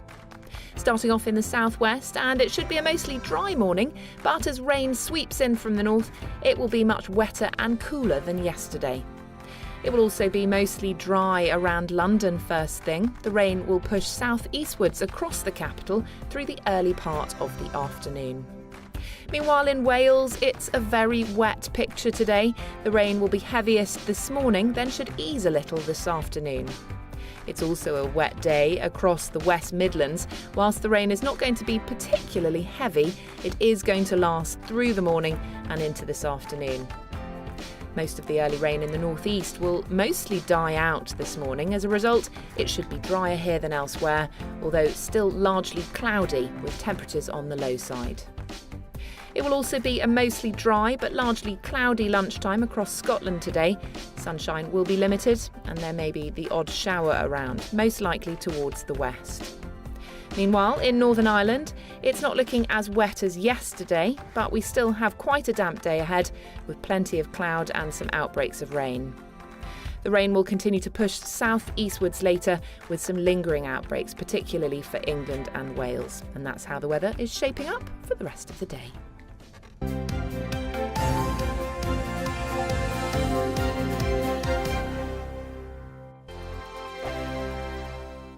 Hello, I'm Michelle Dewberry and you can join me every weekday 6 till 7 on Jubes and Kerr. Me and my panel will get stuck right into the day's events and I can tell you, in fact, I can warn you, expect some robust debate, some strong opinions and perspectives from both sides of the fence. It's about you at home as well. I love to read out all of your comments, or at least as many as I can. So join me, Michelle Dewberry, Monday to Friday, 6 till 7 on Jubes and Kerr. On radio, they call it the drive time slot, 4 p.m. until 6 p.m. as listeners head home. It's that part of the schedule when the dust of the day's events begin to clarify, and we try to make sense of it for you. Brazier is drive time for radio and TV. It's fast, it's punchy, it's opinionated, there's a Brazier angle and a little bit of levity. That's the question. That's two questions, actually. That's Brazier, Monday to Thursday, 4 till 6 on GB News. Hello, I'm Patrick Christie's. And I'm Mercy Moroki. Make sure that you join us Monday to Thursday, 10 a.m. until midday, right here on GB News for To The Point. We're not afraid to talk about the topics that matter to you or the big topics that always matter. We cover absolutely everything, from the breaking political stories of the day to law and order, what's going on in the channel. We're not afraid to hold people to account. We always make sure we include your views on our show. Indeed, if you're thinking it, you can guarantee that we're saying it. So make sure you join the conversation with us 10 a.m. until midday, Monday to Thursday, but to the point on GB News. I'm Dan Wootton. Join me Monday to Thursday from 9 to 11 for the feistiest and most fun news debate on TV, where free speech reigns. I'll bring you a sharp take on the day's biggest stories, bombshell newsmaker interviews, and A-list guests. And I guarantee you, no spin, no bias, no censorship, and no reason to go to bed. That's Dan Wootton tonight, Monday to Thursdays from 9 on GB News.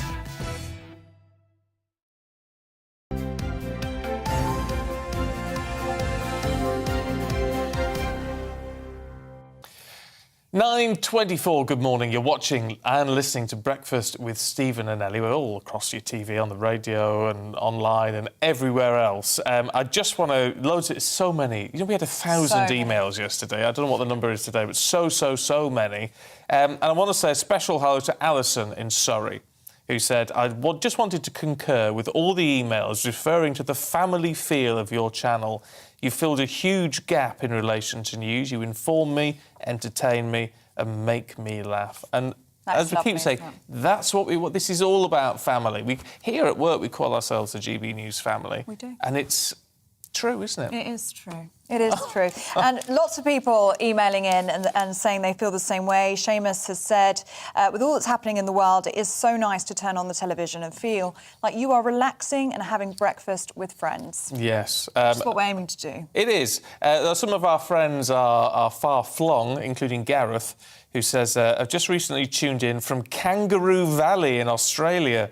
Yes, it is a place. Enjoy your show. Sounds cool. Kangaroo Valley. Wouldn't you just love to go there? Have you been there? No. I'm surprised. You've been everywhere else. I've never been down. I've never been down under. Have you not? No. I'd like to. It's on your list. With New Zealand as well, you need to tick those off. Well, I think if you're going that far, you may as well do both. Yeah. You probably need a month off, wouldn't you? A month off work or something to do that. Be nice though. Have a nice chat to the boss. One day. Angela Levin is here to talk about all things royal for us this morning. Have you ever been to Australia or New Zealand? No, I'm frightened of planes. Are you? Yes, I can't do those sort of long journeys. Oh. I'm a big coward. I think if I don't hold on to the chair hard enough, it's going to drop down. It's a nonsense, but... I can manage short ones. I couldn't manage a long one. No. Well, you have to take a sleeping pill, and away you go. It might be worth it. Can we have a talk? Well, it was all things royal. We better start off with Her Majesty the Queen. Yeah. We've had all these reports of her looking extremely well, and there's some lovely pictures of her and walking about unaided and things. I mean, this particularly, what a lovely shot. But are we jumping the gun a little bit when it comes to her mobility? I think so. She does look very well there, and she looks very happy, and as if she's benefited from the rest that she had in when she went up north. But there's news today that she may not be able to manage to get on to the palace balcony for the Platinum Jubilee celebrations. Now, we think in our eyes that that's absolutely vital, and with all the family around her. But I think if she can't do it, nobody should do it. No, I agree. I think we should do one without her, because it's her day, it's her opportunity to thank everybody. And it would also solve the problem of Prince Andrew and Prince Harry. Yeah. Because there won't be a balcony, so they can't be fighting for positions and pushing each other out the way. I know it's not quite the same, but you sort of want to... She's very good on the old technology, isn't she? Very good on Zoom. Surely they could, even if they just put up a big screen and she appeared on that live or something and said some words, that would work, wouldn't it? Yeah, but I think they're going to be doing that from Friday, don't forget. It's Friday, Saturday, Sunday, Monday. We've got 4 days of celebrations, and I think she will be part of that remotely, if not actually there. But I think a balcony, the whole point is that you're there, really. And I think you just think, well, it doesn't matter. You know, I think people will be more disappointed that she's not there. You know, all those crowds and she's not there. It's a bit strange. Is it? I mean, is it difficult to get on the balcony, or I don't know? Well, it how must be. I think, you know, Buckingham Palace, where they're all repairing it and working on it, I think it's quite complicated to get even near it. And if there's things that she has to climb over and go round, and she won't be in a wheelchair. She won't let people see her in a wheelchair because she feels it's undignified, and she's the Queen and she doesn't want to look undignified. So I think that's quite difficult to handle. Yes. Yeah. Ma'am, should you be watching? Do what's right for you. No Absolutely. pressure. No pressure. Oh. How much do you think it will change the course of those 4 days of celebrations? Because for Her Majesty, who is now relying on a wheelchair sometimes, and she doesn't want to be seen in a wheelchair, that's a big ask, isn't it? 4 days. Yes, I think we won't see her very often. I think there's two occasions. One is the Epsom Downs race, because she loves horses, and she's got some in the race, and so she'd absolutely love it to come first or second. And I think they're arranging that they're driving her right across the place to where the Queen sits, so she doesn't have to walk almost anywhere. They're really working hard for that. I think that's her favourite. The other one is getting her to St Paul's for the religious ceremony, because she's a practising Christian, and I think that would be very important to her. And I think the rest we're going to make do, not really make do, but we will see everybody else, but not her. But we might see her then remotely. She certainly will watch, and I'm sure she will smile and look happy and change her clothes every day. Well, hopefully she feels the love, which is the most important thing. I think she needs that as well, particularly as some part of the family hasn't been very kind to her, and she's still obviously grieving for her husband and always will. So actually the boost of the country and round the world's love for her will work very well, but not if she's a lot of pain on the balcony, I don't think. Can we talk Catherine and Anne? Yes. Together. This is wonderful. That was nice, This is a wonderful twosome that's never happened before, where Princess Anne and Catherine, the Duchess of Cambridge, went to see the Royal Society of Midwives, which Princess Anne is. At the same time, it's the same place as the Royal Society for Obstetricians and Gynecologists, which Catherine is patron of. And they were talking because both of their things is to help women with pregnancies and problems from pregnancies, or just women's problems. And you could see how caring Catherine was, because she always let Princess Anne go first. Although in the role of the regally, she might be further up the line now. I suppose she would now. She very politely stepped back and let her go forward. And they were laughing together. Princess Anne has got a great sense of humour, rather like the Duke of Edinburgh, you know. And I think that there was an enormous response that it would be lovely if they did more together. And I think that, just as you said, this place is a family. They want to make the royal family more of a family, so that they go out together and do something. It's nice, that, actually. I like that. I think so, because they're very different, but it's very nice to see that they got on. And I think, in a way, it pushes back where the rows are within the family, because every family has rows. But actually, if you see the family doing 2 together or 3 together, you can see it's much more ordinary and more what we're used to see people getting on, not just the fights and the rudeness. Well, let's stick with something positive to finish off with, because there's always with the royals some negative stories at the moment. The Jubilee pudding. Yes. Now, I like the sound of it. Have to make it about pudding. Yeah. What are we? It's got to be about pudding. What are we going to do about the Jubilee pudding? What's happening with that? It was an idea by the big breakfast people from Cornwall that they should be a pudding made.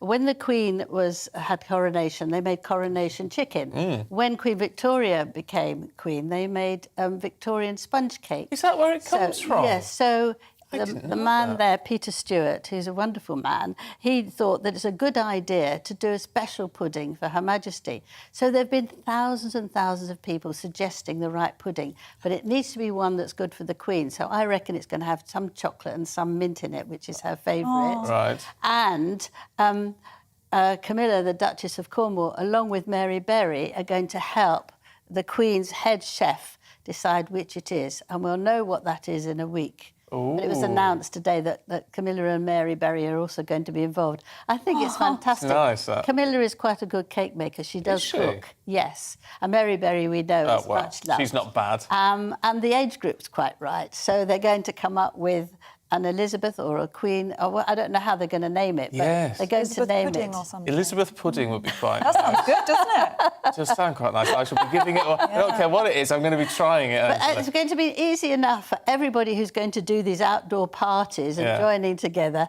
to make. It's not going to be too complicated. It's not going to be sort of special that you spend, 3 days preparing it. It's going to be quite straightforward, but delicious and original. Are you Chocolate gonna... mint sounds good. That does sound very I'd good. be Are up you? for that. Do you fancy making one and bringing one in when we find out what it is, Angela? We'll do a taste test. We'll have a go. That'll do. That'll do. It's a good way to get back on this show. Bring a cake in. Oh, well, then, yes. Yeah. The promise of pudding. Yeah, absolutely. Angela, thank you so much. Always good to see you. Thanks, Angela. Oh, that sounds nice. I like mint choc chip ice cream. You and the Queen have got that in common, by the sounds of things. You see, I might have blue blood, you never know. Yeah, got good taste. I doubt it. Very, very scary. But you never know. Look, stay with us. We've got lots more coming up for you, including the latest, actually, business news for you. We're going to be talking to Michael Wilson in a couple of minutes.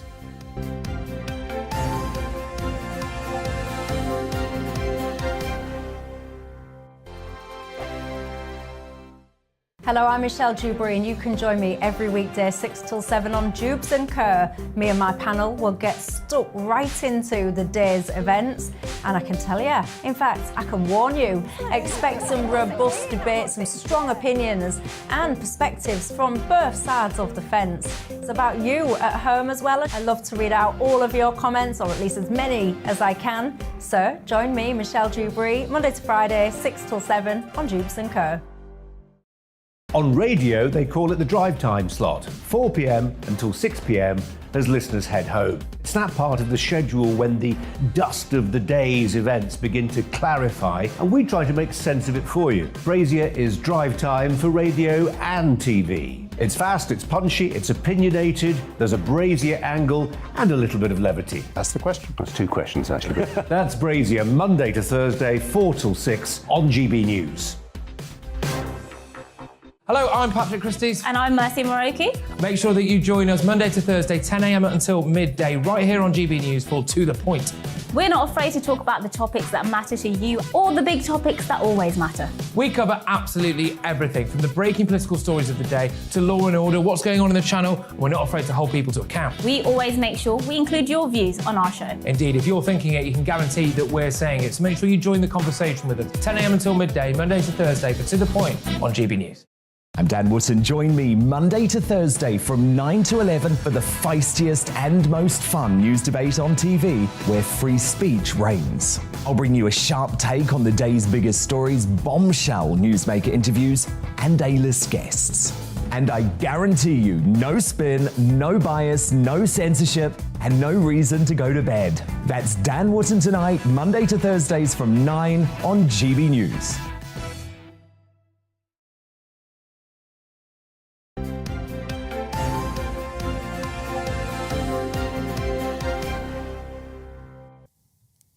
Welcome back. You are watching and listening to Breakfast with Stephen and Ellie. We are live across the UK on both your TV and your radio. Yes, you certainly are. 9:37 this morning, and there are some profit warnings, as an increased number of businesses say rising inflation could affect their bottom lines. Yes, an Ernst & Young report says the war in Ukraine is partly behind huge price rises for commodities, such as natural gas, which could more than double over the next 2 years. Well, let's talk to business and finance commentator Michael Wilson. Morning to you, Michael. Look, there's a real concern about profit warnings now, isn't there? There is. Let's just get those in perspective, though. The reason that companies offer profit warnings is because they want to lower the expectations of their shareholders. These are basically listed companies, and it was quoted on the London Stock Exchange and international stock exchanges. These are the ones that are actually saying things are going to be fairly tough. Well, we kind of know that they are. We also had some warnings out from small businesses or non-listed companies saying more or less the same kind of thing. So everybody's suffering for increased inflation, increased energy prices, and all the rest of it, which we unfortunately know only too well. So I don't want to depress everybody on a Sunday morning. Just there is a slightly brighter side to this. It's only very, very slightly, but people are quite consciously changing their heating habits if they can, their eating habits if they can. In other words, they're shopping at some of the big discounters, some of the own brand discounters like Aldi and Lidl and so on, and Sainsbury's and Morrison's are engaged in this dropping of prices. So you're seeing these purchases that we all have to make. Hopefully, let's say hopefully, not quite rising as quickly as the supply chains and the widgets and so on that go to make up our manufacturing industry, which is what a lot of these companies, which we started this report on, have been quoting saying things are going to be bad are. It's interesting when you talk about food prices and things, Michael, because we were touching on earlier on with Lily Hewitson. You know, there is this huge concern, this balancing act, particularly between our farming industries, which are struggling and traditionally always struggle. But obviously they're feeling the squeeze now at a time when obviously people are wanting that cheaper food. They're wanting prices to stay as low as possible. I mean, it's a hugely difficult balancing act, isn't it, financially? It is, and always farmers in this country have protested about the fact that their competitors in Europe get bigger grants and so on. A really depressing thing is to look at the price of butchered pieces of meat in a supermarket and then look at the animal as a whole and what the animal actually sells for. There's no connection between the two, and we all want cheaper prices, but we also, I think, want to keep our farming industry. It's not a huge push for politicians in the same way that it is in France particularly, but we should keep it if it's nothing else to do than food security. Now, how the government actually deals with that, well, that's down to them to sort out. But you're absolutely right. It is a very, very difficult balancing act. And I think restraint on behalf of the consumers ought to be one of those kind of things. We are all used, aren't we, to getting everything that we want just when we want it. Well, you know, times are changing for a little while. And I think we need to imbue some of that spirit in the way that we shop and live, heat and eat. Yeah, no, absolutely. Michael, thank you very much indeed. Good to see you. It just leads me perfectly on to Marion, who emailed in this morning. Marion says, I do wish people would stop referring to cheap food. Food should not be cheap, as anything that described as such eventually becomes disrespected. I understand where you're going with that. She says, I think affordable food is a more acceptable description. We rightly have the highest animal welfare regulations, and if our farm workers are decently paid, we must be prepared to pay for good food. Absolutely understand it. It's the people then who say we still can't afford it, which is the problem. Obviously, you can get... I tell you what I buy. What do you buy? You know, this sort of misshapen veg and things. Yeah. The supermarkets... Wonky veg. Wonky veg and all that sort of thing, and imperfectly perfect and all that sort of thing. There's nothing wrong with it, is there? No, and there's a lot of that being bagged up in the supermarkets. You want to share your notes? This one's caught my eye. Look, it says, I shop at the farm shop for my fruit and veg, which is 8 miles away, and I live by Tesco's. Why? Because I support local farmers. Yeah, that's from, let me tell you, that's Paul. That's Paul. Sent that one in. Thank you, Paul. Caught my eye. No, I sort of think you can save a bag of potatoes. I got a big bag of potatoes the other day from the supermarket, imperfectly perfect, whatever they call them, and it was about 35p. Great. Or and were they perfect? Something like that. Well, they tasted perfect. They looked a bit weird. Perfect to you. But they taste all right. It's got to be the way to go. But then, of course, you're saying, well, the farmer's getting enough money for that veg. And probably not. No. So am I being a hypocrite? Like you say, it's a difficult balance, isn't it? GBNews at gbnews.uk. Do get in touch and let us know what you think on that story or any of the stories that we are covering this morning. Lots of you have been in touch. Thankfully, we can sit back and relax a little bit now. Yeah, we have. My favourite part of the show. Yeah, let the rest of the fam take over. Aidan McGee and Stephanie Tetchy here to take us through all the sport and all the showbiz. Morning, you two. Morning, guys. Morning. I love it. Thinking about that I'll sit veg. back so we can see each other. Think about that veg there. You said, OK, it's a low price, but presumably they wouldn't be able to sell it for anything normally, right? Yeah, but why not, though? Because it's like they seem to up the price. Who needs actually a perfectly round potato? Who needs an aesthetic-looking I think potato? my cousin of mine is head of fruit and veg at Waitrose in somewhere in Kent. And he said that it's about presentation. They're big on presentation. That's why I don't want the wonky ones a lot of the time. Yeah. But I have seen them advertised, and I think word is getting out now. They're perfectly normal. Well, yeah, it's just, perfectly edible. Just ordinary veg, isn't Exactly.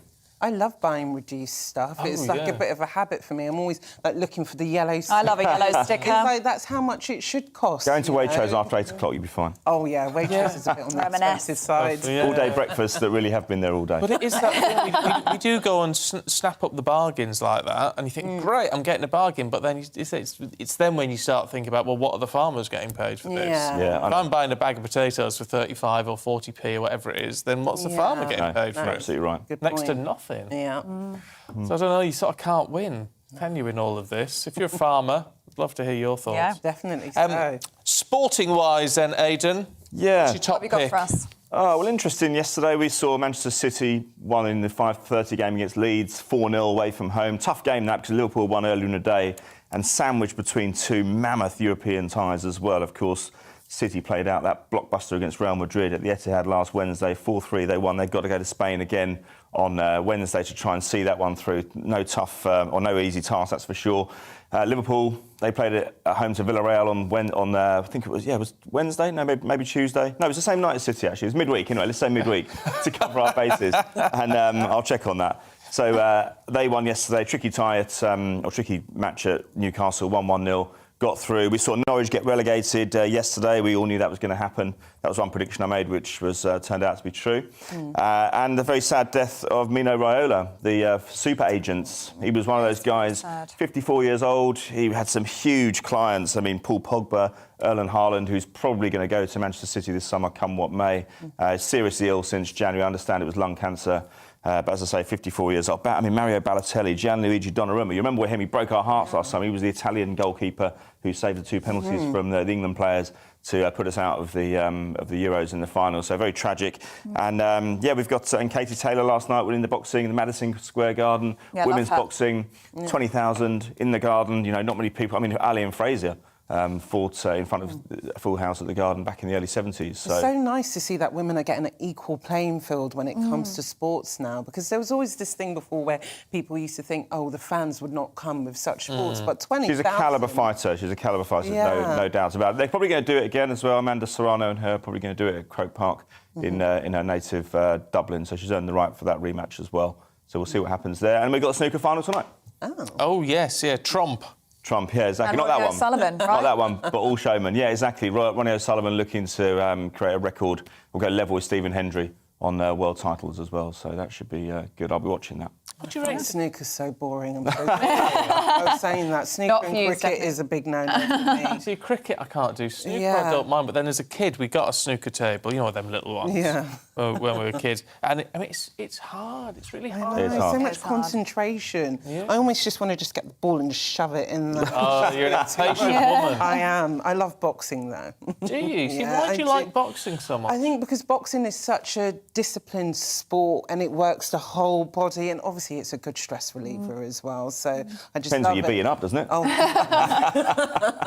But yeah, no, I love it. It's Have you just ever done it, like that boxer size and all that I sort of used to do boxing really, really good, like about probably like 2 or 3 times a week. Really? Good. Look at where these guns are coming. It's not boxing. Whoa. It's good exercise. I have to watch my words with you. Very calm woman until I'm in the ring. There you go. Look, talking of sport, Yeah. and Boris Becker and his daughter's having a say, isn't she? Yeah, She's not I think happy. we've all been shocked that Boris actually got sentenced, but his daughter, Anna Ermakova, has come out and said that she's very shocked and she's very disappointed that he got sentenced. And she said it's unfair. Not unfair that he got sentenced, but unfair on his 12-year-old son, Amadeus. She said that she had written a letter to the court to try convince them not to sentence her father because Amadeus is only 12 years old, and she's like, he's going to miss such a key part of Amadeus's growing stage and that he should be around there for his son. But, you know, while I do feel sorry for the son, I'm like, he did the crime, so he needs to do the time. He didn't learn his lesson, Stephanie. Yeah. He got done for tax fraud back in 2002, 20 years ago. Yeah. No, he's a 54-year-old bloke. Yeah. You know, And that's what the judge went with in the end. Judge Deborah Taylor said exactly that. He did not heed the warnings from 20 years ago. It's not like it happened 5 minutes ago. Yeah. No. Hopefully he will learn his lesson. But, Ellie, a lot of people were saying that he didn't look quite remorseful when he was being sentenced. Well, he went to Harrods, didn't he? Before he got sentenced. He was in Harrods. We don't know if he spent anything, though, but he was in Harrods the day before his sentence. But I was in the courtroom when he was actually sent down, and it was quite a stark difference, actually. He was kind of muttering to himself as the judge took her time to come up with her sentence remarks. She was actually half an hour late into the court, and he was... It must have been some sort of mindfulness or something just to keep himself, you know, going. But he looked like he was accepting it, actually. When she passed down her judgment, he looked accepting of it. His family absolutely shell-shocked, which is what we're hearing here, just was not expecting it at all. So what do they think he can get away with? And part of my annoyance with what his daughters say, and I've got some sympathy with them, but how many people go to prison for sometimes serious crime, obviously, but sometimes misdemeanours, and they've got children of all ages, and they've got, you know, and that is not taken into consideration. They have to do the crime; they've got to do the time, and so it should be no different for him. And he's lucky because at most he will probably serve maybe a year and a half. Do half it on licence, I think. Yeah, so 15 months, isn't it? He's getting all these benefits that normal prisoners will not get. And you know, it's a tough environment, though, Stephanie. 1,500 inmates in Wandsworth. It's only 2 miles away from his home, but you know it's not in the best condition. Yeah, but he's only going to be there for a fortnight, isn't he, before he's moved on somewhere else? It's probably a holding prison. And I'm sure he's going to be in a high security unit as well, so he probably will not be getting the same kind of treatment as the rest of the prisoners anyway. Well, I was going to ask you actually, Aidan. You know, the judge was saying in her judgment that he was never going to have a career again. Is that actually the case? Do you think he'd serve 15 months and that would be the end of Boris Becker? I don't think the court of public opinion will view this crime as precluding him from resuming whatever he was doing before. I could see him back in a commentary box at Wimbledon. We've seen financial crimes almost. I remember Ken Dodd with his tax evasion case years ago. I mean, he almost turned it into part of his routine. Now, I'm not saying it'll be as easy as that for Boris Becker, but the people he's defrauded, I mean, there's no evidence. I mean, it depends who we think it is. If we think it's just a person on the street or St John's ambulance, as it happens in football, but is it big banks? Do people feel sorry for that? It depends. I could see him back in a commentary box. He hasn't earned serious money since 1999. That's when his career finished. But I still think there's a value attached to him earning money from appearances in future. He loves a pound note, we know that. I just sort of think, he's saying not serious money, he must have made hundreds and hundreds of thousands of pounds for commentary and things. Yeah, and you just think, that's more money than most people can ever dream of working. He was once worth £100 million. He's blown it. Where blown it. He was a millionaire at 17. Where did all that money go? I don't know, you can list a few things that went on, actually. Ellie could probably tell you that in court. It all came out, didn't it? Some of the stuff he spent it on. 20,000 on rent every month. Yeah, that's right. 22,000. 22,000, yeah, exactly. Yeah, that's just, one thing. Spending in Harrods. Last hour, we talked about Angelina Jolie and her involvement in world situations and politics and the UNHCR and all that sort of thing. This Leo DiCaprio. Now, he is a very big green campaigner, isn't he? He is. Like, Leo's got green fingers, and when it comes to climate change and all that stuff, Leo's always at the forefront. And last week, he was urging young Brazilians to vote against the President, Jair Bolsonaro, because he's saying that by ushering a new president, we can help save the planet. And obviously, he says Brazil is at the forefront of the ecosystem with the Amazon, and he's just asking Amazon rainforest, and he's asking them to vote. This got the president's back up, actually, because he tweeted, he said, "Oh, thank you, Leo. It'll be up to Brazilians to decide whether we want to keep the sovereignty of the rainforest or get crooks to come in to invest in the foreign side of the Amazonian rainforest." So both of them have a bit of a history, actually, because in 2019, Leo funded £19 million to help the rainforest. Oh, wow. And at the time, the president said that he's just helping burn the rainforest instead of helping it. So Leo's getting a bit into trouble there with politics, Brazilian politics. But the Brazilian president has not got a very good track record when it comes to criminality or indeed green issues, has he? So No, and especially if you want to connect with that younger audience, as politics here, you always get that celebrity to be that spokesperson to speak out on these issues. So hopefully the younger Brazilian voters will turn out in their numbers, but we know how this game goes. yeah, it's interesting though, isn't it? Because I mean, of course, he's not Brazilian, isn't he? And I remember when President Obama, who I have a huge amount of respect for, when he came over and stuck his nose into our Brexit campaigning, that put a lot of people's. I remember Tony Blair talking about getting involved in Zimbabwe about 20 years ago, and Mugabe told him to keep his nose out. Yeah. Well, I think right now more than any time in history, we can see like the world. Everyone's just been affected by everything that's going around on in the world, like Ukraine. We're not from Ukraine, but we're still invested in it. So more than any time in history, I think people are so invested in world politics, and especially when it comes to issues of sustainability and the ecosystem. So.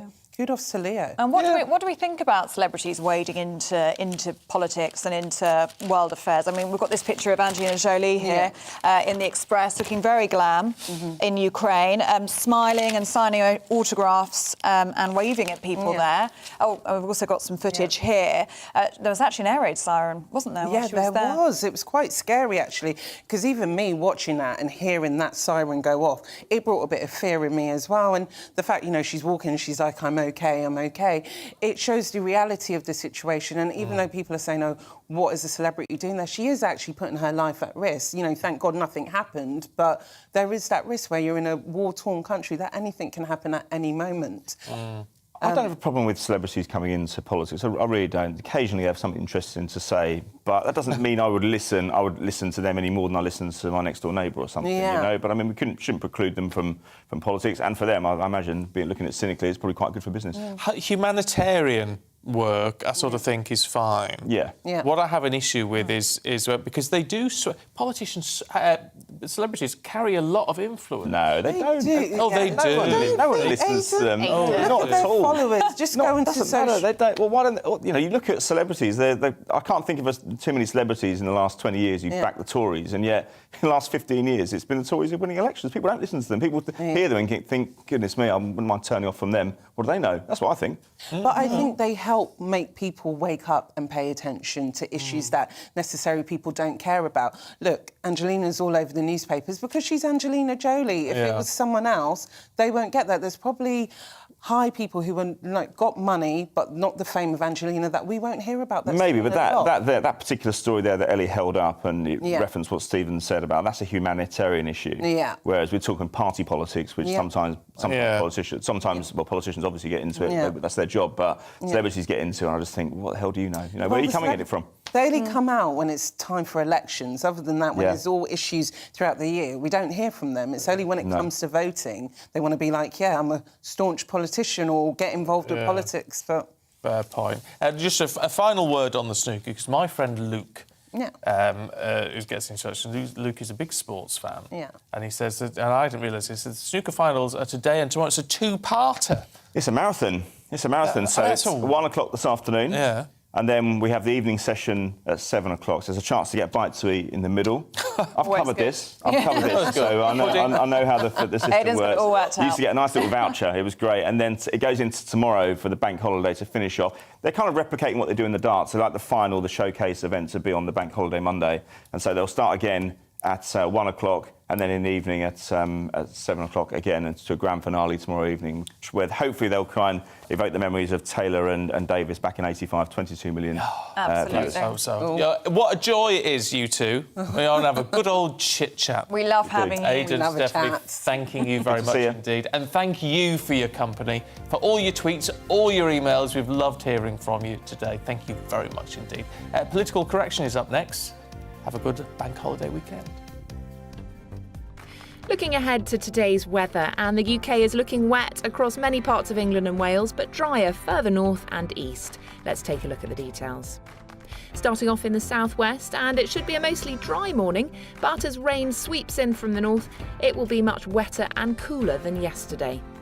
It will also be mostly dry around London first thing. The rain will push southeastwards across the capital through the early part of the afternoon.